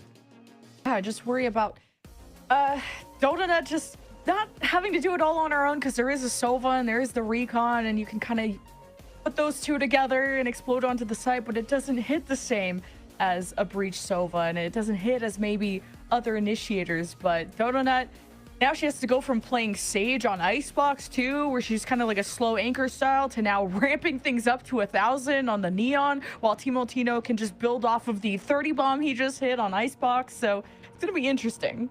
Yeah, you're definitely seeing on that camp of SRG from that, though, that you're what Rose mentioned before. If you're looking at players such as Alvin Boy on the side of TSM, that if he needs to play Senti, he'll play Senti. If he needs to play Smoke, he'll play Smokes. This is something very similar that you currently see here from SRG. Seeing how Alexis is being prolific now on this Sentinel role, but Dona able to play as much duelist as she can into the Sentinel role as well, and Noya able to play this controller, it allows for them to evolve through meta after meta. So that is actually quite nice to have under your arsenal when you're preparing a team like SRG into future metas, but also just focusing on what you currently have today. With this composition on the side of SRG, it almost seems kind of troll here that you don't have a Breach supporting a Neon when you're playing a Neon in the comp. It almost seems that it has to go in tandem back into that Breach Neon meta before the Tejo meta. But Neon, despite her being slightly nerfed with only having one relay bolt, is still so good self-sufficiently in terms of doing some amazing lineups on relay bolts and closing that gap while you're still stunned, because you still have enough speed to dash through and get your own kill. So you're expecting Donut at this point to really hopefully just entry in and get her at least her one to weaken up the sights for the rest of the team to move through. So that's going to be something I'm going to look out for here on how SRG has learned from their defeat against Envy on the previous map. On the previous series, rather, and how they're going to see if they can topple down here. We have a push on Horsey. Okay, a little high-low. Timotino still connects on some headshots, and Mel is stunned. Everyone can't see, and SRG see blood on the floor, and thankfully it's the enemies. But wait, Vora is just in this nook. Donut just gets shot in the face mid-slide. Kind of nasty from Vora, and it bought enough time for Seven to get in position and get an angle on two. Just such good inserts from TSM. That's just frustrating in the end, because the relay bolt was perfect, and SRG did such a great job trading back against their opponents to escape things off. But when you get into the level of excitement of saying, we won this fight, let's tempo up towards that C site, and you're trying to move quickly because you're trying to break the timing off the rotates from the B and A site. You just didn't check that corner, and Vora able to get two, getting away with two in that spot is criminal. So that really allowed TSM to get into good positions, delayed enough here for Seven to get behind the C side box and get those last two kills. So unfortunate there for the side of SRG. They're going to have to go with a full eco round and a Sheriff in the hands of Alexis, and then maybe leverage Alexis to open things up here on that side. We need to slow back down because he just used a recon, so maybe you want to drone up, but all depends on if you're just going to go out and frag out, which is always a viable strategy when you just got a bunch of pistols. But now killing all noise, or as much as you can, and there's just the whole squad around the corner, and it's just the firing squad that takes care of TSM. You just saw that paranoia out of short, so Or's gonna see if they can find a nice angle, maybe with a shock bolt, and there's just an aftershock that claims SRG. So now TSM can just keep laying the traps down. One enemy remaining. Okay, nice little dance from Noya. The Molly will consume some of the health, and now hearing them escape, Noya would clear the way for a spike carrier if she had anyone else with her. So this is going to be quite sketchy for her to handle. Poison's on. 30 seconds Just left. tapping the spike, and Timotino with the shot with the outlaw, immediate dash out. Noya thinks that's her window to plant. Fault line comes out. It's still more left. Flashes even from Seven. And Seven's gonna just get an easier angle, as now expect Noya to distance herself from the box and not wanting to feed the same angle, and Timotino's alive and well. It was such a nice try by Noya, but how did TSM get themselves in that position in the first place? How did they lose 3 players against a full eco except for a sheriff here from Alexis? Why are we face checking going into sewers when we kind of gave up that position in the first place?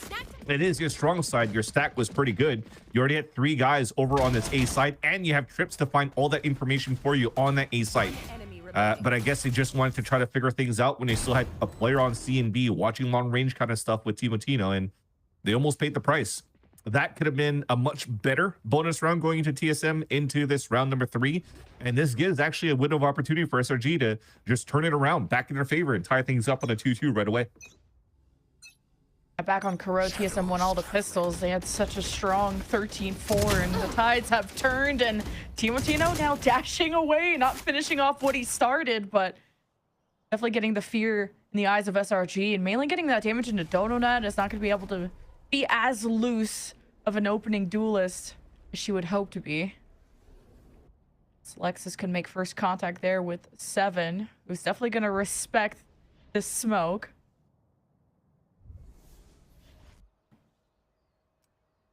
So will Alexis at that point. You see that Alexis was trying to take advantage of that a little bit more too, and as soon as it dissipates, you see both players kind of just falling back. But it keeps player inserted here. The big thing though, despite this kill, is this lurk coming out from Timotino. It's not being watched because Alexis has still full utility on the C site. Mel knows there's something up, but missed her window, and Timotino is in short and could get a backstab on Noya if she backs into this position, or Sarah. The only thing that separates SRG from this backstab is this smoke, and beautiful timing. 1, 2, and 3. Timotino is clearing house and heading for the ace. And the real joker is Alexis and how she hopes to keep the spike planted, and there is the ace for our Canadian superstar on TSM. And that's the thing. I respect here the fact that Alexis was trying to move up and stay inserted, but not having a turret. Watching here towards that grass in the beginning. I guess she wanted to maybe show to SRG or show TSM that she was maybe grouped up with the team and that she would find an opportunity to get an opener towards this C site. But Timotino once again just goes for a stroll. This is just like what we saw in Corrode on the first map, walking all the way down towards middle, flanking all the way back towards the A site and getting a quad kill behind SRG. And like I said, that was an opportunity for SRG to turn things around and tie things up right away on the 2-2, but that big mistake cost them economy and the round. It's not the first time SRG have been completely dismantled by a well-timed flank from Timotino. Just think about that waylay play from Corrode, so I'm out of here. obviously SRG want to forget about Corrode, and that last round, teleporting in, dashing in, highway down, shotgun to the dome, 7 out of play. TSM surround the perimeter, nothing obscuring them. Donut on the last sliver of health. It's gonna call that out to Noya, but she only has a sheriff. Droning in is gonna reveal that sheriff being close, and Alvin's still trying to deal with Donut, not getting the lucky spam, so now you have to dash in, and Timotino gets punished on that endeavor. SRG doing a fantastic job despite having to deal with a 5-man retake essentially. And there's not gonna be any time for Vora to do anything, especially with this stall, so now it's just about farming up to the Hunter's Fury, and Last player standing. okay, not a bad job. A round coming in for SRG where it shouldn't have happened though. This is going to be a continued chaotic matchup since this map that we saw in that second map of Icebox. That being said though, getting a 4K for Vora but losing a round, that's just a silver lining coming out for TSM. For them to be able to lose that though, that's the TP on the top. Okay, I like that. So we've seen this happen before too on this hits with a neon play. So you do the walls to just open up the map and have your Omen TP on the top, so you can just fight towards that back of the site, and then the rest of the team can just start swinging towards that side, and you have high-low verticality to go for trades. But that said, TSM should have been ready for one of those type of plays. You have a Silva in your composition. You have the lays from 7 with the util that you had in the back of Gong. You're giving a chance here for SRG to fight back. Dusk has talked about those set plays, and now SRG have to walk into maybe one of TSM's, and 7 ready to unleash, combined with GMD and combination with the paranoia. SRG able to teleport out and stay out of that, or at least run out. Ahead. Long missed. recon. Ooh. This is still Could a be a good good spot op here. Be exactly for Timotino to just hold this spot. SRG really spreading themselves thin and now having to recall their lurk from C and try to outnumber, see if they can chase down Timotino. And it's up to Donut to try and deny this op. Getting that to be dropped would be big, and he's gonna stick around with the knives. He's insane. We'll trade with the other duelists. The op is down, and SRG will get a plant. Hunter's Fury to retake for TSM and maybe deny the plant, but either way, it's TSM back. But no one really flooded in off of that Hunter's Fury, and it did dwindle SRG's forces, but it's all up to this flank from GMD to smoke off the turret. You heard it. One enemy remaining. That's all that matters. Vora could just finish off the round before the flank even develops, but and so he does from the top of heaven as Alexis was distracted. Yeah. I saw that Alexis immediately turned around when the smoke came up there from GMD, but she knew she had to fight and support on heaven first. But after losing Sarah on the pulse plant, tried to at least find that timing for that 1v1 and did so, but unfortunately lost that fight against Vora in the end. And it looked, yes, questionable to what Timotino was doing there on that side. Why is he still there with the operator pulling out the knives? He already used a dash here to try to escape, which did a great job to escape the dash to not get picked by Noya in the first place from sewers. But then you're in a one and done. You're still able to get one before you drop. You'll take it for sure. And that gives a chance there for TSM to retake and win that round on the side of their defense, thanks to the rest of their util that followed behind from Vora's Hunter's Fury on the defense. So SRG now, I mean, they're so close every single time to bring this back, or at least take the lead on Haven since this pistol round. But it's always TSM that finds some sort of answer back, either it be in the round in itself or the round after. So many ults to coordinate too for SRG. That's what they really got to talk about in this timeout. And we've seen drastic improvements from SRG every time they go to a timeout with Coach Effie's there. And it'll be cool to see what they end up buying. And now that Timotino op again, that's not going to be fun. Yeah, that's been the story here for SRG's pain point since the second map of Icebox, going into potentially now the third map with Timotino activating with the operator. I mean, he's already pulled out the outlaw a couple of rounds ago, and you've seen how it's been a thorn on them trying to win the bonus round on the side of SRG. Now he's posted up here on the side of Long C. That's going to hold down that spot, even to watch his garage with it, because they're still leveraging Alvin Boy with full util on the A site.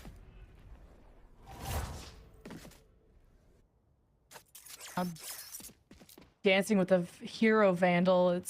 They've had to read that Seven's been on this side of the map before, and just want to be careful. And he traps from GMD, and Dodonut's able to open up the site and now keep Tino in check in this nook, and now just fully just overwhelming that player. Now you steal the op and show him who's boss. TSM gonna have to retake against that. Vora gets a good surprise while the rest of SRG to stabilize in main. Got a TP from Mel to maybe try and get behind them. It's not gonna stick. It just gets information. And TSM really got to take this fight and do so quickly. A Hunter's Fury this close is gonna force action from TSM, and Alvin gets away with a one and done, and still pressuring back anyone from the spike. It's a thrifty from SRG, and they still got the op out of that. Actually gonna get rid of it. Yeah, they want to use it on the attack with Donut opening things up as well with the fast gear that she has on that Neon. But that had to be a fight to be won by 7 if TSM wanted to win that round. Both of the players playing some crazy positions from 7 and also from Timotino. Aggressive positions more than crazy is the lack of word that I had before. Because Timotino already had the great angle watching down towards Long C. If 7 stayed alive, was able to pick off Donut, that was a free kill onto Alexis. But he turns away when his teammates dies, misses the timing, couldn't get the kill onto Alexis, and then he gets shut down there by the rest of SRG from Garage. Very nicely played, and that's what was needed from TSM to just win those fights, because they lost all that util from Alvin Boy still stood up here towards this A site. But Timotino should get a free kill here. Oh, Cast a Curse. Good thing. Cast a Curse, where'd he go? Okay, GMT trades coming out of Garage, and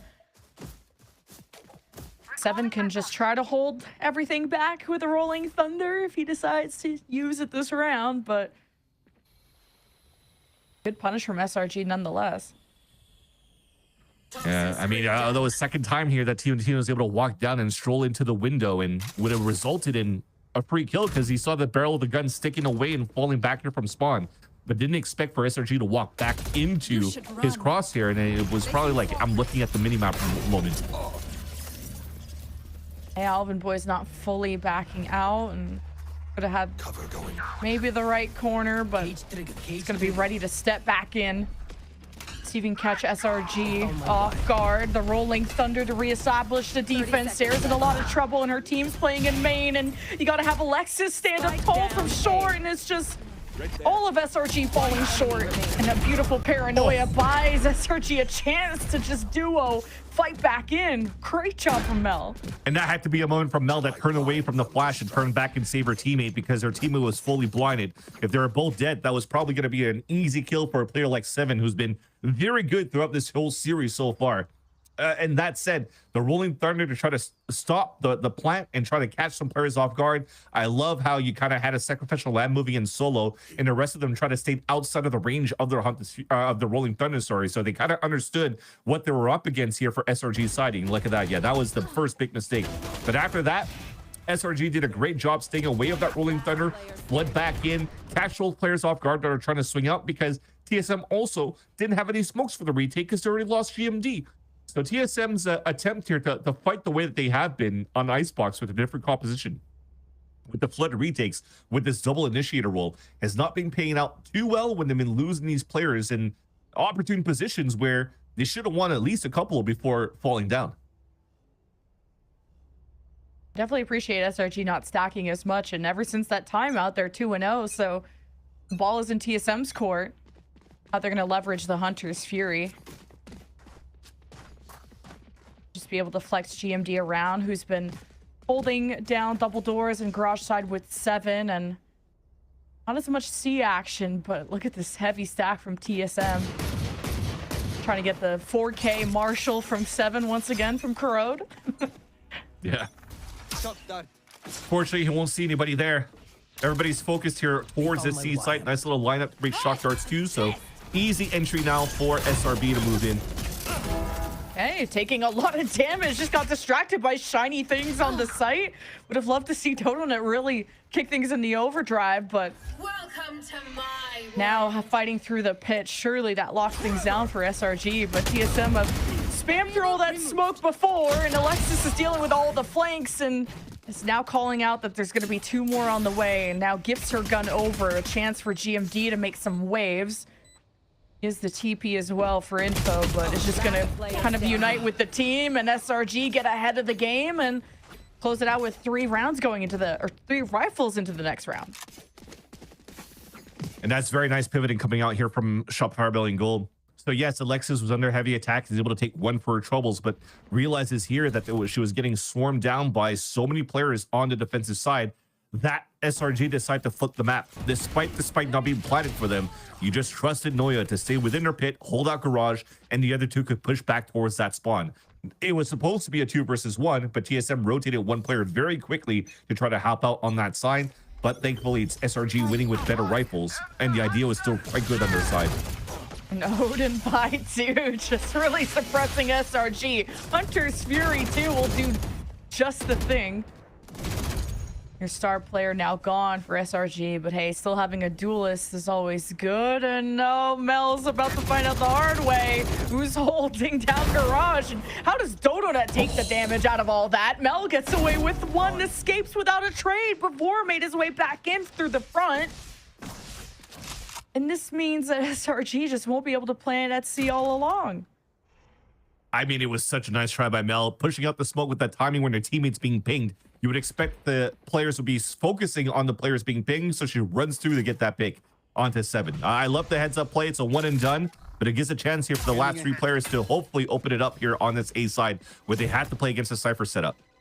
GMD gonna want to TP on the flank though, or just be in heaven? A lot of good choices. Just gonna take the safer option as SRG Now head out of the sight, out of mind. Sacrificial lamb this time is Dodonut in hell. Is able to suppress what she can, buy time. Heaven unobscured, Bora with 3. Noya peeks from main, gets her 1. Now has one final showdown against Vora. Spike gets tapped. She's confident in her molly and even more confident in her shot. SRG in the lead. That was insane by Noya. And I love the re-push back here from SRG into the site. The camera came up. It realized that there was nobody within that site except for Donut. As Donut breaks it, there's probably a comm to say, I need some help. They're probably going to flip me towards hell. We can't play the Hunter's Fury on the post plant, so let's try to do whatever we can.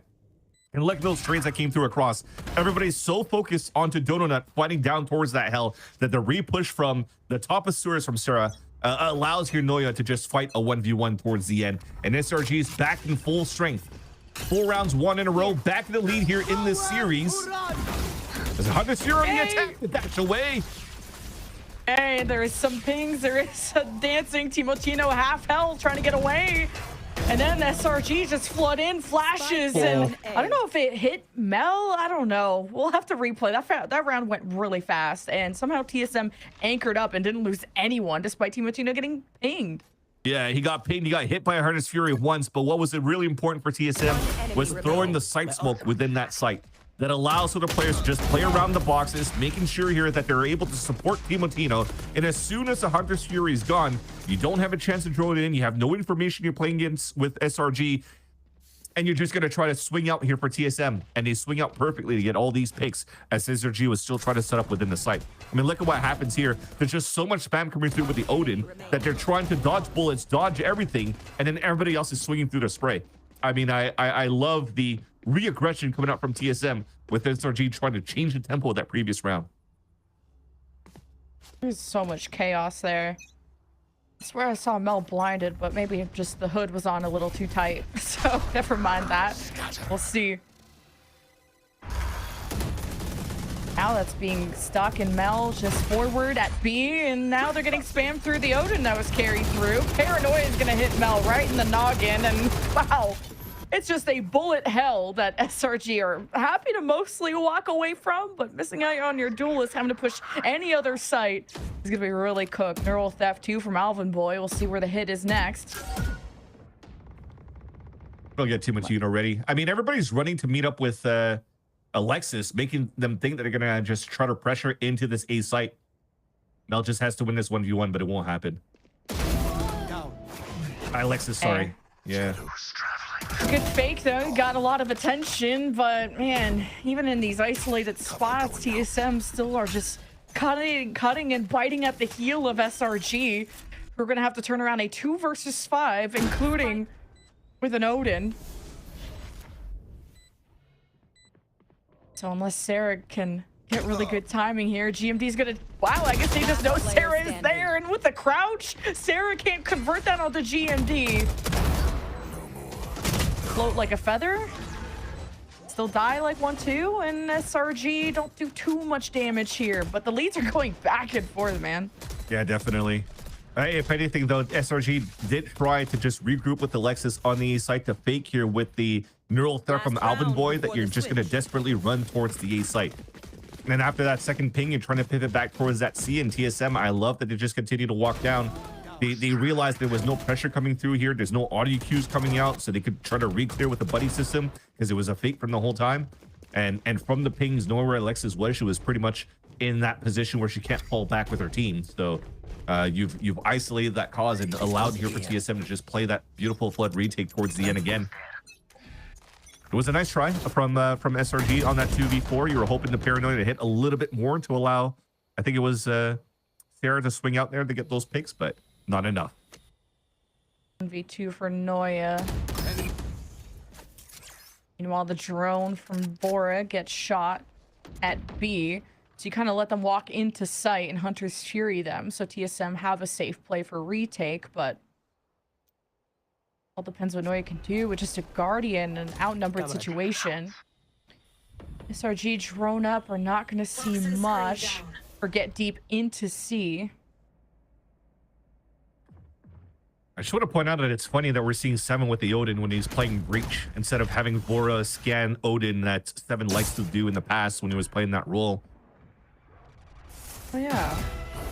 Well, Mel gets to teleport in. Timotino takes care of Noya's lurk, and now there's a flank forming, and Mel has to be the one that checks it with the spike, and Sarah's watching B because that's unsmoked, so it's awkward for SRG to watch their back. They are doing a better job of doing so.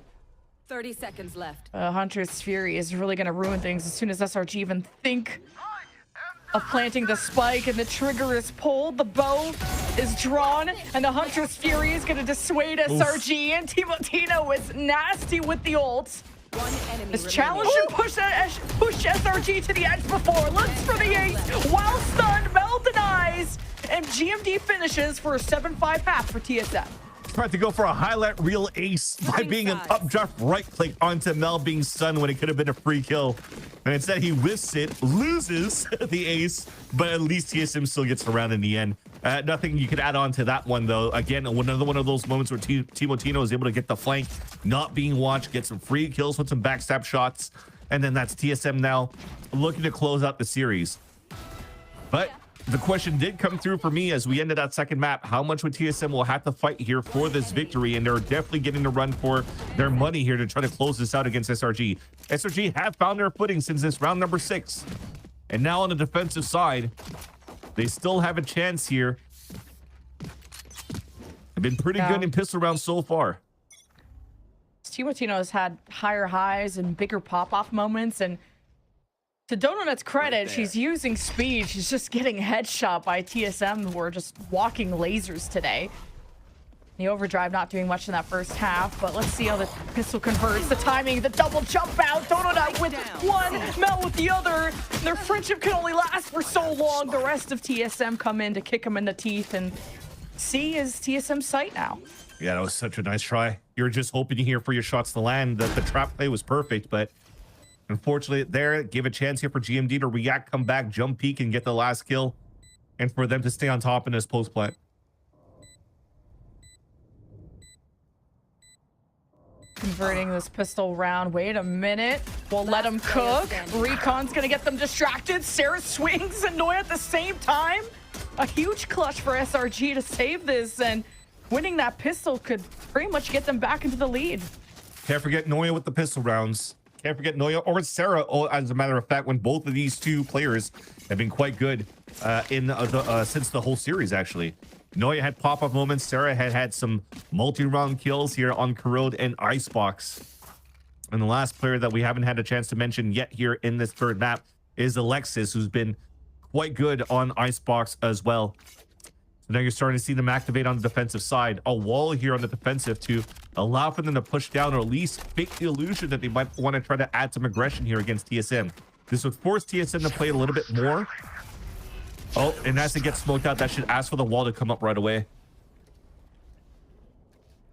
was going to say that the turret potentially was going to be activating the wall here on the defensive side so that Mel could stay hidden behind the default boxes and have some audio cues. And it says that she sees that it's being calm, allows you for SRG to just maintain their spots. Yo, a Noya Judge here would go crazy. She's always good for one, like she did on Corrode. Look at those Alexis. But hey, there's, oh my god! The whole flock comes down. And that's all SRG really needed, as it's just Alvin and my feed is cooked. There we go. The round is won, so that's all I needed to know. Yeah, Mel also making sure that she gets a fresh reload off the clip, off the magazine, sorry, of that Bulldog. But yeah, Noya inserted with the Judge into Garage. Alexis at this spot into the top B. An easy hold in the end when TSM's just trying to go for a contact play and a pop right at the entrance of the site. Now, same type of wall that you... Actually, the wall's a little bit deeper this time. There's a little bit of a gap, if I'm not mistaken, here on the right side of the B of the left window. The left side, right side, I'm having that same issue as you. Left other left window side, depending where you're looking at it from. North, south, east, west, yeah. Exactly, but you're still forcing players to decay a lot, walking through these walls and getting control here into the garage. So that allows this to happen. A double stack in the back of the site. Smell couldn't escape. Great trades from TSM, and job's not done, but for now it is.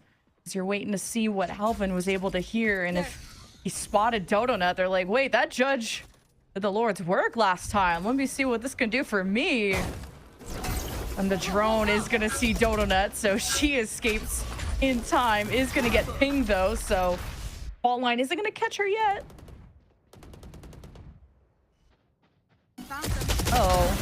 Uh-oh. Okay, the GC Sheriff does damage, but you were hoping for the headshot, so you could have dealt with the second one a bit quicker. 3 versus 3.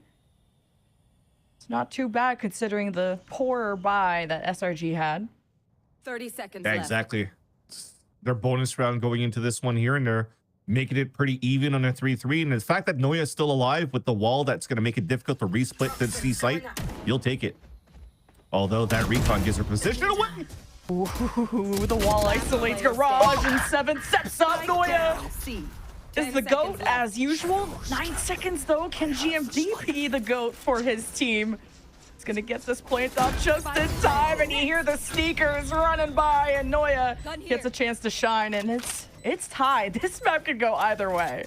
Yeah, that was so nice by Noya.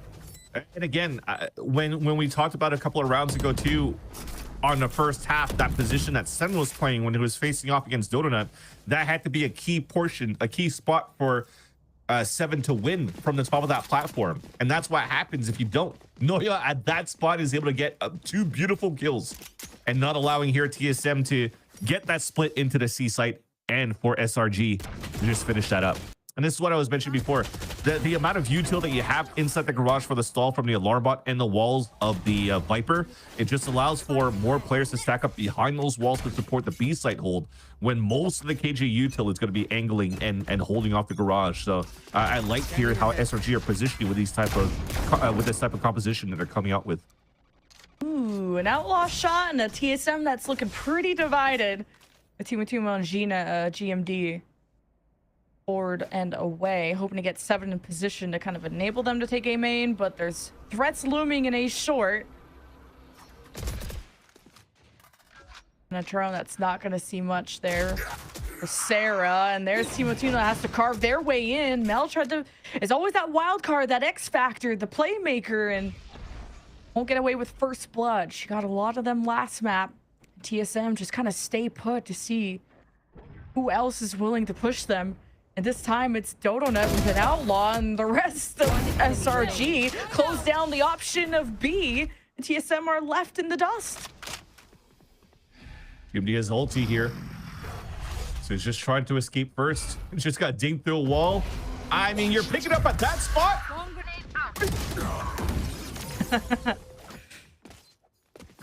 I don't have an answer. I respect that he went to heaven, but I think even if he got dinked to that wall, he should have known that a player was already going to be close. So what's the point of keeping up towards heaven? You're just pinning yourself there. I say go for the fight. Go down that staircase. Win that timing at least. Isolate those fights. If you're able to win that, you still have so much time to work with in the end there for TSM. But that definitely was not the type of play you wanted to see from your RGL on the side of TSM. And that forces a timeout on their end. Yes, this was replays that looked quite nice here for TSM to announce the lead that they had building up here into the second half. But this whole second half has been SRG all along on the defense. There's no answer so far from how TSM's able to run through the KG util and the Viper util, and they're getting shut down many times because of it. A lot more clutch potential, just kind of watching back these highlights from the Alexis Judge to a bunch of multi-kills being converted from Noya. And I think TSM just have to be more aware on these half-buy rounds. Just SRG love buying judges and hiding in these nooks and crannies. And sometimes buying an outlaw. I haven't seen an op the past 2 maps from SRG, so that's off the table. But the outlaw is certainly something that comes out every now and then. Yeah, and it's been used since the 2 rounds ago here from Donut, ever since they're going through their bonus round, which is great to do because they've managed the economy quite well against TSM, keeping it very low. If you're looking at TSM's buy this time around, they have Stingers with no armor. Everybody's just shotable by 1 bullet, which is a 140 to the chest, and she's used it 2 rounds ago when they all had 125s. So I wouldn't be surprised to see an op a little bit later on when TSM has that economy to work with, but at least now for TSM, they have the site. All right, got the lockdown. Not really accessible by TSM. We're just gonna choose not to fight this and not even plan, just straight up ditch the site. And Mel, is she actually gonna stick it this time? Is actually just checking out C. Goes back to the team. B has been scouted, so SRG are just playing the cat and mouse game and trying to outrace TSM to the only site they can go at. Big paranoia from Mel as TSM are slowed at the entry. Donut, the sniper, converts too. But with the walls up, TSM are not going to feel as secure unless GMD sneaks up on SRG and just not impactful enough. Double digits for SRG, close to that finish line. There is so much stall coming out here from SRG that TSM cannot cross that line of scrimmage. Even if not by the barriers, it's by the ones that were placed by Noya as well. You saw that Mel, yes, she TP towards the C site to find info, and as she cancels it, it's still close in range enough to throw the paranoia as soon as Noya throws her wall up. And what does that do? It hits 3 players of TSM. It also blinds the drone, so they get no information walking into the site, and it's freebies for the pop shots of that outlaw from Dodonut. Now the op comes out, gun round available for TSM. Okay to buy the op because you're rich AF on the side of SRG, so let's try to shut it down here on the defensive side. And this is a fun angle from Mel. Have to expect it if you're TSM and first contact. Timotino gone and a good entry play for your team has been removed. But TSM could still take this inch by inch, and SRG miles away from helping Sarah in this moment, who's just going to cause a bit of chaos with the shock bolts and fade into the shadows after getting smoked off. Difficult one to retake. You only really have a molly or just Noya with any util, a drone. Let's get some shots out of TSM. Alvin has a crossfire. He's not worried because 7 is a rolling thunder at any moment, but it's just going to decide to use his normal aftershock. Not too threatened by SRG, especially when Bora leads the way like this, and Noya gets the trade. The time is running out. This is looking very dire. 7 has to live as long as they can, and GMD is decaying and is up against Noya. Our president may have just clutched, and it's SRG that are going to be close to the wire. Oh, by 1 second, they get up to 11.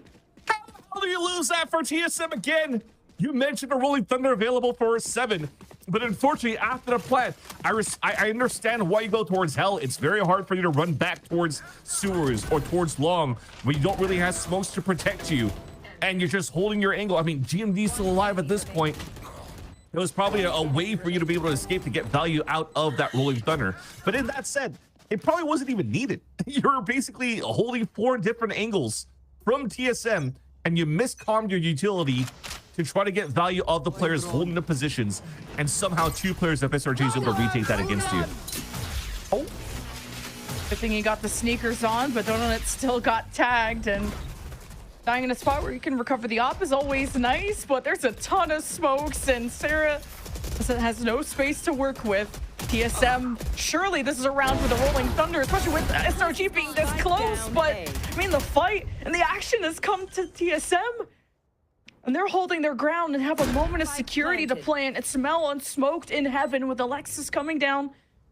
Backside, the attention is on Mel, who just gets to stand up on window and get that shot on Timotino.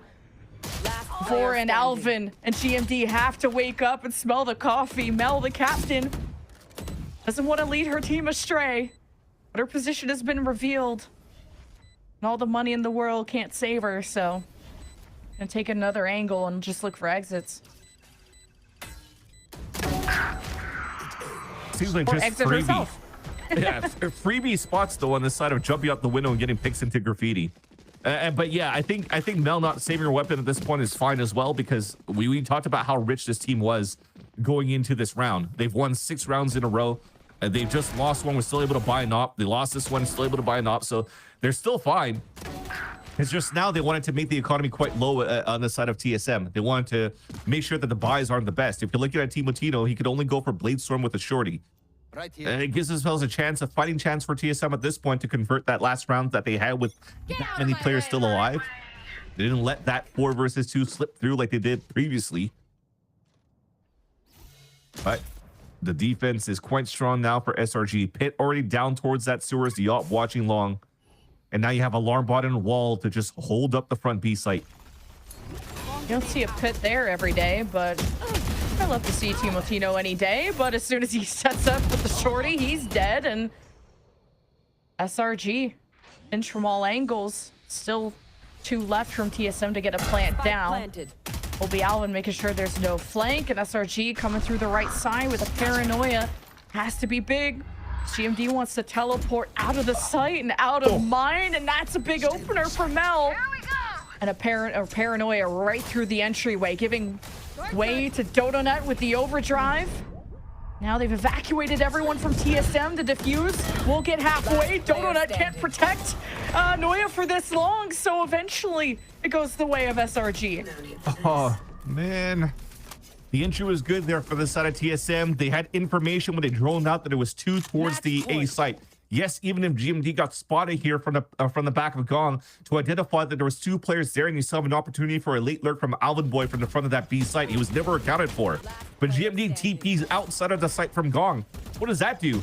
Yes, it saves you away from being spotted from Gong, but you left your Silva alone on the site. So he has to fight for his life. He's not able to get anything done. He gets picked off by Mel, and then SRG instantly gets a player advantage for the retake. That was just, again, unfortunate there to just not play with your teammates, to trust that you could go for these trades with the crossfire setups. And now SRG are at series point. All comes down to this. SRG have only given up 1 defensive round. It's a first blood for the IGL. And TSM just trying to run past SRG. And okay, it's a great pick. But Mel and Donut loom in the shadows. And it's clutch or kick with Timotino at the helm. The tip of the spear. Pierce is hard. And SRG put up a good fight to try and relinquish TSM. But it still will be a plant. But this flank from Alexis could save the day. Not yet here. It's Planet. They flipped the map. And now they have information. They have the information and nobody's going to be rotating out from the spawn. So they know they're both going to be coming from long and sewers. And Alvin's vertical position could probably be the one that saves it here for TSM. Ah, good flip. And Timotino should be able to collect this. Quick flick and a peek from Alvin. And TSM still got some fight in them. And what a moment right now to potentially break the econ on the side of SRG unless we go for small shields. This is a huge decision to be made here by SRG. I think there's 3 players that could buy and 2 that can't. So do they want to half buy, go judges? Do they want to force it to try to close it in? And if they lose it, they still have a chance in round number 24. They're going to decide potentially to just play it safe, and they will. Singers, Judge, trying to build up at least into the later rounds. If it gets to that point, ults on their side too. Okay, 2 judges though. This did so much work for Alexis at B before. She gets away with this again. GG's. And they know that for TSM. They know the Judge play out from B, the Judge play out from Garage potentially. So this is why they're focusing on the C side first. But I love how SRG's retaliated to that, or replying to that. Already an instant smoke on the top of C. You're not allowing here TSM to get that early space. Even early drones coming out to see where the pushes are coming from. And you might think that there's a weakness here on this A side because it spots nobody, but there's still 2 players watching out that spot. So SRG's in a great spot to funnel everybody towards the judges once again. Clearing out, making sure Donut wasn't close to A main. Now TSM have to scale up slowly. Donut can just get a free... I thought it was going to be a free peek. Never mind. Not with Timotino. He's been so clean with the op. It was the whole reason they went on a win streak on Icebox. The saving grace for SRG was actually just switching sides and getting rid of the op. So now the A side is open and Sarah just has to live on and maybe take a favorable fight with the Stinger. If GMD continues to push her sight line, that is going to be 1 rifle she can get. Oh, just gonna get a free shot into the back. Alvin got confused. More upgrades for SRG, who can try to convert a thrifty. Now 3 versus 3. With an op that has to watch front of sight. Didn't ping him though. This is still a good spot for the op. Avoiding what you can. So much for Timotino to watch. And now with his initiators coming out of sewers, gonna get some support, but he is smoked off. So trades as SRG break in, but the op still rings true. And TSM hope to force overtime very soon. Now they're grinding down the economy on the side of TSM, SRG to TSM, dropping 3 players, forcing out these rebuys. That was actually a pretty good eco in the end here for SRG, with 2 judges and pistols to drop 3 players like that. And also from those kills, you're leading up to the Hunter's Fury out in the hands of Sarah with that kill onto GMD. Now the timeout is for them to decide if they want to go potentially for even the blind ults that Vora had value with at the beginning of this map. And if you're looking at it from the side of TSM, with how SRG's been setting up here with so much util into holding garage and front B with Alexis's utility, most of the defaulting around TSM has been down towards the long C or at the choke point of the A site. So they could potentially definitely go for a blind ult into the A side to guess and gamble that players would be there to do some instant damage. Or they could also use it for once the site hit comes through. It just comes down to what the coaches will be talking about with SRG after this timeout. Ooh, the op though. I'm stoked. I'm with a Hunter's Fury from Sarah. They wanted to just kind of give up sight and play back like they've done on Icebox. I mean, she's watching from sewers right into a spot that can ult diagonally right into the spawn. And she'll have double support with KG utility at that point too. That would be cool. Okay, it's just a dart for info. Had me going. I got excited too early. Same here. But... Because I wanted her to Hunter's Fury and funnel everybody into the op on the C site. And just a recon dart seems to have done enough rather for the side of SRG. Because you're still seeing TSM looking to split into potentially a late C hit.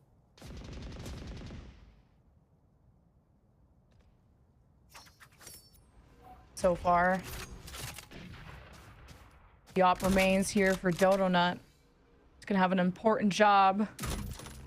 Maybe TSM think B could be a possibility if the smoke dissipates soon. They've hit that quite a bit. He supported well with an op, but the options are pretty free for TSM once all this util goes away. The movement is also great for SRG. They're using everything to their arsenal. It came down to the op walking down towards garage. If there was somebody there, Hunter's Fury is there. But the more time that's being wasted so far by TSM, a lockdown from Alexis could delay. And then they have Hunter's Fury on top of that to delay. They could funnel everybody once again into an op. So TSM runs a fake into the A site and they're trying to split into C. But the Hunter's Fury could still be in range once they start hearing the footsteps. It's just a lot of util being dragged out, and Mel will be dragged out of that window position, dashing in. Noya tries to delay with a molly at their feet, and she's paranoid.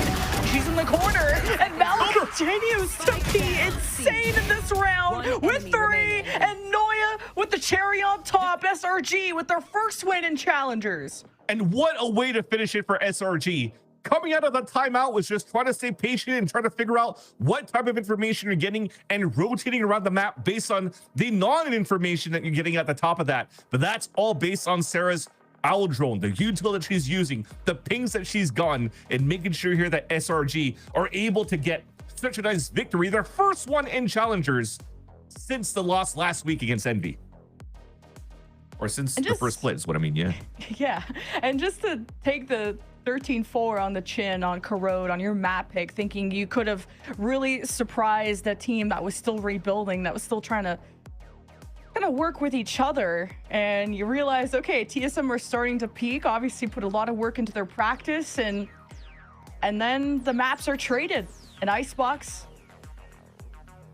was a doozy. 13-10 on the last 2 maps. A big congrats for SRG. It's such an important match for either team to be able to punch down on the teams at the lower end of the standings, because you're going to have a tough schedule ahead of you. But I'm going to be really excited to hear what the desk thinks was an upcoming interview with SRG, so stay tuned.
Final stage. One last shot at VCT Ascension.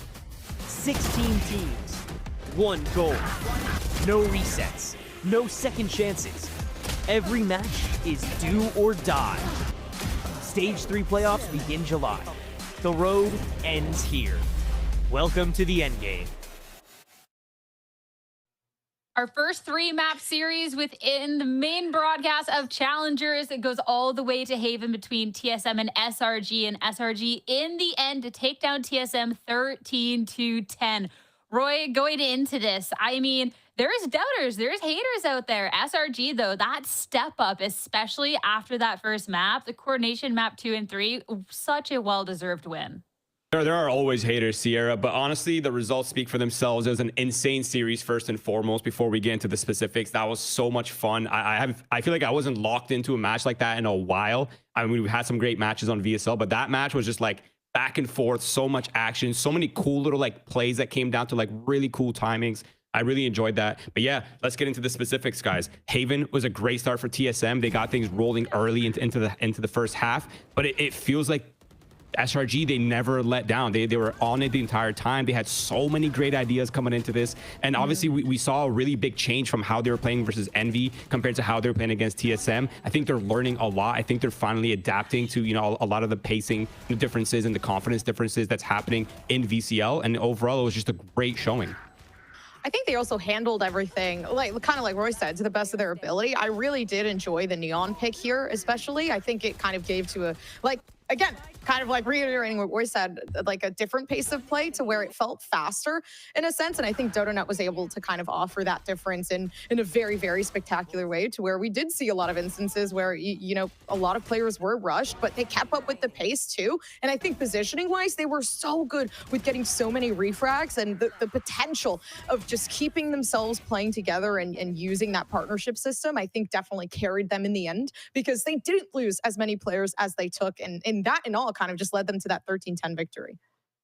And looking over the individual player performance, because that's the meat and the potatoes that I really want to get into this one.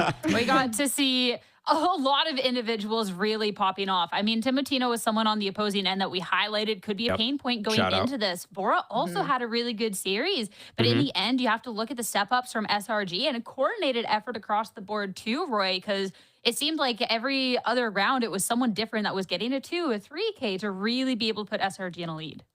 We need to get the IRS on the line, because I mean, Mel just has not paid her IGL taxes here. I don't really know what else to tell you. She had a great series. She was calling lights out. First of all, it just seemed like SRG, whenever Mel's really locked in on the IGLing, they have a lot of answers. So many answers to like the meta problems, the ults, right? Like we saw how much they were pushing and pulling, kind of holding that KJ ult to the very end in that last round. There's just a lot of like the ideas, the retakes, like just so many of the things. And on top of that, not only she lights out calling, but she's dropping 171 damage per round. Insane first kills as well in the second map and in the third map. And ultimately a very, very key piece, along with obviously a lot of the SRG players who also played very, very well. But yeah, shout out. I mean, she was someone that we highlighted coming off the Icebox that had a really big step-up performance. And to see this as well going into Haven, we love when our IGL can just absolutely pop off in the server. I think the calling was exceptional. Like when you're talking about someone who's able to get multi kills in a game, I mean, Mel was just amazing. Gompers, like, what can't she do? Let's be real. What can't she do? I don't even know, to be honest. Mel could do a backflip in 2 days, I feel like, and just learn how to do it. Mel is spectacular player, great mindset, great IGL overall. And it's crazy because we're highlighting a player for not only their play style and the capability of being able to carry this team as a controller player, but also as an IGL, which it's so background to where, you know, a lot of people don't notice like the minuscule things that Mel has to adjust and kind of keep the team doing to keep the game running the way that it is. And I think that's so admirable to kind of be put in the back line like that, but also be such a significant factor as to why this team is succeeding the way that they are. And honestly, they're headed in the complete correct direction, because running away from this victory is such a huge, like, it's a huge part of history that I'm definitely so happy to be a part of. It's really nice to see too, especially since last week, you know, Oh, when you're going up against Envy, that was a little bit of a rough introduction, but it's a team that definitely is capable of learning, has learned, and to be able to get this win today, I think was just really, really nice for the team. And I think, too, really good momentum base for the team going forward. Roy, this is definitely a different version of SRG than we got to see in stage 1, and I think that is the most exciting part of it all. Completely agree. And sometimes all it takes is just to get one on the board to get things rolling, right? Like knowing that you have the potential, having a really great performance such as this one. But I also want to talk about TSM. Like, I think despite this loss, I still haven't really lost faith in them. It takes time to get new players to mesh. It takes time for new personalities to kind of merge within the you know, the hive mind of the team. And I think they're still on the right path. The talent, the raw talent in Timotino and Alvin is impeccable. That can't be understated in my opinion. But yeah, shout out to SRG. Obviously, they looked great. They had a really good game plan, and I feel like they executed it perfectly. TSM, I mean, there needs to be some sort of bounce back. We're looking at playoffs right now. So that could be a question we revisit next week. But for now, we need some answers. And for that, we have Mel on the line for the post-match interview. Mel, what a series. Just simply put, what is it? Just tell me what's going through your mind right now. Just a lot of joy. I'm really, really happy we get this win, especially against like a team like TSM. They're a storied team in, you know, NAVCL. So just really, really happy. Really proud of my girls. That was such an incredible series. And I want to talk about maps 2 and 3 in the series because we got to see these same 2 maps last week, right? And it was highlighted on the desk that SRG, you're a team of grinders, like the support staff, you have the prep, everything. Do you think playing those team maps last week up against Envy helped you this week, or what other factors went into just dominating today? I think it was less so the maps and just more so the team that we played first round. Like we played Envy and they're a great team. I mean, they're like the standing champs, right? And I think I learned a lot. We learned a lot from that game, not even just in terms of like gameplay, but purely kind of like mindset and how our like approach to the game is. I think we play like kind of scared and we play like without a lot of confidence. And in all honesty, you could watch in our gameplay last week, we were very clearly like lacking any sort of confidence. So this past week, we've just been trying to build on that. And yeah, I think that did it more than anything else, I think. I feel like we got to see that confidence come on through. Like some of the shots you guys were getting, some of the angles you're peeking, just absolutely incredible. And I want to know then how that comes down for you as IGLing to make sure that confidence and those vibes keep up in the server, because that's definitely something that can be a little bit tough for a team, especially after something like that first map. But you didn't let it phase you at all going forward. Yeah, I mean, I'll say it. Map 1 was a stinker. We lost our map pick pretty badly, but my team makes my job like pretty easy when it comes to like resetting mental and stuff like that, because everyone has done a pretty good job of keeping their mental up and staying focused. You know, since it's not our first time losing, like we're not the kind of people to tilt. It's just a matter of making sure we are keeping like the problem solving mentality up and running and like not giving up and like fighting for every single round, fighting for every advantage is really the most important thing. So my team makes it easy. You said never giving up, and I want to touch on that with the final question too, because this is obviously a great win going on forward. Obviously, going into a league like this, there's a lot of talk, right? And I want to know how you feel this statement going on forward with the rest of Challengers. Yeah, I think it shows that we aren't just going to be hopefully going out like, well, I mean, we definitely can't go out in 4 anymore. That's our goal, is we don't want to go in 4. We're just taking baby steps right now. We're not looking to anything crazy. We're not like thinking like ahead to playoffs. We're just taking it game by game. And our main goal right now is to not get relegated, because that'll just make our schedule and our season that much easier. So at the very least, get these 2 wins and try to just stay in Challengers for next split. Definitely a great first step today, Mel. Congrats on the win. Enjoy celebrating, and thanks for chatting. Yeah, thank you. Thank you. Thank you. As for us, a great first series to be starting week 2 of Challengers. Still one more on the day, though. Quick break after that. Prosperity going up against Legacy Kingdom. Stay tuned.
everyone. Back to Valorant Challengers Stage 3. If you missed our first series on the day, you definitely missed a hype one. You'll have to make sure go back and watch the YouTube, watch the VOD later on. Later on is the key word, though, because we still have one best of 3 up for today. It's Prosperity going up against Legacy Kingdom. And this one is exciting in its own rights, because obviously when you have those very storied teams, there's a lot of history to be built there. But for these teams, Roy, what I find interesting is this is a history that we're building up. We get to learn more and more about these teams every time. And isn't that exciting in itself?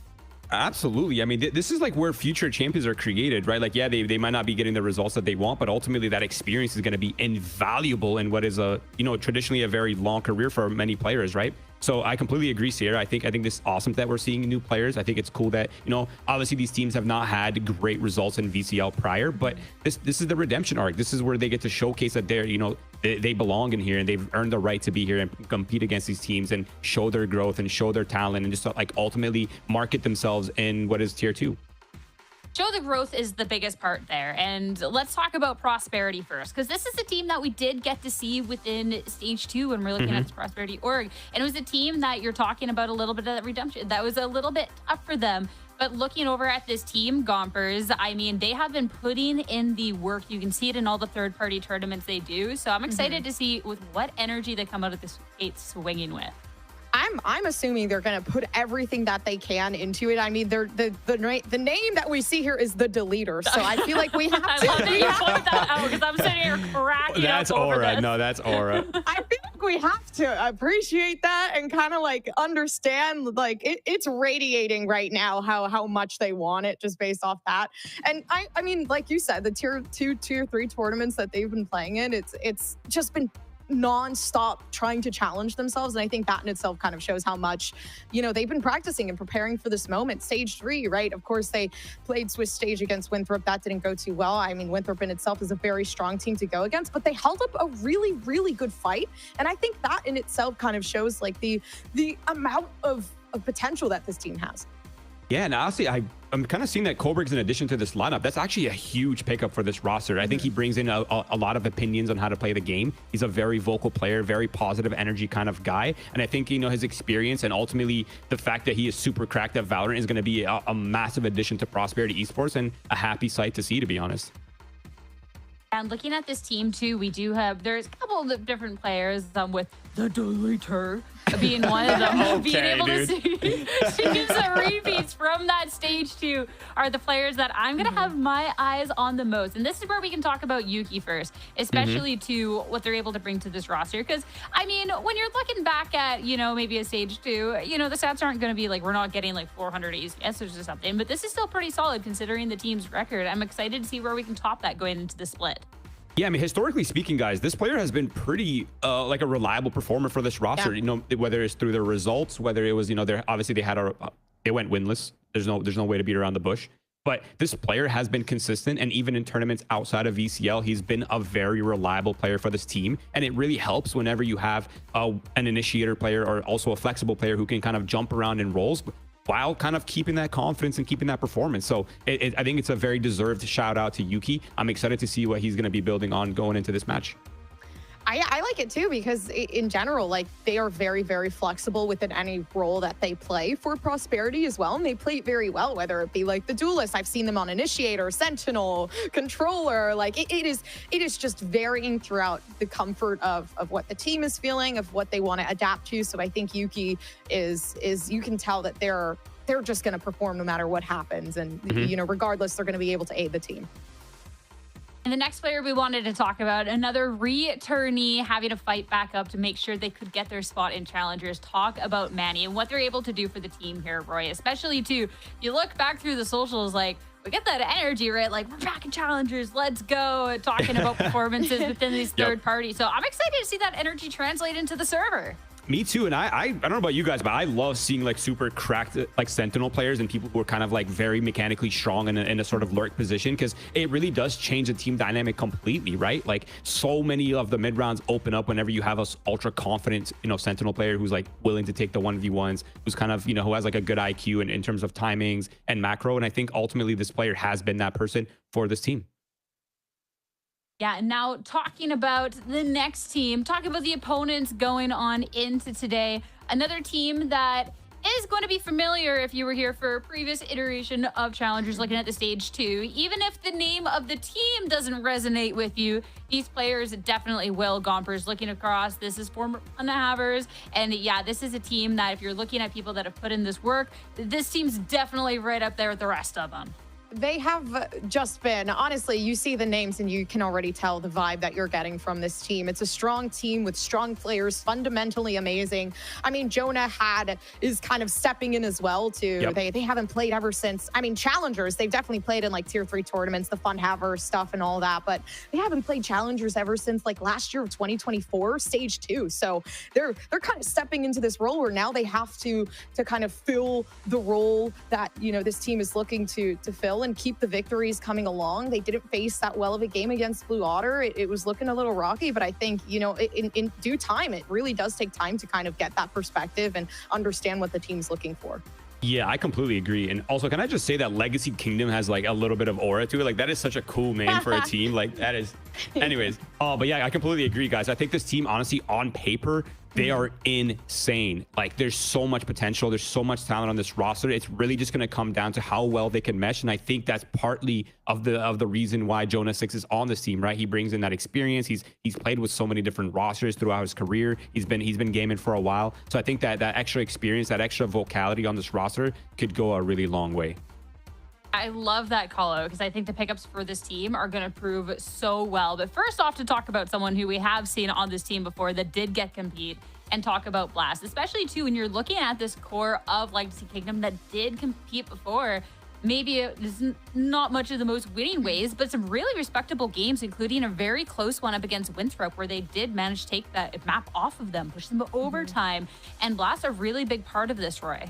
Oh yeah, he dropped an absolute bomb on them. It was crazy to watch, to be honest. But I mean, just listen, guys, despite me roasting him a little bit on socials and teasing him on socials, I've actually been a huge fan of this player for a while. I think he's kind of in this like weirdly unique position where he has played so many roles throughout his career, and he's played with so many like experienced and structured players and coaches. And I think that has kind of built him into this sort of like very well-rounded powerhouse. And I think the fact that he's in this role, kind of like we were talking about before with Manny, where like when you have a player like this who's experienced and who's also like really big-brained and can back it up with firepower, I think that opens up so many possibilities. And this is that player for this team.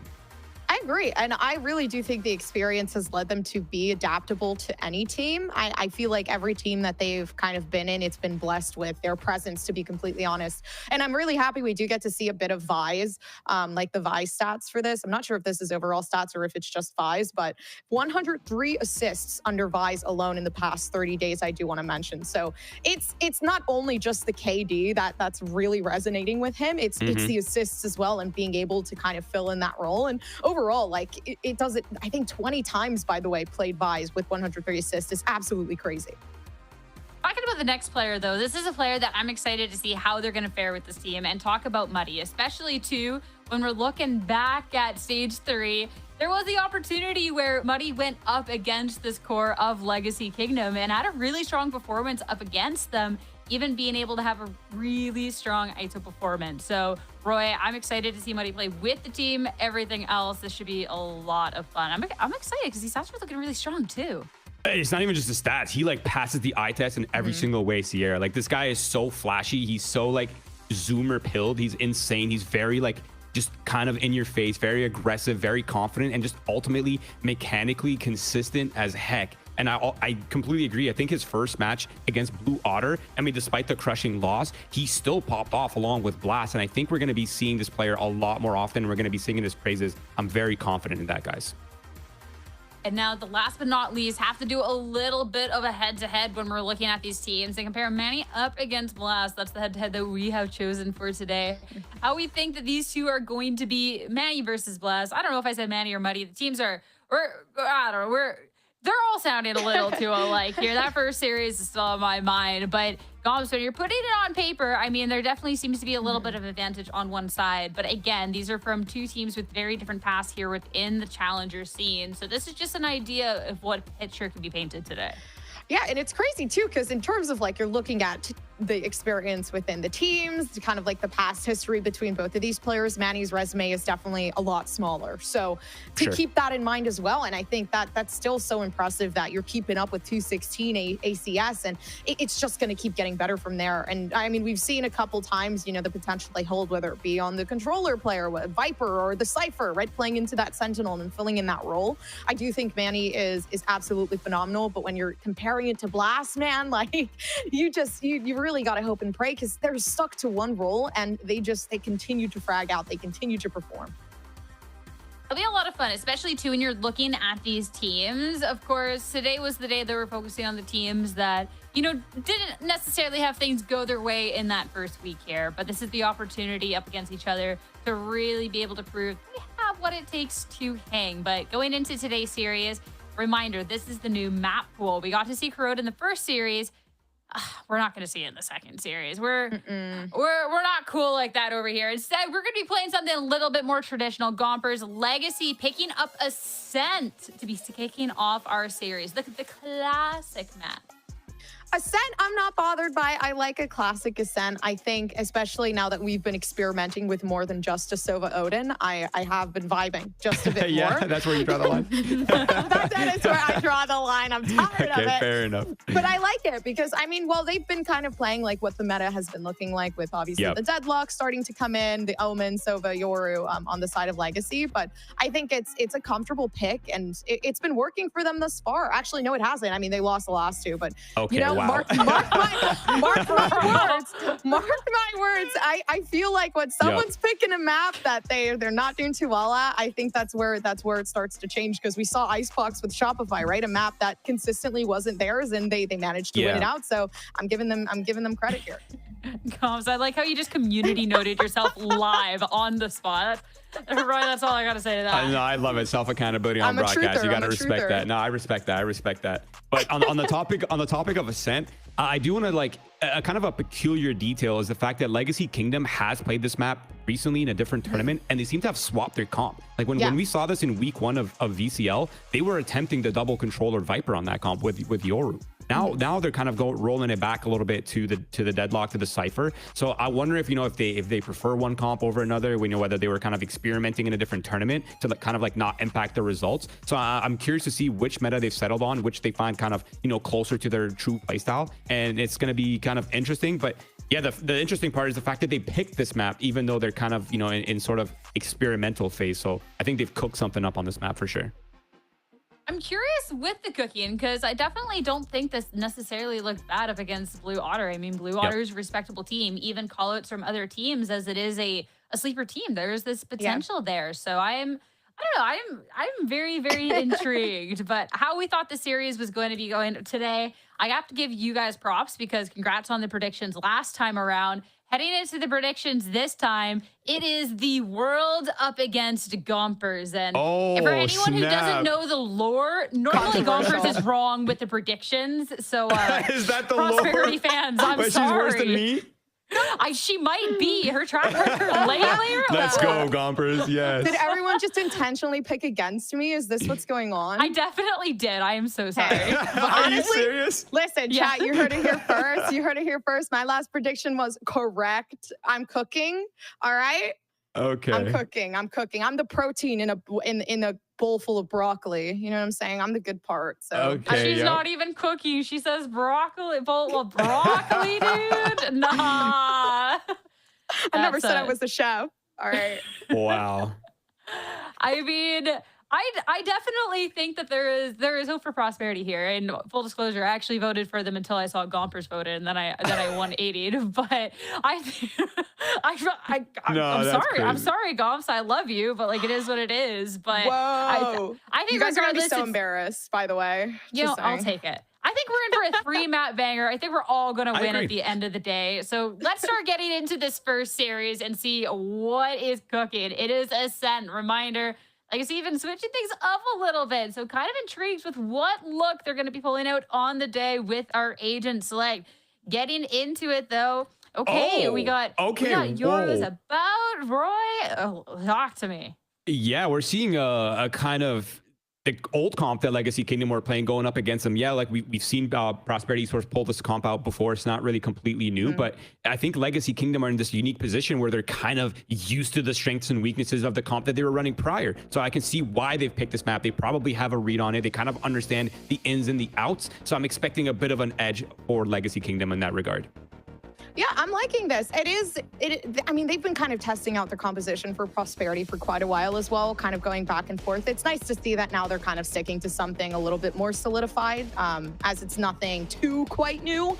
For me, I'm excited to see the deleter delete. So that's all I'm gonna say. I had to end it off with the bang. I hope you guys enjoyed it. Thank you. I'm excited for Muddy up against the deleter, but I think this is going to be a great first map in the series nonetheless. But Ascent is ready. I know your casters are raring to go, so let's send over to them and get it started with Vansili and Lemon Kiwi. Thanks so much, Sierra. I had to stay stable because I'm shaking in my boots. I'm casting the deleter bans. The one and only. And hopefully deleting on a Yoru on top of that. But to go back to what Roy was mentioning before, Prosperity Esports coming out with this composition that Legacy has pulled out in the last week of Challengers, but Prosperity themselves has been testing out this very comp themselves in the outside tier 3 tournament as well.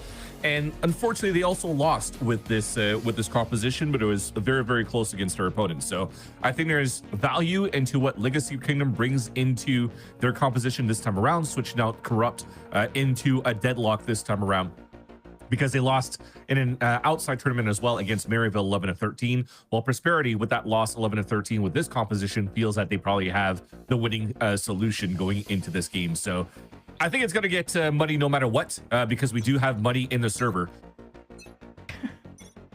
And no more magic, but we're hoping to see some magic happen here for Legacy on their attack. Already poised to set up for mid with a Viper wall that is currently down, and Deleter there to make first contact, and Legacy quick to chase them down. But with open catwalk, Legacy also don't want to walk into a trap.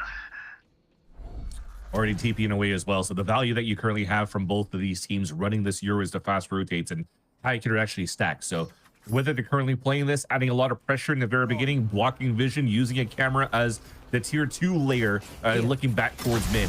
But that smoke is actually quite huge on the attack side. That's going to actually allow for them to find a little bit of a gap on where the defense is currently being set up and maybe continue to fight towards spawn. But it's a fake to fight back on catwalk.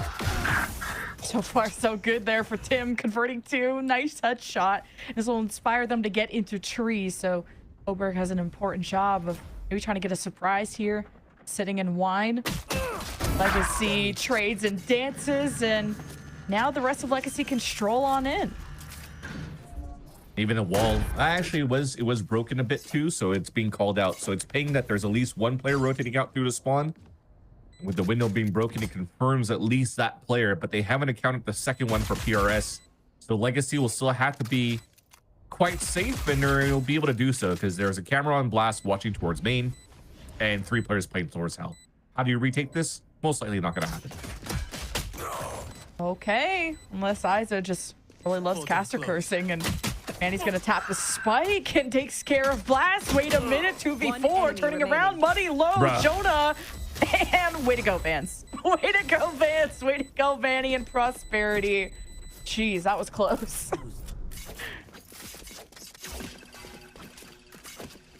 I'm very mad. I would be too. In the end, everything that led up to that moment, though, from Legacy was actually quite nice.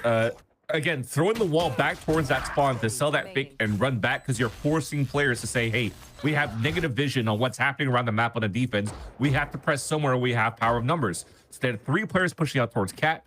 Legacy runs back into it and then are able to trade perfectly to open up the A site. It's a 4v2 for Christ's sakes.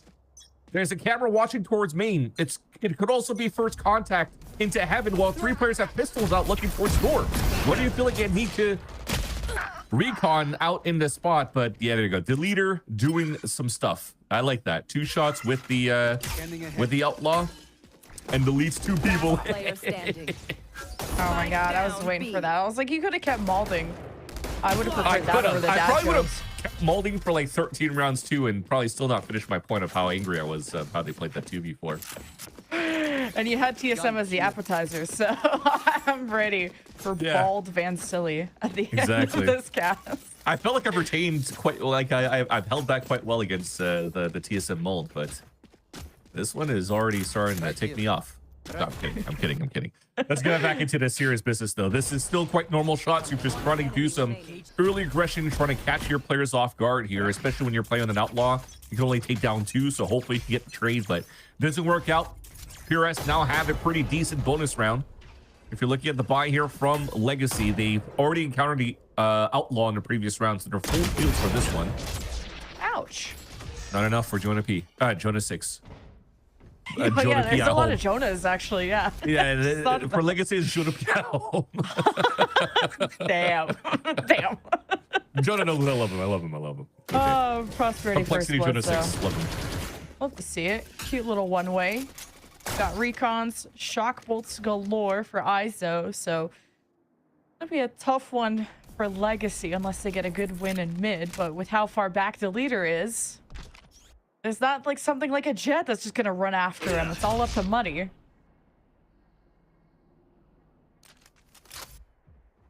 And even after the first pick that they've lost here from Jonah 6 falling on middle, it's very hard for them to try to tempo a little bit more quickly on the side of Legacy because they've lost their Silva. So they have to try to stay up as a group and try to play trades. But by doing so, you're forcing Util out, you're giving information away. PRS can just play the power of numbers, set up the crossfire setup like they have been doing. And it's just going to be a Fnatic run with 20 seconds left. Going to gamble a push into the A site. Hey, Stinger should do some work. Few little headshots, but there's only so many bullets in that gun, so I don't blame you. And Yuki at the back holds their ground. It's 7 seconds. And Corrupt has to plant here and now. Prosperity on the way. Won't be able to deny it. So you have a recon out. It's not going to ping Corrupt. It could be a big surprise for them. And Manny just jump spots them. And Prosperity lead with 3. 2 kills while being netted too. This is beautiful shooting coming out from PRS. So to convert a bonus round. Man, I mean, we were just chatting in the green room before the series started. I guess before the broadcast started, and Roy was like, Legacy, they have everything above PRX. Players, experience, shooting. I've seen none of that yet. PRS has been owning so far since the beginning of this round, and it hasn't been anything in terms of compositional wise, at least from the side of PRS. It's just Legacy being quite slow after losing Jonah at the very beginning of the round, but everything else is just lack of coordination on their side. I hate to be that guy, but they need to wake up when it comes down to the next gun round here. Unless they can do something special with these shares. I would... Oh, that could also help. ISO is going to help them up a little bit. I will take myself out. Yeah. Prosperity gonna hold their ground, and a Legacy with a bunch of sheriffs looking to duel someone here. Just the paranoia too to limit things. Jonah's gonna stay put and lets the deleter maybe get into position with the outlaw too with 2 flashes, but so far Legacy are being awarded a lot of map control, and that camera is gonna spot where this push is coming from, and trips are gonna stand in their way. Could be a Yoru making their way in very soon as the teleporters set in. And Silly's getting more pissed. But you use both shock to like try to break trips without really walking up. Anyways, we'll talk about it when they lose a round here for Legacy. I'm just waiting for the caster curse to happen one more time. The drop down there with the sheriff, but surely Vandals and Outlaws win against sheriffs, so a flawless one at that. Strong beginning here for Prosperity. Yeah, so they're just a small mold this time. They walked up to the area. They were able to take control of market, and they weren't really being pressured this time around from stairs or from lane, right? But you could have kept walking up a little bit more and realized that there was an unbreakable trip, or just at the entrance of the market. So Shark Dart, break that, try to flush a way out here to try to work as a group. But instead here at this point, you use both shocks rather on either side of lane and try to break the sharks there. That was already a trap to walk into when you're trying to execute here into the B site. But eco round, it's fine. Thankfully now going into round number 4, they have weapons, they have Annihilation out in the hands of Corrupt. And I know here that PRS have been turtling up a little bit more here in the extremities, leaving middle open quite often. So maybe they could try to catch something here inside inside a deeper site. Deploying drone. Enemy mark. Kind of interesting trip too from Blast. I usually see it farther into B main, but I'll hang with it. I guess he loved that mid control, and they're kind of trying to spark a duel with Prosperity. Namely, it's been the deleter, either in A main or mid. And with this op, now unobscured, it's going to be tougher for Legacy to cut through easily anyway. Yeah. The drone, though, they're trying to, I mean, are we trying to sell a fake? Yeah, we're trying to sell a fake towards the B site and then fake A and then fake B and then go B again. Just love seeing the whole map of Ascent and using every second to do so. That's fine. 30 Very seconds fanatic Yeah. of you. It makes the job a little bit harder as a color commentator to just try to explain what the next steps are, but they have to commit into B. Surely Muddy gonna do what they can, and the annihilation to kidnap the person at the back room. It's a good 10 use of seconds the left. ult. And now Prosperity at the top side. Legacy now gonna hold someone in main. It's gonna be that market push, and Tim has to show up. His impact needs to be found. We'll burn down on Yuki. Now 2 left for Prosperity on the retake, but they are established at Boathouse, and Tim is Last smoked player off. standing. Prosperity know this and don't want to get pinched. A nice high-low from Jonah and Corrode to seal the All deal right, for so Legacy. that was nice. Towards the end, though, I guess the TP that you had from Colbert was looking back towards that B site to see if they could find who's playing within B, who's being tunneled around, or who's turtling back, sorry, in the area.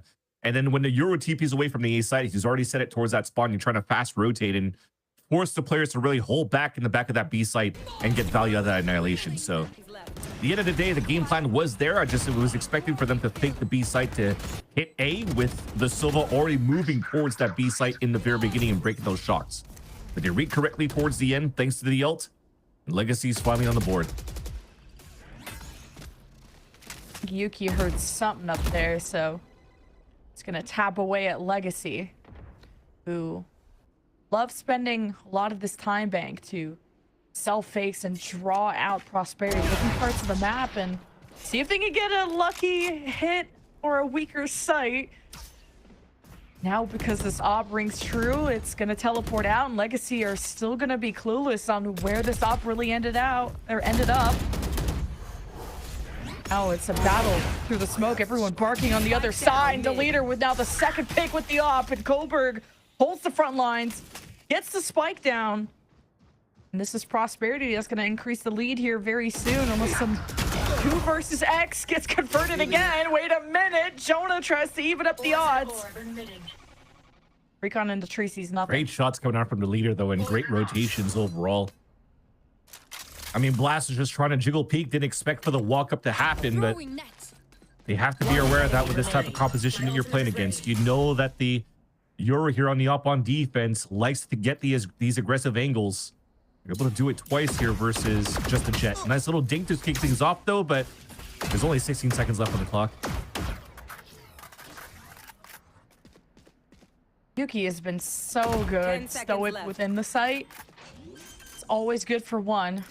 Now, to not be able to draw Yuki out into your fire is going to be tough. You hear him rounded about, and Jonah can't react in time, so still going to be a Prosperity round, especially starting off that 5 versus 3, and they get to keep the off too. And that's the interesting part, too, with Legacy being able to play this map of Ascent against a composition that they themselves pulled out on the first week. Roy mentioned that you're able to find the strengths and weaknesses of this map, of this composition, and how you could maybe take advantage of it. But they're still getting caught by those easy pushes out from the leader. We haven't found or able to get good value out of entries yet from how Legacy is trying to work around the map here. Unfortunately, here you still have Money that's not able to get the first frag of this game so far.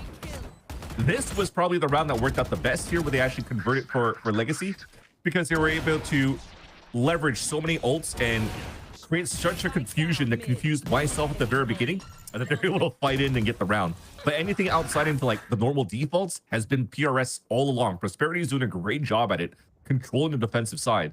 Now Legacy, they're calling out their timeout. This is their map pick in this series. And you have to look at the advantage of what Prosperity has in this series, they're playing the 2 maps that Legacy has played in week 1 of VCL, while Prosperity has was able to hide away these 2 maps against their opponents today. So there's a chance here that Gompers might have been cooking after all with that broccoli. Oh my god, you're such a map 1 Miranda. It's only let Legacy cook a little more. I mean, like, it's not the map raw 1, but broccoli I've that watched Gompers 6 is talking rounds so about. far as Lemon Kiwi, and I haven't been really Okay. convinced yet. Yeah, you're probably not going to be convinced this round either. That's a lot of pistols. But hey, Legacy have impressed us 1 round before. Why not 2? It all depends on if they can just commit, really amp up the aggression. So far, they're continuously backing away and just are going to give up a lot of this util. The thing is they recon into market, and then they know that there's at least pressure coming out on that side. But how do you want to start moving up here to get that pinch into that market? You want to try to shock dart it? Are you waiting for your next recon to go for a hit? You're trying to wait for the fuel to come down for Prosperity at the same time, but this is starting to become rather slow. It's hard for them to commit into the B site at the beginning when the other ones haven't taken middle yet. What blind ult? Just hitting your teammate. Okay. Whew. Now Legacy can cut into market. Now a lot rides on Coburg and what he can handle, and takes 2 for the road. So solid 30 start. seconds left. Prosperity on retake mode. And this is definitely very possible in a 2 versus 2. Able to upgrade those weapons unless Manny drops, and there it is to gift that over to Tim. Planted. On the post play, that's gonna be solid, especially Jonah will confront Yuki there, and Thrifty. Now you gotta start believing in Legacy, right? I told you, Jonah is not Jonah at home. He is just Jonah 6. And getting great openings here with the Guardians and saving that round for a Legacy. And again, I don't want to be mean, but you're saying you got to start believing. Yes, but I had to believe thanks to Jonah. If it wasn't for him, that round was already over. I was already questioning this Hunter's Fury to try to get the blind ult when, again, the recons are confirmed a player into market at first. So maybe he's trying to find a timing. Okay, at this point, maybe they're not in market anymore. I'm going to blind ult into a different spot and see if I can catch him. He read correctly that there was nobody into the market, but he waited way too long to try to find information and value off that Hunter's Fury. That said, gets all the kills, wins the round here for Legacy. Who's next? Well, I like this insert from the leader, and the spot the drive-by didn't get to teleport out. I know exactly. He was just a second away. Fish out of water. Prosperity just sealed off A, and now trying to hold on to market within the site. It's all up to Manny, and half health and now gone. Legacy had a lot of success now getting to B and could get some momentum rolling with Yuki and Izo against the world, but I gotta wait for rounds to finish because these comebacks and disadvantages have been I've seen really a wild. 2v4 before. No, but they're falling back to save. You can see Yuki doesn't have enough money to work in the next round, Izo either, so this makes sense. You could try to bring this into the next round. The rest of the team can't really buy. You can maybe leverage some ults now. You're not playing a Jet, so you can't play Bladestorm, but you can still leverage Hunter's Fury with rifles on top of that, just like Legacy did in their previous round in the lower buy, and still convert it into victory. So respect onto that, and things actually, apologies chat, will be more serious now. At least I'll be more serious now. We're starting to finally see some life coming out of Legacy since that timeout. Yeah, just definitely upping the aggression of just running it down at B. They know who to expect at the back, where the trips are set up, and kind of try to draw out some attention in mid, see what they can open there, and then aren't always committing at market, so kind of splits the defense. Pay attention to a lot of things, so Legacy are warmed up, and it's good to see a more closer match. Yeah, and to be fair as well, 3 rounds on the attack out of 9 so far is commendable as well. You still have a lot of Valorant to work with here to try to close out their map pick here for Legacy. And now with this Hunter's Fury that we mentioned that was still available, it's just a walk down to start things off though from Izo. Just watching it from behind the barrier just to try to see if he could spot anybody peeking out. The decoy to run through first. Scanning ahead. Yeah, because there's been usually the leader who tried to insert kind of just in the middle of the map, and it's always someone looking around top middle side. So Legacy just trying to be as aware as they can all the threats, and now pressuring Catwalk, which is where Coburg has popped out before. It's gonna drone up to see how close they are in tree. Okay, Packing's trying to see if the Cypher's set up on the A side. Coburg, though, has been quite good in mobility around the map so far since this recon dart from ISO. They've realized and identified the pressure down towards middle. They're tunneling up and taking advantage of the extremities, at least here on the side of the A site. Now it comes down to the anchor holds. My camera is destroyed. That Over was a at B. deep drone too, and Legacy converging from all sides. No trips will be able to save them. Just the smoke that Prosperity can perhaps hide into, but just being able to buy some good time. But Manny tries to get a surprise, and ISO. These headshots have been insane. The shock to force them out of the smoke, and Blast still stabilizes. But just Legacy have no manpower left unless Jonah plays. Like he's 5 of them. One enemy remaining. Yuki gets a good headshot, and he even finishes off Jonah too. This has been clutch v clutch, with Prosperity bigger this time. It was labored at least, but he made it work for PRS. So again, mobility around the map, taking advantage of the extremity of the A site, confirms now that after Legacy threw that drone into the tree, they would split back towards B. So what happens towards B? They are proactive themselves, turtling back inside the B site, leveraging their trips and their recon dart from ISO on that side. No wallbang kills resulted, no trip kills, but at least they got the information, they stalled long enough, and they allowed here Yuki to get that flank and that 2K in the end. The leader is off exploring, and Blast is going to bring him towards spawn, and ISO just gets all the picks with the Hunter's Fury off of that information, so just good out the rip. Now Legacy have to still make do without, and they get hit by a huge paranoia from Coburg coming out of tree, and the attacking Hunter's Fury wasn't enough to suppress Prosperity, but the guns do just as well. It's just ISO. When the team was at an advantage, it's already faltered. And Tim just brings the spike to Narnia all the way to the other side of the map.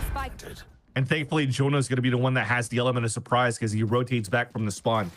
So now it's a big task for ISO, but he's got full kits to work with. He's trying to rush the fight against Tim because he knows that Tim's low HP. Scanning ahead. Found them. Get the ping. Get Tim to readjust. Oh, now the jig is up, and ISO picks the wrong door. Man, these rounds have been hectic. 3 in a row now, I should say, for Legacy. We're climbing back into this one. Yeah. I was going to say, it's twice here that we are actually able to get a net into the A site, and then somebody that's crouched in the net gets a 2K. And that was Manny this time around in hell. And that forced here Tim to TP out. And unfortunately, as you saw how the results that came through, ISO couldn't find really where the Omen was going to be, hurt the TP across or something, but then aimed at the wrong side and got picked off in the end when he was getting urgently pushed by Jonah as well. So Jonah so far has been a key component into the victories of Legacy so far, at least the rounds that they have so far, and they're now inched the and getting really close to touching distance to tie up the game against PRS. So Prosperity only with a hero rifle in the hands of ISO. Little bug on the score line too. It's 6-4. In case you're a Prosperity fan, you'll rejoice. Oh, there you go. And with the net, Prosperity definitely respect the step up of Muddy, who I've been waiting to see really step up for Legacy. It's been more of a team effort. Get that fixed up right away so no one starts malding. I was malding enough already, and now I'm looking at the wrong score and set the wrong score. Right? I was confused when Yuki won the round. I was like, wait, I'm crazy, I guess. But you're starting to see the rotation out from Prosperity. They're trying to stack towards this A side, gambling at that spot. I don't know how much you could do here, Manny, with only your classic. 30 seconds left. Okay, well, off the info, you trade 1-for-1. Defender comes out, and Tim is lost in the sauce trying to find himself, and it's Legacy on their way, and Manny has a tough job, and now no job. You've been fired. And Jonah, Unemployed. well, GG, yeah. Spike planted. All right, 6-5 now for Prosperity. Last round in the half. How come that counted up? Scoreboard is against Prosperity. Here. Yeah, they're like, hey, you've been playing so well so far this first half. We just need to keep the game quite close. But indeed, they're able to make it quite close. So we talked about touching distance and almost tying up the game previously for Legacy. They're able to do it now. It's 6-5 now in favor of Prosperity. And it looks to be a 5-man hit on the side of Legacy down towards this B site. There's still trips holding up the area, and I'm hoping that the shots from Jonah are lined up here to try to open it up. Legacy Revealing area. finding confidence. The recon in the spot. The Yoru clone who does still get shot. And Yuki tries to be at the front with the one-way cage and all the smokes on top. And Annihilation connects one and creates that gap, that opening for Legacy to trample through. And Manny just has so much to deal with. And just collecting the one is difficult enough. Now this B site has been hit so many times. I mean, it's too late for Prosperity to really adapt. It's just Coburg against the entire squad. And And yeah, I was just gonna say like the that. round is over. Yeah, and just like that, it's 6-6. So that timeout that was called on the side of Legacy when they were trailing behind for so long was definitely what was needed, and it was most likely had to be a pep talk to make sure that we reel things back and making sure that we understand what we're playing against here on the side of Legacy. So good on them. They're really back and tied up, and now they were able to play their defensive side first. You're looking at the setup that they currently have so far. It's a 4-1 setup on the defensive side here for Legacy. And from the looks of it, it seems like we might be going double trips armor for the side of Blast so that the rest can maybe just fight while you have your Cypher being able to just stall as much as you can. So I like this Deadlock stepping up. Corrupt with a fun little insert, but unfortunately not going to see much. Is Prosperity going to take a different route after seeing all the Jonah shock bolts come in? Still one left, of course, and now Prosperity going to amp the noise, and Jonah has an important job. He is going to be smoked off, but you could see him try to assist the frontliners. This Legacy hope to pinch from all sides, and it's Tim with first blood, and Corrupt collapses from the front. This is really good coordination from Legacy to surround, divide, and conquer Prosperity. Left with just their lurk now of Manny in 1 versus 4, so pistol going the way of Legacy. Wow, okay. Things are back. Things are back in favor of Legacy so far. Winning that pistol puts him now I think it's at 7-6. No, I'm it was so 6-6 the last confused. half. It's okay. It's okay. It's okay. It's okay. Someone will win this game, and that's all that matters. Yeah. Give me 5 seconds to just take a breather. I was like, are you have the flu or something? Yeah. Well, Legacy play that slow, so you could have a lot of time to breathe. But it's Prosperity on the attack now, and Yeah, and it's also me trolling, seeing double trips, and you can still get armor, but still, nonetheless, Blast is able to get that double trips to hold up the A side, and the rotates that you're able to get quickly from Legacy on that pistol round turned out good in their end by taking that full control of the B side first. Walling off here behind them, focusing now onto the market. Those that TP'd out from the A site, pinching out towards that spawn, so nothing here that Prosperity could really do to try to entry into this B site. Now Jonah's trying to hold this ADS with the Guardian. Good for wallbangs. good for no kills, unfortunately for him. And cage is set up, free orb for Prosperity, and you go next.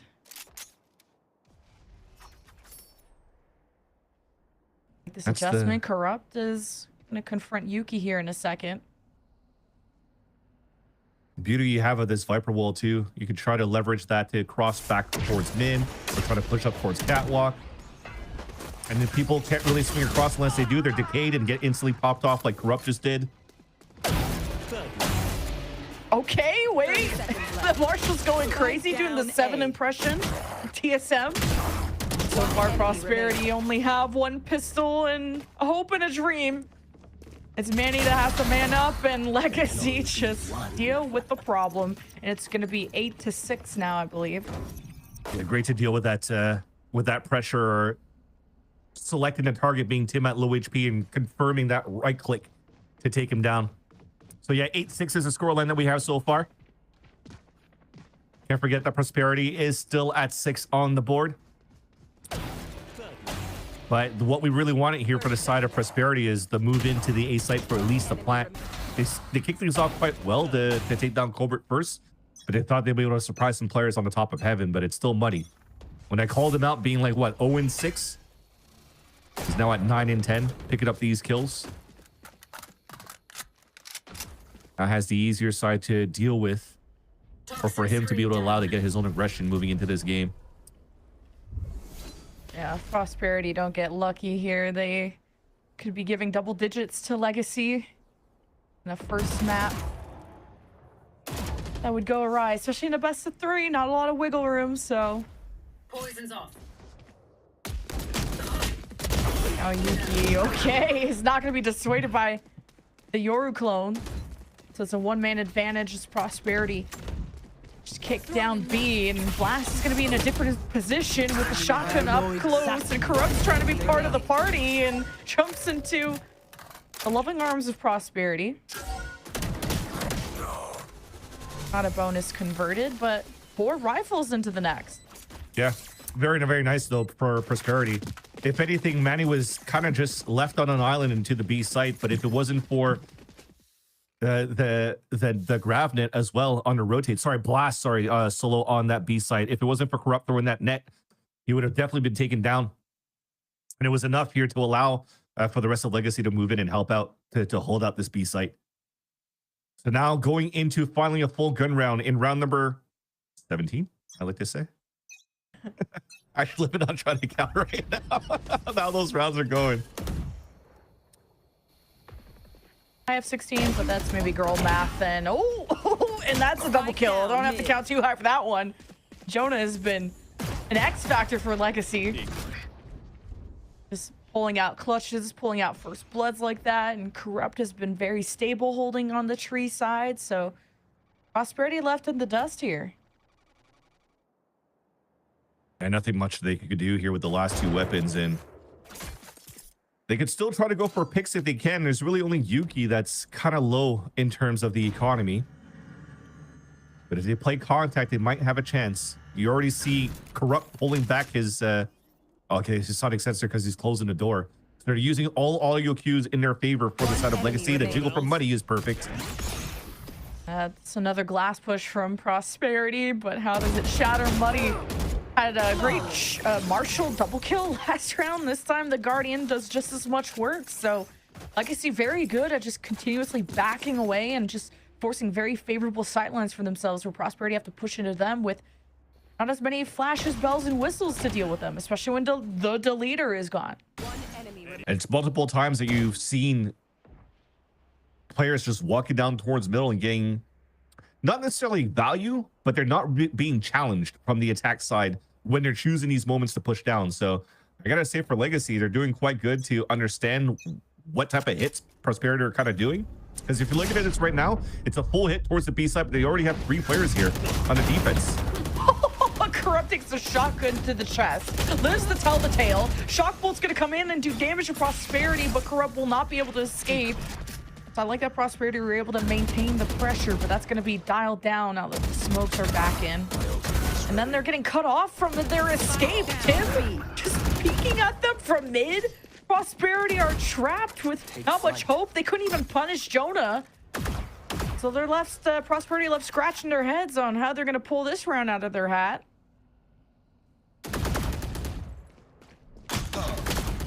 Jonah doing pretty okay after that paranoia from Tim to assist.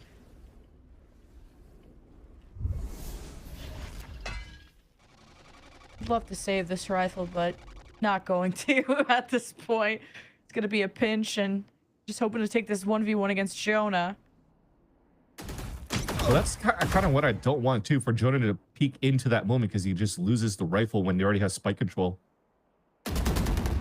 30 seconds left. It was already pinned in there, and there you go, finally getting the pick for Legacy in the end. But I gotta say that the fight that they came out there for Legacy was quite nice. You went for what, a cage, recon with a flash. It doesn't matter here if Corrupt gets blinded, because even if he gets blinded, the cage is up to protect him, and then they get some scans, so he gets a pick. It was a very nice fight to counter into the aggression that Prosperity was trying to do, to just try to brute force their way into the B site.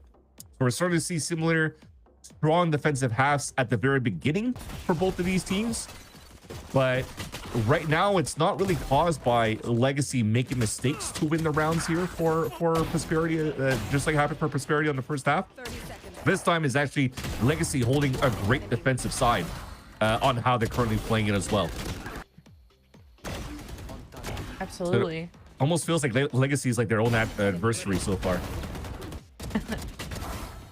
Yeah, 4-1 on their defense. I believe it, especially when they're getting to lurk around and just sit in mid and cut the attackers off in their spawn. Gonna have to spread out a bit if you're Prosperity, but if you're not winning the duels, it's tough to figure out how to go forward from there. But Prosperity just down 7-10, and this is the Legacy map pick, so just being able to play this close is definitely nice. And on a tone setter of a map like Ascent, kind of interesting to see how you're going forward with this. And you don't get to see Viper every day on this map too, so. Except if you're in VCL, you saw it last week, this week from these two teams. Viper wall to try to allow for them to walk up middle. Hey, Muddy. Oh my god, the flick onto Manny is crazy. And hearing more around the staircase, and the shotgun doesn't get the deletion. But Coburg and friends do, and they hold it back. They're ready to storm the trenches, and it's up to Tim to find a safer spot. Jonah finds some heads, gets traded. And it's just a 2 versus 1, and Tim gives up the Thrifty to Prosperity. I was just about to mention that Corrupt misses Annihilation, but he did catch somebody else there and then gets traded out at the same time. At first, though, that pick that came through by Muddy outside of that smoke was clean as hell. That was so nice to watch. But then everything else after that, the wall just didn't really allow here. If you're looking back at this, look at that shot. But then right after that, just Prosperity had too many players coming out on trees still. And not enough bodies to hold, enough utility to stall on the side of Legacy. And Prosperity is now at 8. Still trying to abuse middle. Finally, a wall comes up on the attack for them to work the crosses left and right here on the side of Prosperity. Trying to play as far back as you can if you're Legacy to respect that Viper's wall, and then you swing into the deleter. And you're in that name for a reason. Now Prosperity can try and wrap around, but I don't like what Jonah's doing to check out mid once again with the op. Prosperity are not going to commit on that market push either. That was just so nice, though, on the side of the leader and ISO. The drone pushes the op away from Muddy. It's still flashing to block the drone, but it still allowed the leader to get inserted towards the right side of M1, and then just ADS is the pick onto Muddy. And now they have full mid control. They can take over Cat if they want to sell as a fake. But they're just trying to keep moving forward here, knowing that there's no trips on mid. They can find a timing through this. I really respect the judge from Corrupt, though. Like, surely. Until the leader goes behind 3 players. 30 seconds left. Believe in the judge, and it'll deliver. Wait, okay, the op is there too. Prosperity do not want to mess with Tree. They've been trying to hit this a few times now, and no pressure on A main is going to make this defense stand even taller. It's Manny 3 HP in a 1v3, going to take the spike and leave. And save. Yeah. I was waiting. The leader is about to get behind and kill 2 people, and then he... I don't necessarily want to say that he whipped the shot there onto Corrupt, but as soon as he was able to shoot onto him, Tim was already backed up in an area where he could just easily save his teammate. That was just unlucky timing towards the end. And they should have waited, though, for the side of Prosperity. They had the perfect lurk from the leader towards that back, and then they decide to go for full out brawl into the tree just to try to create a diversion. But while they were doing so, the leader was still in the back of M3. He wasn't anywhere close to try to continue to knife walk forward to be able to trade out against his with his teammates. So we're a little bit too antsy at that point for Prosperity, and this allows now Legacy to only need 2 more rounds to close their map pick. From what, a 6-1 start for Prosperity to the tables have certainly turned. Have been flipped, if anything. Oh. Oh, Muddy finds the gap. The leader gone, and went from being that big impact duelist to now a more even matchup. The ball in Legacy's court. And it just, when it rains, it pours. It gets muddy too. That off has been a difference for this defense. And Coburg and Izo at least are gonna be together for this one. Yeah, to save for the next round while Legacy's at mad point. I mean, we got now 45 seconds plus a freeze time to talk about. What do you want to do? I don't know. What you been eating lately? I just had a banh mi. I had a chicken banh mi. That's pretty good. Yeah. I had water. 30 seconds left. Are you on the Atkins diet? Are you on the Jason Momoa water boy type of diet? Yeah, I'm just on my Adam water Sandler diet. water boy, high quality H2O. I'm the I don't eat before a cast because I'm stupid diet. So 10 seconds left. I don't know who's winning at this point though, because usually it's supposed to not create brain fog, right? But I've been brain fogging this whole map. I've noticed. Yeah, You were it's gotta be the modeling, too. carbs. It's gotta be the carbs. You gotta do carbs. we gotta do protein and water instead. I think I would have been in a better spot. Match point. Another map coming up, so we'll have to lock in. Prosperity have one last chance to extend this and delay my lunch break, or actually dinner break. It's 5 p.m. here, but yeah. But you do need to eat some protein. You don't even know what time it is. I know. I am very jet lagged right now. If anyone has not noticed. And then they make me do math on top of this. Prosperity +1, by the way. Yeah, 8-12 right now is the scoreline, as we do have looks like a fast pivot on the attack side though. If the leader could actually get orb control in the pick here, that's Hunter's Fury that they could execute it, but they don't clear wine. Just who sits in wine, says Prosperity. Just haven't seen that before. Then again, they haven't really hit A main that hard at all. It's been a lot of tree, a lot of getting smacked around, a lot of Legacy backing away, and Prosperity not getting first bloods in their favor. Now it's Corrupt. The last time it was a judge, this time a much better rifle for them. Cover going out.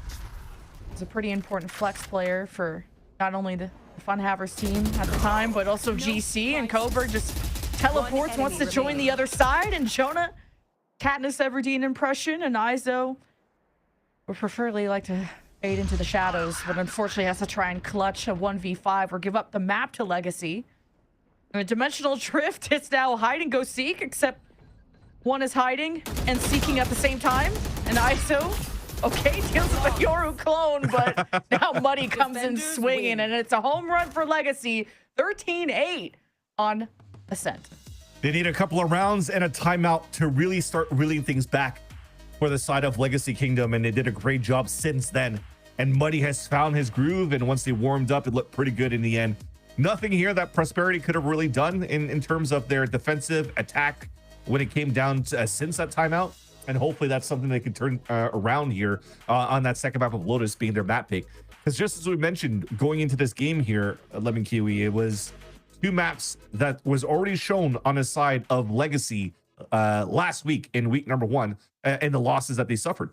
So I thought that this was something that Prosperity could have been prepared for, but unfortunately it wasn't. Well, up next we have Lotus, and everyone's always cooking up these different comps. We got raises, we got vices, we got a desk that'll fill us in on all the IQ points that we're missing after this break.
final stage. One last shot at VCT Ascension. 16 teams, one goal. No resets, no second chances. Every match is do or die. Stage 3 playoffs begin July. The road ends here. Welcome to the endgame. Ascent, the very first stop in this best of 3 going up between Prosperity and Legacy Kingdom. 2 teams hungry for redemption after the first week. And it's going to be Legacy Kingdom in the very first map of Ascent to be taking the victory in the end. Their map pick, they're looking good. Gompers, you were getting a little, you know, oh, look who's right all the time for the first half of things. But Legacy Kingdom, they started shooting back, and they'll take that dub.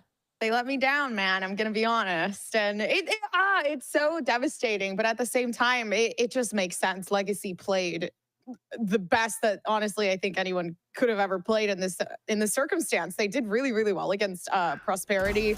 I definitely think there were a lot of faults to Prosperity in terms of, like, I don't know, a lot of the fights they took and the ways they kind of cleared their angles weren't really necessarily, I don't know, it just felt like it needed to be adjusted. Their mechanics were fine, but there were just so many instances where it felt like fights were being taken where they didn't need to be, or they weren't necessarily playing with Yugi's utility that great. So now you just have Viper util that is just being placed down but doesn't really have that much perspective to it or even hold. So it felt like it was a little lackluster in regards to this composition they were trying to push. But I mean, all in all, you kind of learn from your mistakes and you go from there.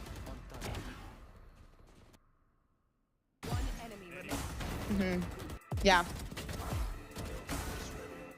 I think when you're running the double controllers, right, like there's so little margin for error, right? Because you have to be very precise with that Omen flash. You have to be very precise with a lot of like the Yoro utility. There's really like not much give and go, not much like expendable utility that you have. And I think ultimately they were getting abused from Legacy Kingdom, and they were playing it so well.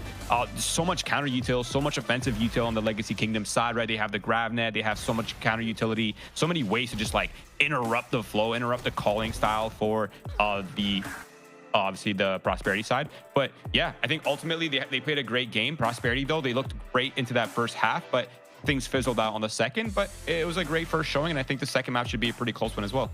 And I like up that we did talk a bit about like the previous composition that would come out from Legacy was that double controller Viper Omen, and it didn't necessarily work. And I'm really glad they changed it, because you did see a lot more impact with the deadlock, right, taking place. There were a lot of instances where Prosperity did struggle trying to get inside of tree, and that actually led to a lot of these picks being taken and in a lot of those first-hand fights. So I really, really enjoyed, the change that was made. I think they learned from, the mistake that I feel like, unfortunately, Prosperity is going to have to learn from as well. And now Gompers was trying to get rid of the evidence of this first match, so we unfortunately don't have the graphics for you all. But somebody write this down in chat. Jonah 6, 21 and 10, Tim 18 and 10, Muddy 16 and 14. I'm not going to go through the rest, but those are going to be the people from Legacy really paving the way there. And I mean, Jonah was somebody too that when we've seen him on past teams, because we've seen him within the Challenger scene before, has been pretty strong. So Roy, that's a nice showing for today. I completely agree. I think mechanically he's looking like top shape. Like he just looked really good overall. Even the way he like the micro, the way he's playing out these scenarios was really on point. Also shout out, and obviously shout out to Tim as well, who had a phenomenal performance. Have to see if that's carried on into the next map of the series, because when we're looking at Ascent for Legacy Kingdom, this was their own pick, so they take their pick. All is well in the world. Gompers, now we're going into Prosperity's pick of Lotus for the second map. So considering the scoreline of the first one, it wasn't a blowout. Like, this was a decent game. There definitely is this part of redemption for you and the Prosperity boys. I hope so. That's all I can say, to be honest. That map was looking a little rocky. You're losing faith? No. I'm sticking to it. But I'm going to be brutally honest as well. Like, I'm going to be honest, guys. Need some confidence in that voice. You're supposed to like fight to the death for your predictions. What is this? I'm a little worried. I think util was a little lackluster in Ascent, and for a map like Lotus, like you can't do that. And it's such a big detriment to like actually know how to use your util to be able to be positioned well enough to take those fights in those refrags. So I think if they're able to adjust to that and have a composition that can work with their play style, that can work with their duelist, because I do think that we did get to see a lot of, honestly, a really great performance coming through from the Deleter, with five first bloods, top of the leaderboard in terms of, their team leaderboard. So for me personally, it's not like they don't know what they're doing. I think it was more just the setup that was lacking, because you only have Yoru assisting with the entries, right? And of course, Iso was there, but there wasn't necessarily a lot kind of moving forward with that, just due to a ton of the counters there. So I'm kind of hoping they can kind of prepare for this scenario and just position themselves a little bit better in the next one. Yeah, and I think the one thing, guys, that like slightly concerns me from the Prosperity side, not to kill the rest of your confidence gompers, but it's the fact that they're starting on that defense Lotus, right? Like, we've seen so many teams have been crushed on that half, especially when they pick the Lotus. Now, compositionally, I think if Prosperity's still running what they showed last time, it should be pretty good. They're running the double controller, they're running the double duelist. There's a lot of flexibility with, like, in terms of aggression and kind of choosing their fights and choosing their timings. So I think ultimately it does kind of fit their playstyle a little bit more. They're a little bit more, just free to kind of do their thing, but we've seen it so many times before. If teams can't catch on to the attack pace, if they can't get a quick read on sort of the timings and the spacing, it's going to get really messy on that first half. It's definitely a little bit of a tough road, especially when Prosperity's strongest holder on the desk right now is kind of losing faith. So we need to get this energy up. All right, guys, what the heck? I'm not playing the game. Get me out of this. Don't you know, when you predict for a team, you officially become the sixth man for the team. That is, you're right. That is the rules of the game, unfortunately. But I'm looking at Prosperity, and there's a couple individuals I'm looking at in particular. Obviously, we've talked a bunch about the Deleter, and someone that I've definitely have my eyes on. You can't have a name like that and not a Deleter. But you can't just pop off. But looking for Coburg as well. I mean, Roy had talked them up a lot going into that first game, a smidge of a slower series. But if we can get a pop off in the second one, it should be pretty exciting. So with the agent selected an idea for what these teams are doing, I'm excited to see the potential of Prosperity on their own map pick to be able to pop off here. But I'm curious with how we see the agent. Ooh, a lot of fun stuff. Gomps, we got all the raises. We got that double duelist coming out from Prosperity with the Deleter on that Yoru and Iso on that raise. I like this aggression. I like it too, and this is, I mean, they're kind of used to running this comp, but I think the thing that I'm kind of like interests me is we did see kind of the Deleter doing really well, and it felt like they didn't have too much behind their duelist just because there wasn't a lot of assistance there, right? Again, like I mentioned, the positioning. So I think being able to have someone to not only entry sight, but to also be that damage tactic like Iso will be, especially starting off on the defense. I feel like they can have a really good combination starting off with Coburg, Yuki, and Iso, right, on the A site. So I'm hoping they push a little more outwards for more of like an attack defensive sort of positioning and get that early information early on to kind of assist Manny, since there is really a huge lack of Sentinel here, which is the only thing that I will say worries me a bit. I was actually going to say it kind of counter worries me, to be honest. I feel like whenever you have a Sentinel, you feel obligated to sort of play passive on the C side. But when you're running the double duelist, there's actually a lot more room to have the Yoru challenging the C space, kind of like by himself off the Omen one ways, and sort of like get a lot of that utility out of Legacy Kingdom. So I'm actually looking for them to use the double duelist to contest space and not feel so obligated to put things on retake or kind of give up space. So my eyes are on that aggression to see how they're going to deal with Legacy Kingdom's calling, which looks phenomenal so far. I will point out, sorry. Oh, I'm so sorry. Really quick. Sorry. Vise Blast. I'm so excited for this because I know Blast is absolutely phenomenal on Vise, and we've seen kind of like Lotus before when they were playing. So for me, I think this is like hands down going to be a very, very good game for Blast.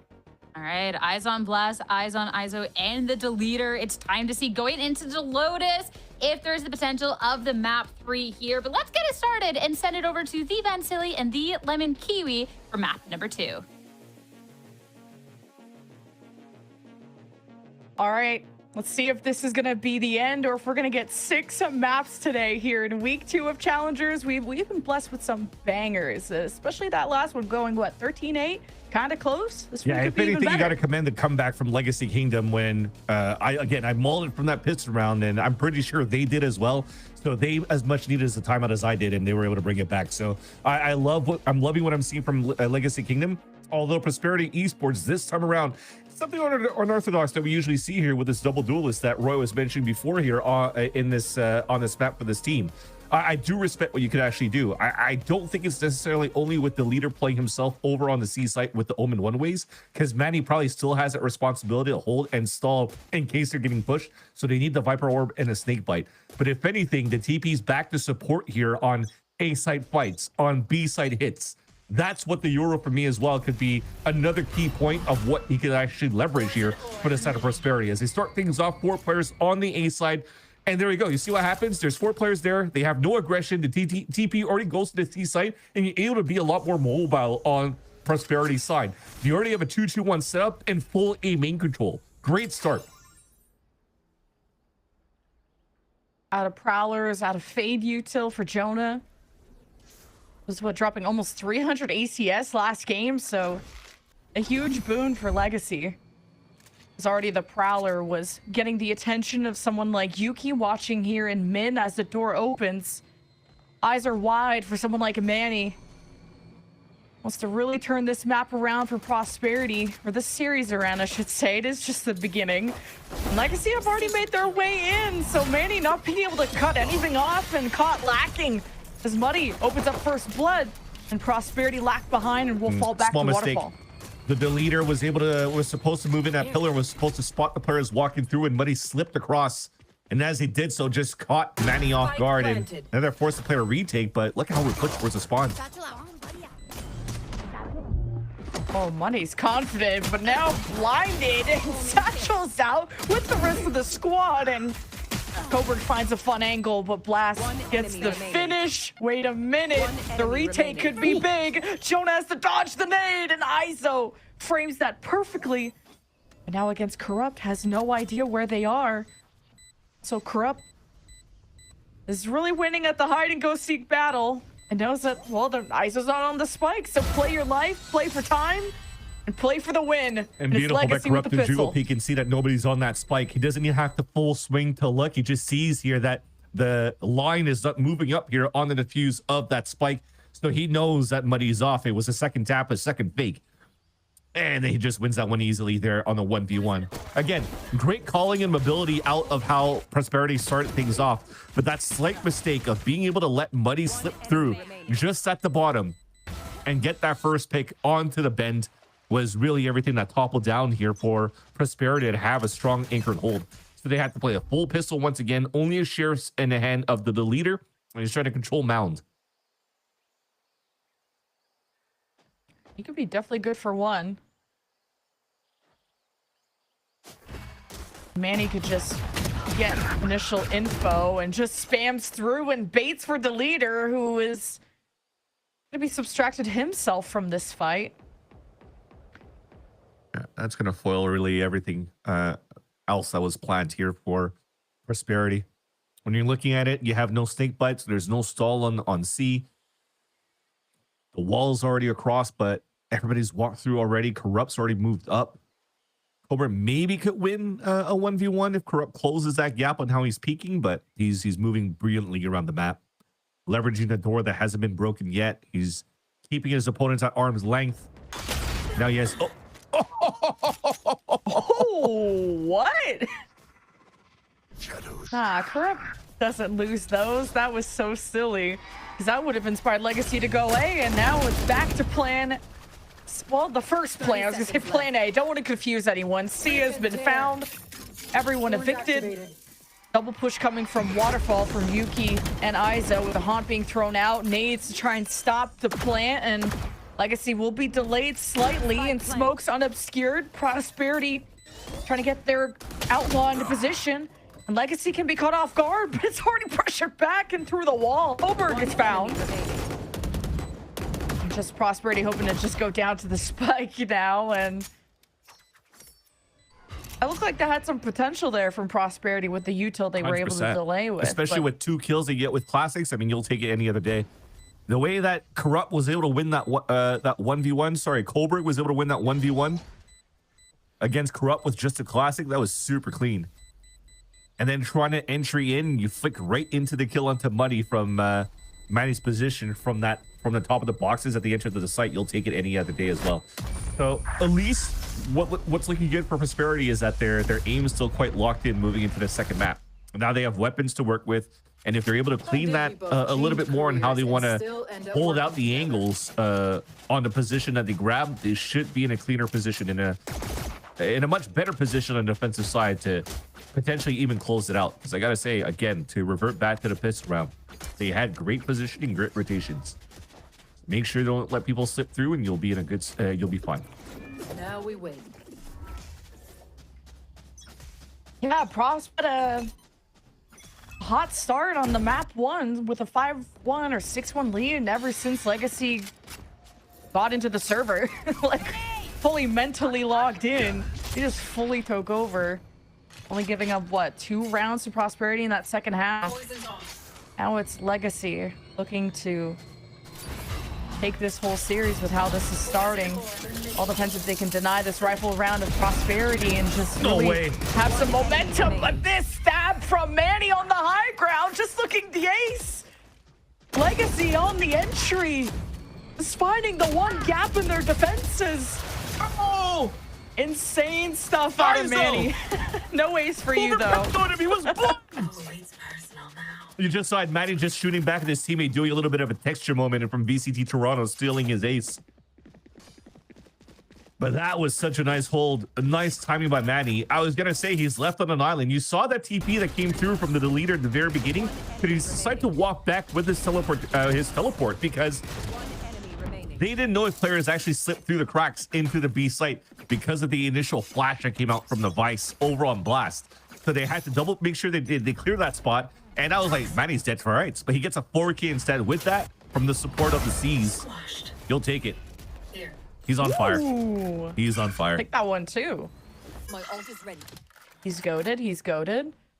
He's been looking to set up plays like that. Usually Deleter's been around Mound to kind of bait and switch with Manny. Legacy find themselves behind this time.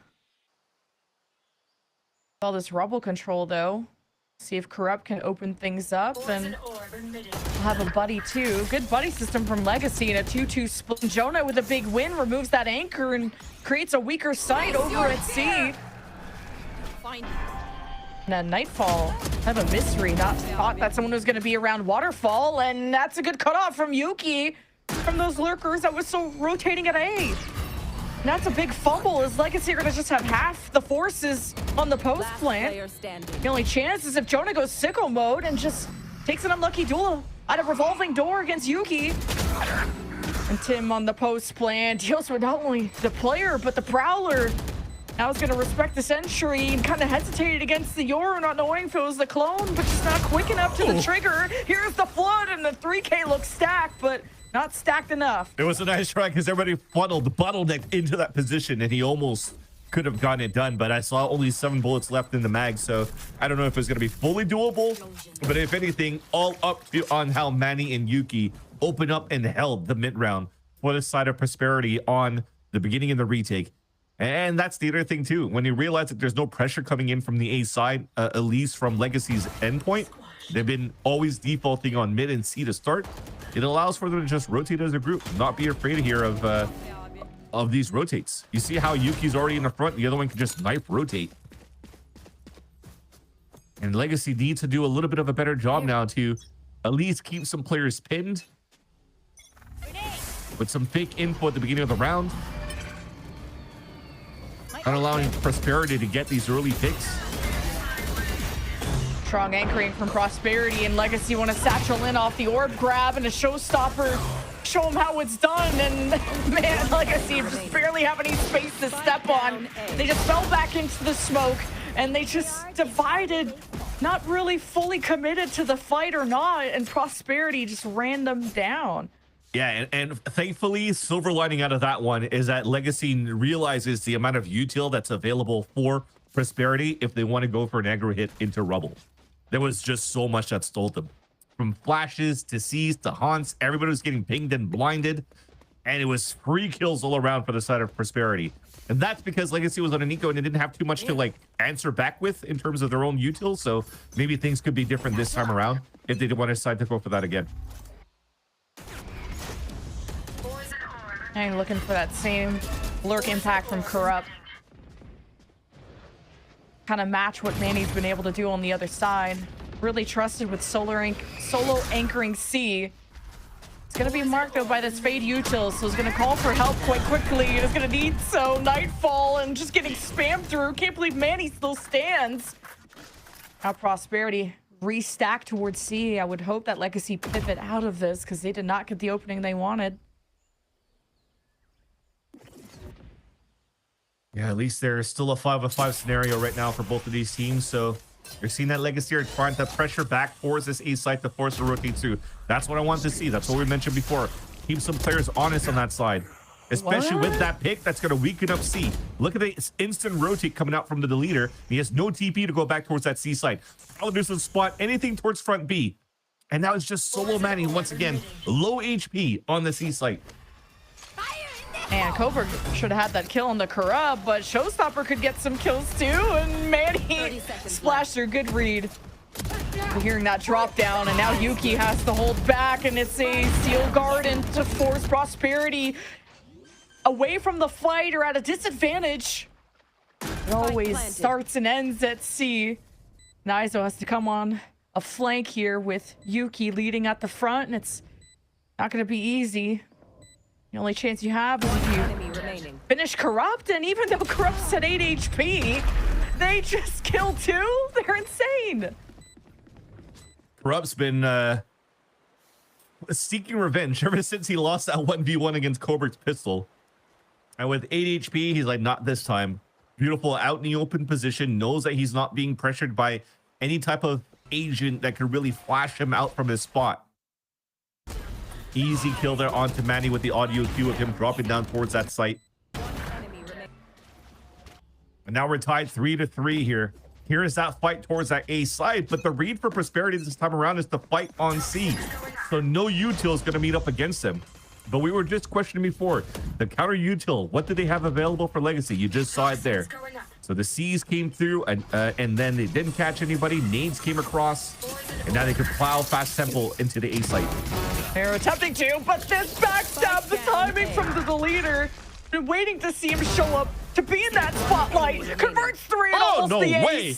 That was insane. And Tim, no 1 versus 3, still has the spike to plan and just chooses the wrong angle. But Wade almost turns and burns on Coburg, who chokes that duel, gives Tim the ult, and he's out of town.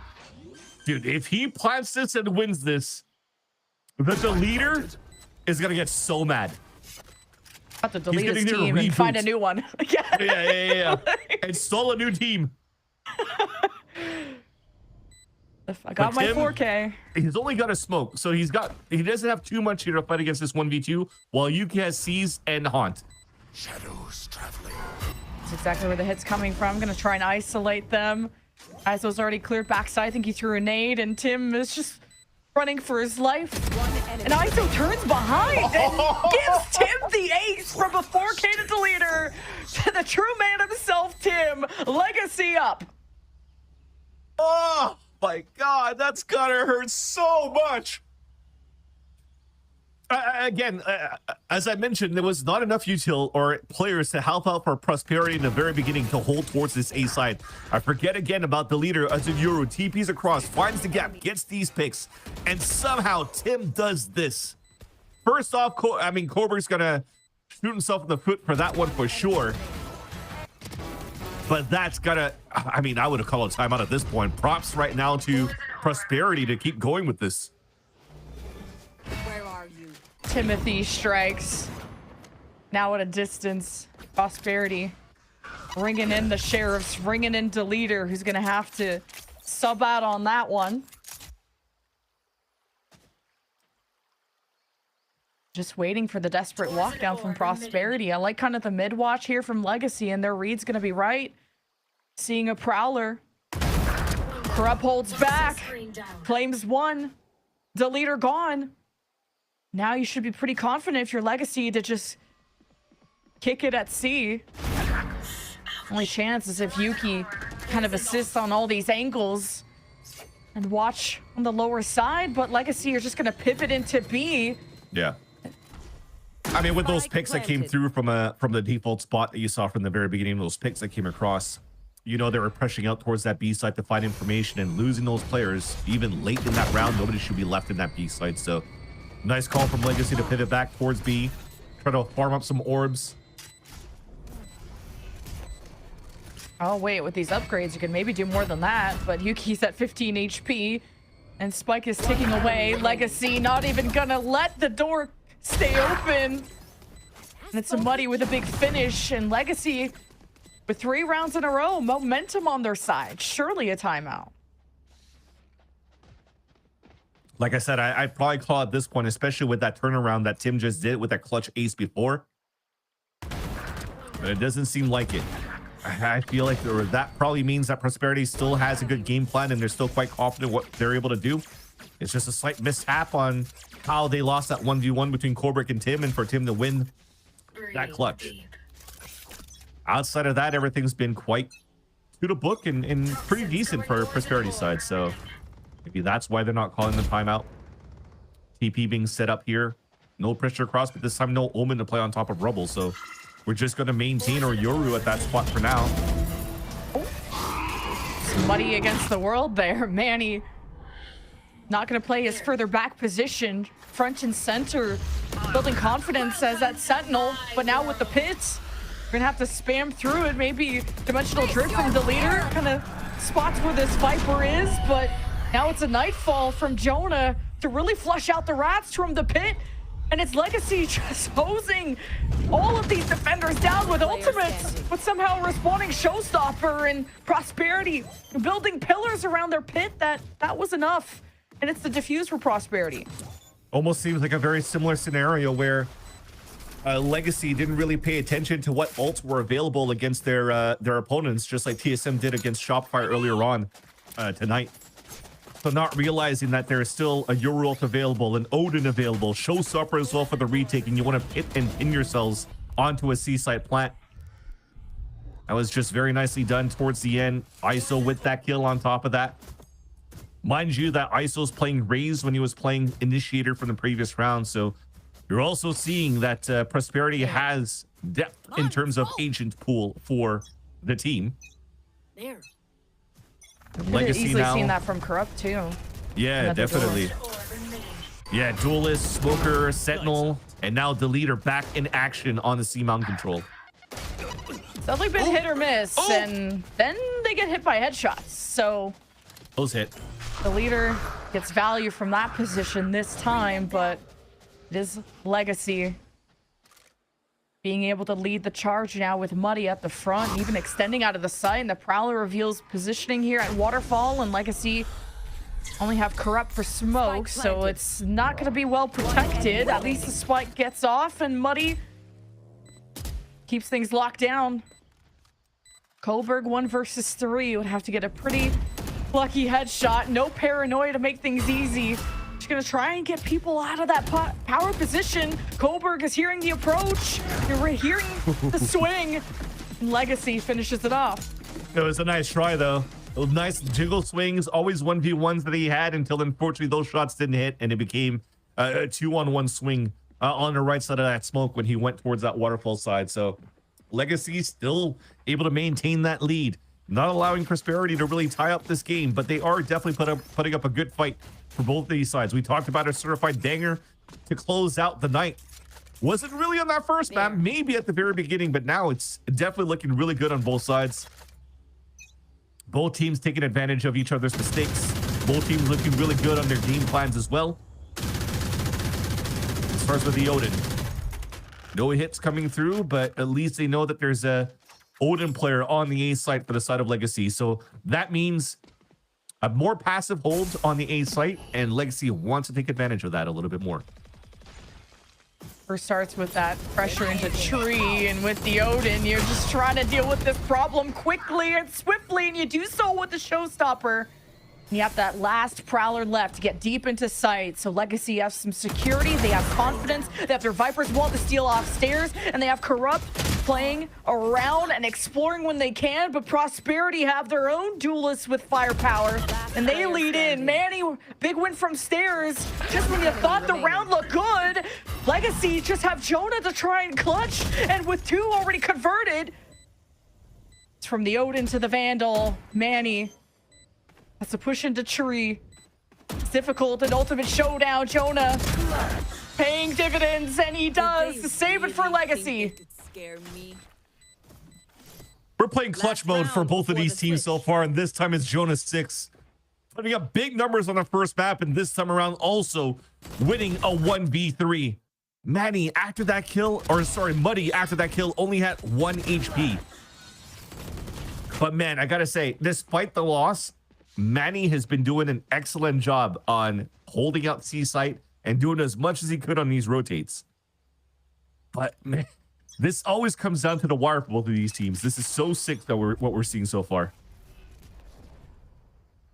The leader had a good chance over at Mound. It's more difficult with a Stinger, but options limited when there's a pit and B, so Legacy have to be careful. The Prowler, the Boombot, gonna reveal the leader close and could be just crashing out of here any second. Last second does so.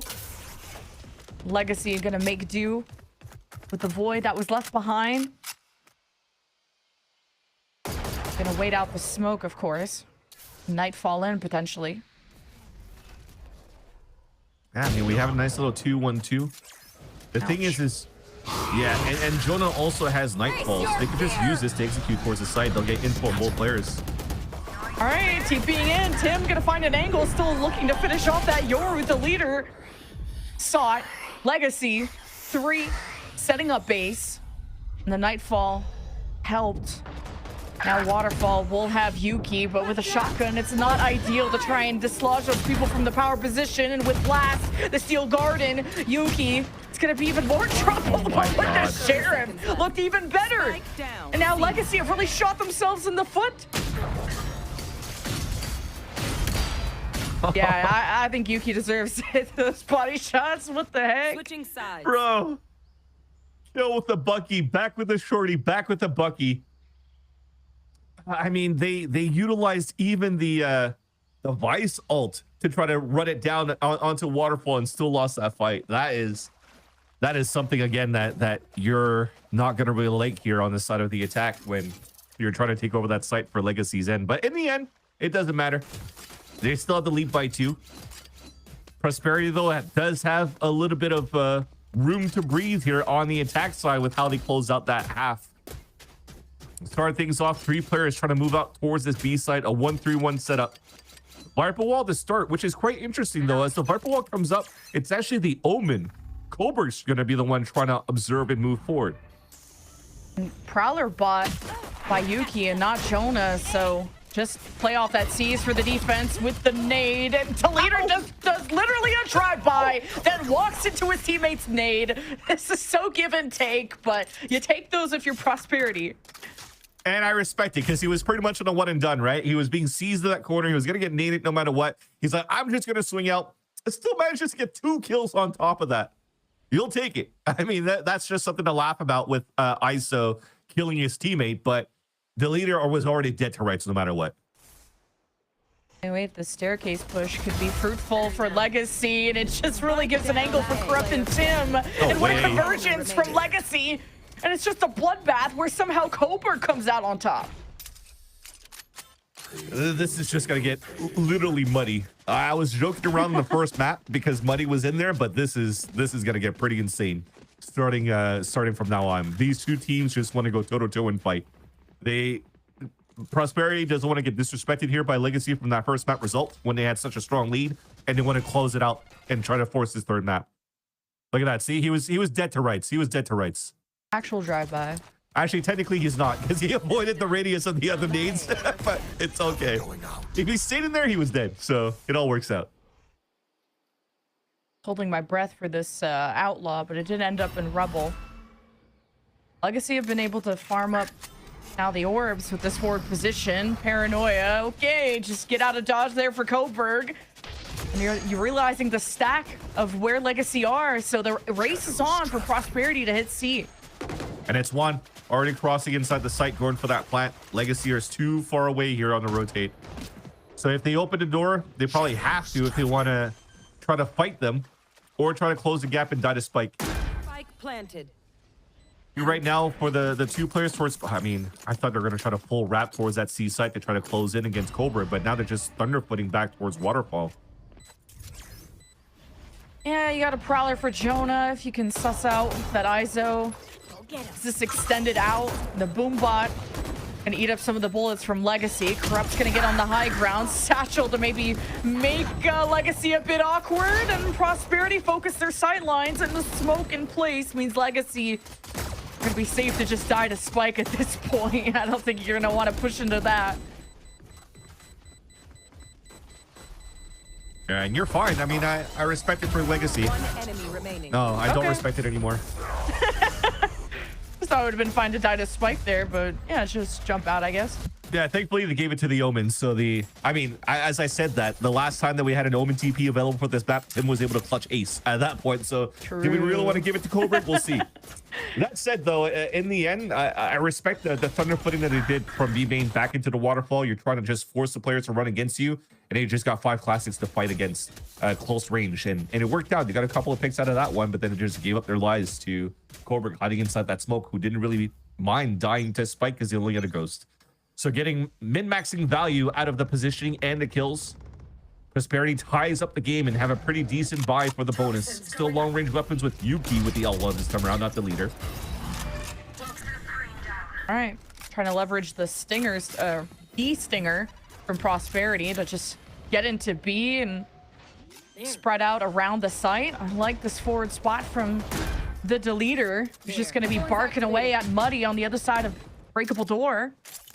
And Tim can throw a paranoia here, so I'm worried for Prosperity's post plan. And I guess they break down the door. They get a lucky surprise on Muddy before Tim could really retaliate.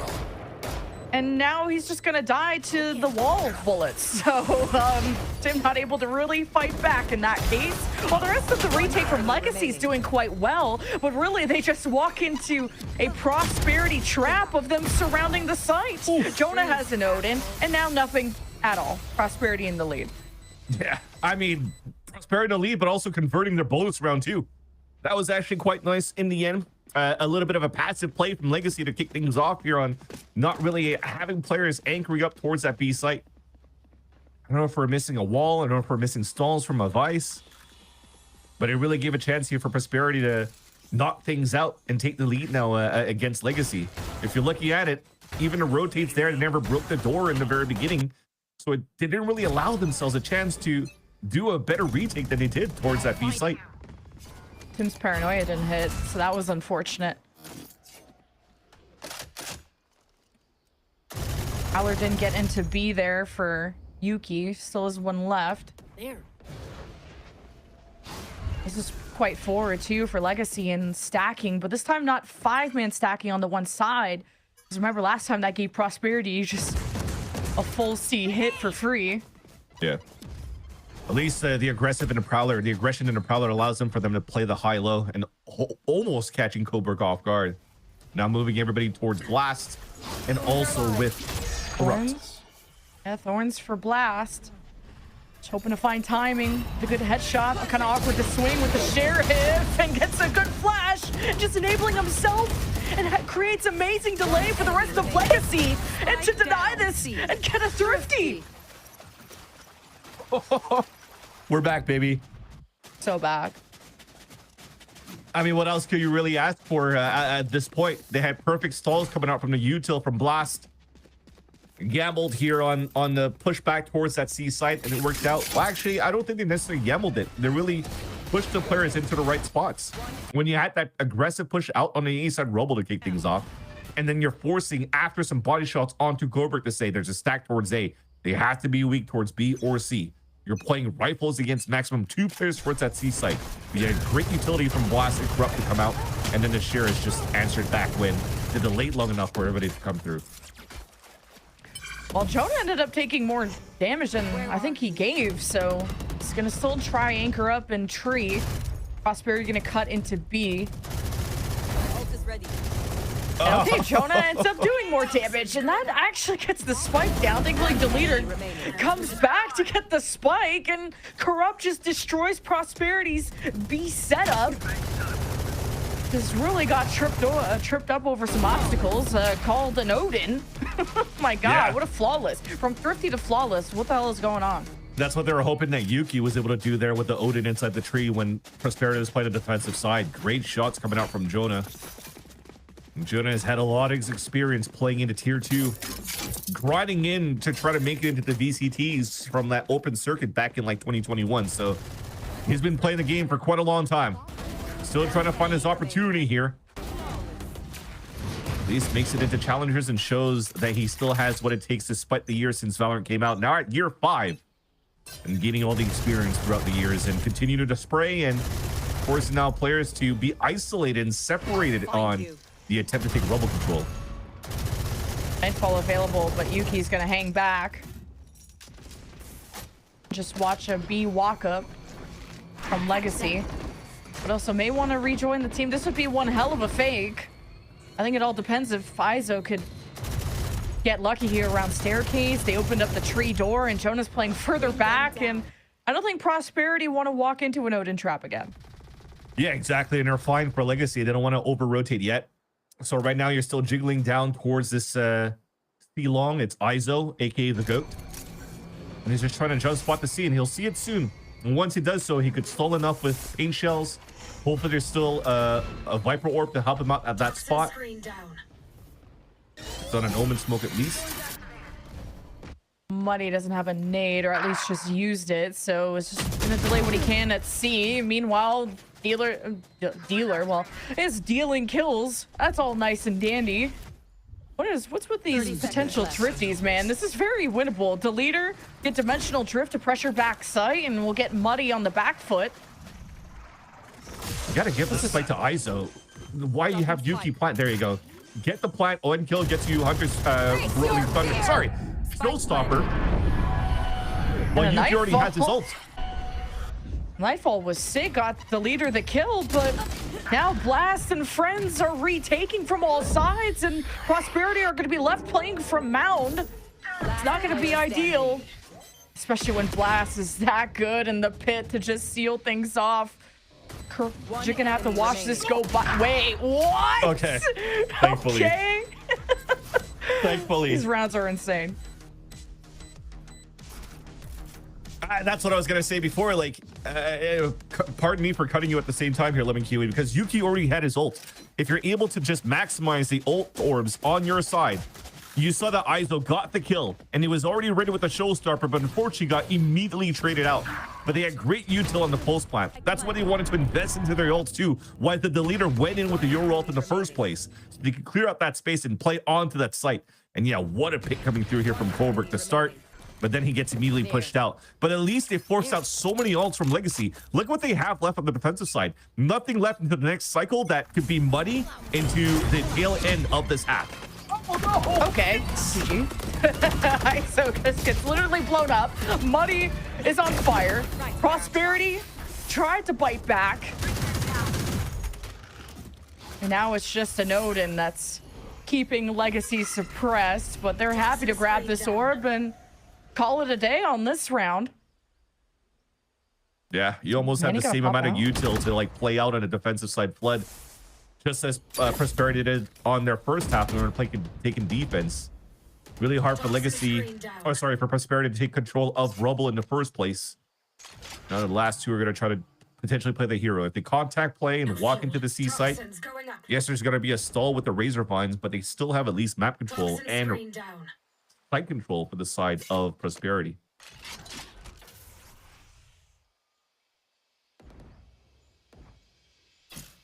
Ice wall gonna be triggered here, and they'll go in together. Not gonna hurt them too much. Thorns do damage, of course. That means Blast could get a good surprise. This is gonna be flashed away, so Blast is gonna wait for reinforcements.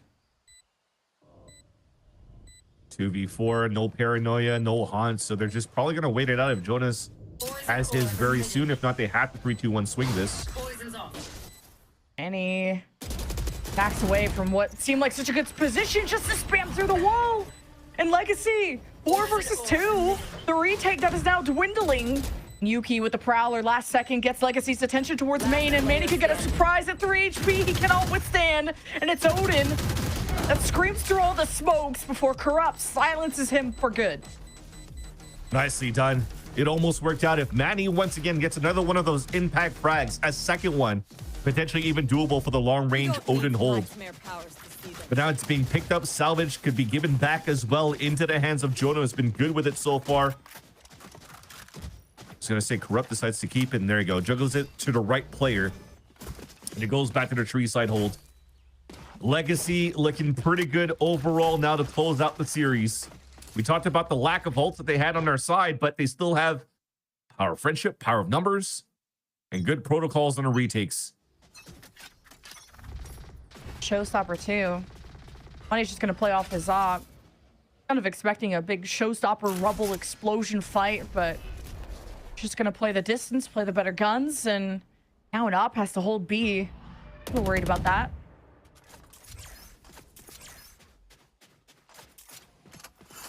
And it looks like they want to play not to lose here for Prosperity. A lot more slower in the tempo and isolated on a default. Just trying to find info. It's respectable. It's a half buy to try to play for the overtime. So Cobra just got picked off. Makes it a little bit harder for them to really try to execute towards the site. But there's an opportunity for Prosperity to leverage a showstopper on the lower buy. Prosperity was just like any small site to try and pit into, but kind of walking uphill here if you're Prosperity. Here at the very back, Blast. Just gonna allow this one to go by without getting any picks, and Corrupt tries to find an angle, and Iso's gonna walk by, and Yuki's aim is insane. Showstopper, right where the sun don't shine, and a plant too. Gotta get very hit. winnable. Hit. That's all. That was the big win condition if they could get Manny into position. Now Legacy can still try to spam through. They have 3 different angles, and Iso surprises him. We'll get an upgrade on that weapon. Showstopper does not connect, and Muddy's left to search, and now it's lost in the sauce. A thrifty this time for Prosperity. Both teams right now, both Legacy and Prosperity, when you're giving just a little bit of space for your opponent, they're going to take it. And they're going to be able to overpower you with it for sure.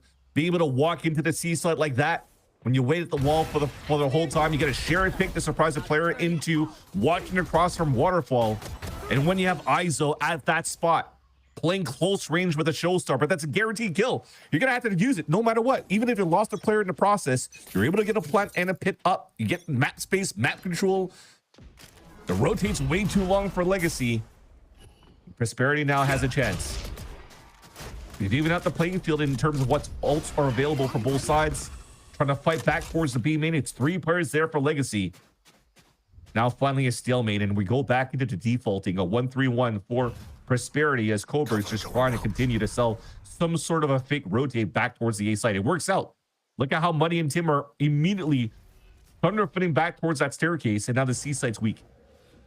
A lot of util too from Legacy with the C's name plus the boom bot, so Prosperity may be happy all that util is being wasted. They prowler up into tree. Not going to find an Odin user here, which maybe some smiles on Prosperity's faces there, but all depends if Cobra can open up the right lane, but there's no pressure on stairs. That's maybe what Yuki's trying to provide.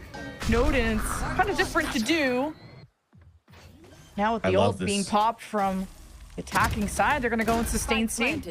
And while he fully TPs, they've actually kept Yuki inserted so he could actually go for rotates and try to catch the flank.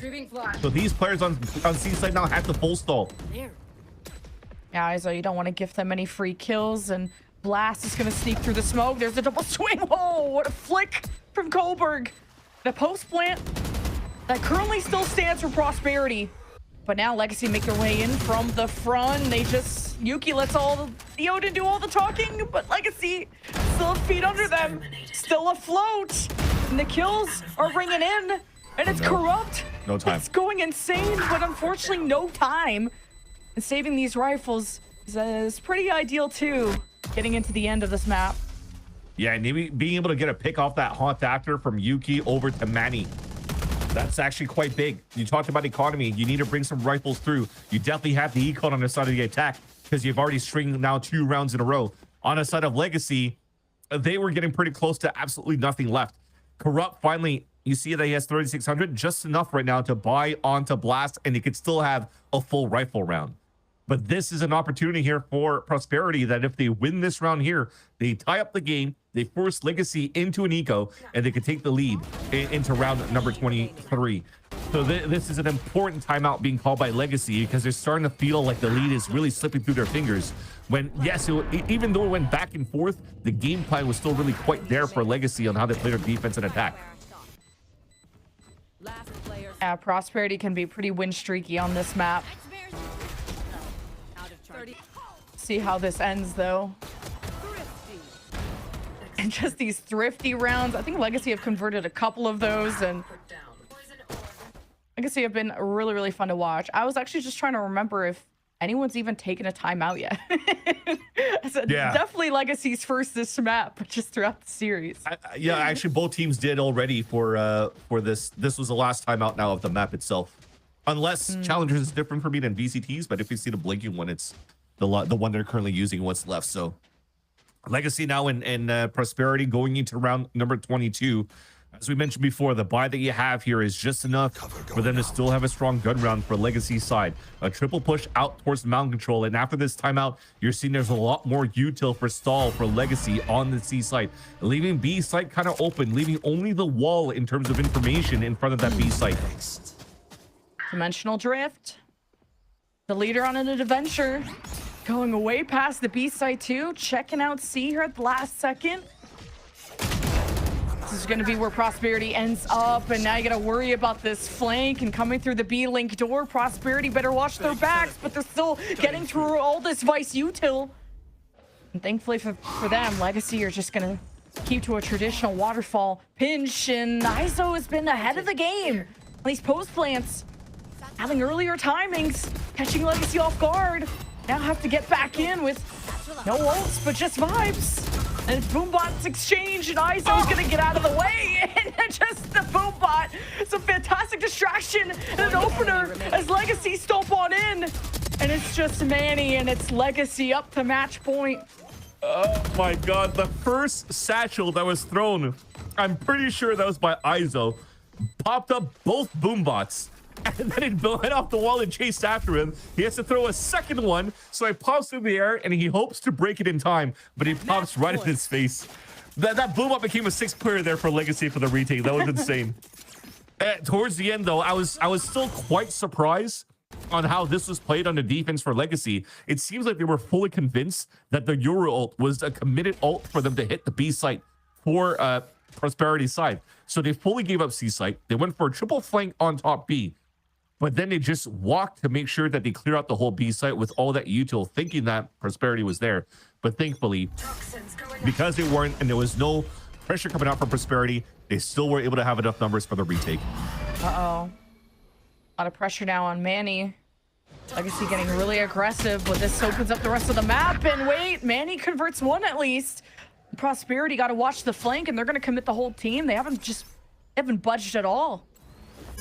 Yeah, I mean, it was a good read to stay in the spawn at first because they realized the previous round from that triple push from Legacy, it paid dividends for them. So it ended up being a 1-for-1 this time around, but you're starting to see that Legacy, they were committed to do the same plan once again. This time trying to fight back towards Rubble. Flash for flash, ult coming through, defense on the top.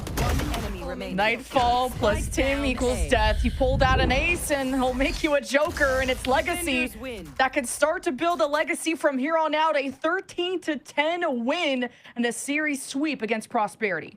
Yeah, and Prosperity again towards the end or towards the beginning of these two maps had such a strong start. Even a comeback against Legacy on that second map of Lotus, and really forced one final timeout from that end to make sure that Legacy Kingdom could actually close out the series. But overall, I still think, despite the maul that I had from the pistol round and Ascent, this was still a very, very good game from both of these teams, and looks quite promising going into the later half or the later weeks of this split. But it's an important split, right? You have to try to make it into at least the top two, win it, because at this point for these two teams, the circuit points might be out of reach. Yeah, and for some teams, like even heard it from Shopify Rebellion Gold in their interview, that it's just about not only avoiding relegation, getting wins, and kind of building what you have and not aiming too high, but I'm sure a team like Legacy now can start to build some hope and some confidence after a solid win against Prosperity. And I'm going to be looking very much forward to that interview and what they have to say about their first win after this break.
Final stage. One last shot at VCT Ascension. 16 teams. One goal. No resets. No second chances. Every match is do or die. Stage 3 playoffs begin July. The road ends here. Welcome to the endgame. Second map of the series between Legacy Kingdom and Prosperity. And Legacy Kingdom, they got their crown the first map, didn't look to give it up in the second. They're going to take a 2-0 series. This win being now officially 1-1 in Challengers. I mean, Roy, this is a team. We've seen this core before in Challengers. Yep. It was a team that was putting up respectable fights, and they're going to do so again today. Yeah, I just want to preface by saying that I thought both of these teams had an amazing bounce back from the first week, okay? Prosperity Esports look great despite them not getting the results that they want. I think the addition of Corrode has most certainly helped them. They look a lot better, a lot more dynamic. But that being said, Legacy Kingdom, they looked great. I love the addition of Jonah 6. They just overall, I really like the way they approach the game. I like their compositional choices. Everything when it came down to it, guys, it passed the eye test. That's all I'm trying to say. The most important test of all time. They have both passed. Let's go. But Gompers, going into this, I mean, I want to know your takes on this too, because we got to see good ideas coming out from both teams. Mm-hmm. I mean, this was a series where we could have maybe been looking at that third map.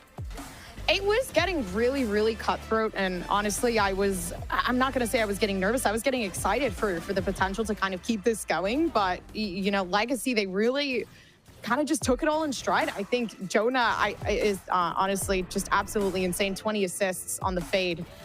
Which all in all, I think it really did show in the gameplay. Yeah, it shows though, because when you see like the way they kind of operated throughout getting the site early, takes down on the defense, it was Jonah that actually allowed, right, the Rays Muddy to kind of push themselves to get that first isolation pick. Everybody else kind of following along and just making way for that initiator util. So I think for me, what they did the best was util usage. And I think that's what carried them the furthest, because it wasn't like they were losing out on these fights, you know, all the time. You know, on the side of Prosperity, it was a very even balance to where you would mistake both of these teams. Like if they didn't have names on it, you wouldn't know who was who for sure. Yeah, I mean, speaking of util, I really love the way they're setting up with the Vice towards the C site also, that Legacy Esports being. It felt like they were just kind of just sort of choke holding the map towards the A site, forcing them into the Vice util, and it felt like Prosperity just really never had a great answer to the Vice. They struggled a lot on the C side hits. They struggled a lot on the C retakes, and it just felt like overall Legacy Esports were just in a great control in the macro, and they just capitalized off of it. And looking at the individual player performance as well, I mean, there was a couple key pieces for the side of Legacy that was brought up. And I mean, Jonah 6, when we're looking at new additions to this team, it's Jonah and Muddy that are the new additions, and they're two people that really were able to step up within the series and this game itself. And I have to say too, Bombs, when I'm looking across the scoreboard to see 4 of the 5 members on Legacy have 16 kills to their name, like that is the definition of like, we do this as a team.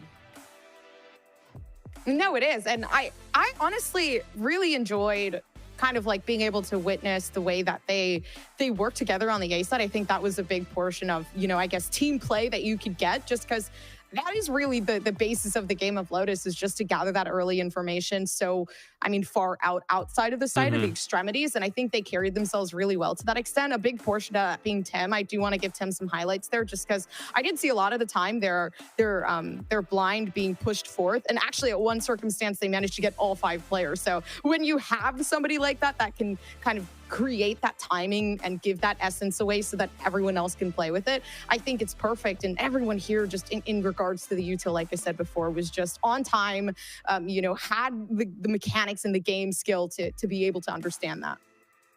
And we had talked about Jonah 6, but I have to talk about Jonah 6 as well as Corrode. Because when you're looking at the IGL for the team and the performance that they were able to be putting up within the second map, I mean, hey, this is someone we've seen before, Roy, and it's someone who's going to be having a great performance now. Really 2 difference makers out in the server today. Yeah, I'm absolutely loving Corrude's growth. I think he's really settling into the sort of kind of player and the sort of leader that they need to be to kind of succeed. And also Jonah 6 looking refreshed on that fade role, having so much impact. We talked a lot about the utility, but it wasn't just that. It wasn't just the support. It wasn't just the comms. It wasn't just like kind of controlling the pack. It was also the fact that he was putting up numbers. He looked great mechanically, and he was always in the right spots at the right time. So a lot of that kind of compounds on top of itself, which makes Jonah 6 such a valuable player on this roster. And obviously Corrode being in that IGL role, as well as putting up numbers like this, it's impressive. Yeah, and honestly, in the last game, we talked a bit about, like, you know, having your Viper down on Ascent, and is it going to be something that you can have a decent understanding of? Is that an agent that you can play with? Are you using it to the full extent? And I felt like maybe Prosperity wasn't, but I think Legacy Kingdom did a really good job at utilizing the util to their advantage in terms of, you know, just pushing forth and having that as that sort of wall to create that deterrent to stop players from feeling the need to push up during that defensive round. And I felt like they played off that wall very well, just because that decay's there, right? And to kind of take that to your own advantage, to pick off your own kills, like we actually just saw right now. I think they did a really good job at, like, again, and I'm gonna keep repeating this, creating a big understanding, just because it was so minuscule, but it was the reason why they won this whole entire series. Yeah, and I'm not sure if you guys caught that on the cam as well. This, I'm specifically talking to the chat because I know you guys have been watching, but they were pushing that A lobby so much on their defensive side. That's why the Vice was working so well on the C side, right? Whenever you feel that pressure, you're like, oh, we're getting pushed with 3 people. Like they feel this pressure to react on the map. They want to go to C. They know it's weak. They know the numbers are low, but they just weren't able to capitalize. And I think that high tempo sort of pressure and kind of just sort of like push and kind of like minimize their space over time as quickly as they did. That was a really, really job well done by Legacy. And to see those little things that are not really that minuscule when you put them in the perspective of the match, really be able to add up. It's no wonder that Legacy Kingdom looking good on the day and going to be able to get a win to make sure that they're 1-1 within Challengers too. And I think what's exciting for this team is when you are looking at pickups like Muddy, like Jonah 6, I think this is a team that can only be leveling, and I'm really excited to see more of them going on to the future, especially now carrying some momentum now. So I'm really excited to get a little bit more insight from the team with IGL Corrupt on the line. Talk to it a little bit more about this. First off, hello, congratulations. It's a winning day at 2-0. Feels good, right? Yeah, absolutely. I mean, feels really good to get that on the board. Make it one step closer to playoffs. Ooh, one step closer to playoffs. I want to know, some teams have different mentalities when they think about it. It's one step at a time, don't look too far ahead. Others are like, I'm looking at the eye on the prize, because this is a team that does need to win playoffs for Ascension. So are you on more of the eyes on the prize, thinking big?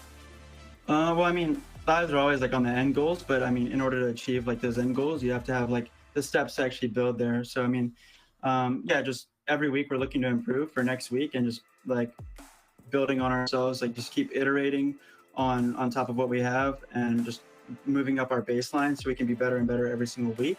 And then through that practice and preparation, we'll the plan is to eventually, you know, be good enough to win and go to Ascension, or yeah, but just like taking it one step at a time in order to achieve that long-term goal. Because I mean, that is what we want to do, and we feel like we can achieve that goal. But yeah, just we don't want to like set our sights too big and then like just bite off more than we can chew kind of thing. Because I mean, if you can't really focus on anything, you're not really improving at anything. So yeah. That makes a lot of sense. And I want to talk about a couple of the changes that we get to see to this roster going into Challengers, because we're looking at Jonah 6, we're looking at Muddy, we're looking at a team that looks really cohesive. So at what point did you pick these two up, and how has it been integrating them into the team? Oh yeah, so I mean, well, I forget. I mean, I think like right after the like halfway through the off season, maybe like early May, I think maybe we got Muddy, but I mean, we had played with him before on Fun Havers. And so reintegrating Muddy wasn't really difficult at all. And he had previously played with like MBG the split prior. So yeah, just getting him back on the same page with like our team structure and flow of that. But I mean, that kid's incredibly talented. He's some of the best mechanics I've ever seen or been on a team with. So he kind of just does his own thing, and you know, he doesn't need to like, you know, he doesn't have to like play some sort of like role in the system too hard. He's just a performer. And then for Jonah 6, yeah, we were looking for another Dart scam player, and Jonah. We were looking at a bunch of trials. Some fell through, and then we had like Jonah come in a trial, and just instantly we saw like the years of experience that he has, and just his ability to like just take over, his comms, his shooting. I mean, it was all there, and he's a really good teammate, and he keeps everyone accountable and provides a lot of structure to the team.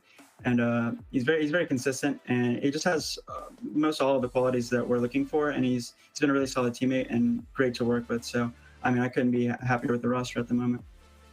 I'm glad to hear that, especially too. Jonah 6 is someone who we've seen in Challengers before and did not get enough praise. So I love to see him incorporated with Legacy Kingdom. This is really, really awesome. And I want to talk a little bit about this series. Specifically, I want to take it back to Ascend, because we see this picked up first. We saw you play it last week with a little bit of a different composition. Yeah. So I want to talk about the changes going into this one. You want the deadlock. Yeah. So, I mean, really all it is at the end of the day is essentially like, I mean, we were trying that because, I mean, we're of the opinion that Viper's really strong in the current meta and kind of like suits our slower play style. But at the end of the day, like, it was just a little too uncomfortable, and there was too much of a learning curve that kind of made us unprepared in a way for the quickly just quickly approaching games on the season. And like, you know, having a bad start in the split is, you know, it's something we definitely wanted to avoid. So just going back to the comfortable comp that we all know very well, like inside and out, and we don't have to like really sit there and think about what we're doing, and everyone, it just feels more natural, and the reactions are there faster and less hesitation and worried about everything that could happen, and just being confident in ourselves and our ability, and really just driving the team home and being able to like do things that we need to. And I mean, it really just, I think it shows, in my opinion. So I'm happy with the change, and whatever makes the team more comfortable, that's what we'll do. It definitely showed today. This is a great 2-0 series, and I'll make sure that you and the team can debrief, get your rest. So Corrupt, I'll let you go, but thank you so much for chatting with me. Thank you. Info time. Thank you. Thank you. As to us, back over to the desk, chat a little bit. I love to hear that phrase from Muddy and Jonah 6. Yeah, a lot of great insight there. And I'm excited about this team going on forward. I mean, 1-1 in the split. There's a lot of Valorant to be played, so they'll be really exciting. But pulling up the bracket, there's definitely some tough competition ahead because this is, we're halfway through week 2, and some of these teams, Roy, in this 1-1, I'm already like eyeing up this SRG, SRB. Is there a world? That, first of all, that is crazy. But second of all, look at the 0 and 2 side. That is terrifying. Like Burger Boys, TSM, Sad Esports, Prosperity. Like there's a world where one is like either TSM or Burger Boys are 0 and 3 after having like a pretty good run in playoffs. So that is crazy. There is so much great content on the horizon with this bracket, with how it could be playing out. Conference, I want to know your take as well, because this, I mean, we always talk about challengers being crazy, and we're not even halfway through the week, and this is summing it up pretty well. I think the one team I really wasn't expecting down in that 0-2 is Sad and Burger Boys. I think that definitely catches me a bit by surprise. I was expecting them to maybe go 1-1 for sure, but it's nice to see like a different, you know, change of play. I'm not very surprised Winthrop University is kind of killing it out here in the streets. They've been improving at such a fast rate, and it's also kind of cool to like see the collegiate scene be a little bit more interactive within challengers, and it is the future, I think, because now you're kind of getting that education added on, and then you're also being able to, you know, after school have the excuse of playing your video games. So at the same time, it's pretty cool to see, you know, devoted students and players at the same time. I mean, you say it is the future, and you're so right, because that is going to be our future tomorrow. It's going to be Winthrop University going up against Hubert Academy to start off our day, then Maryville going up against Blue Otter. So exciting matches on the horizon tomorrow. But that is it for us today. Thank you both. Thank you to our casters, production, everyone so much for tuning in. We'll see you back here tomorrow for some more Challengers NA. See you then. And they'll take advantage of the weakness from SRG to just taunt in, Prowler in, and good luck to Sarah because she's already missing some health and she's blinded. Let's see what she can do. And okay, someone kind of looked away from Sarah, allowing her to get that double kill. Could have been traded sooner. And TSM will still, though, missed her window, and Timotino's in short and could get a backstab on Noya if she backs into this position, or Sarah. The only thing that separates SRG from this backstab is the smoke, and beautiful timing. 1, 2, and 3. Timotino is clearing house and heading for the ace. And the real joker is Alexis and how she hopes to keep the spike planted, and their judge here would go crazy. She's always good for one, like she did on Corrode. There's Alexis. But hey, there's, oh my god! The whole clock comes down. And that's all SRG. Site, and you're trying to split into C. But the Hunter Sphere can still be in range once you start hearing the footsteps. It's just a lot of Util being dragged out, and Mel will be dragged out of that window position, dashing in. Noya tries to delay with a molly at their feet. She's paranoid. She's in the corner, and Mel continues to be insane in this round with 3. And it paid dividends for them, so it ended up being a 1-for-1 this time around, but you're starting to see that legacy that we're committed to do the same plan once again. This time trying to fight back towards Rubble. Flash for flash, ult coming through, defense on the top.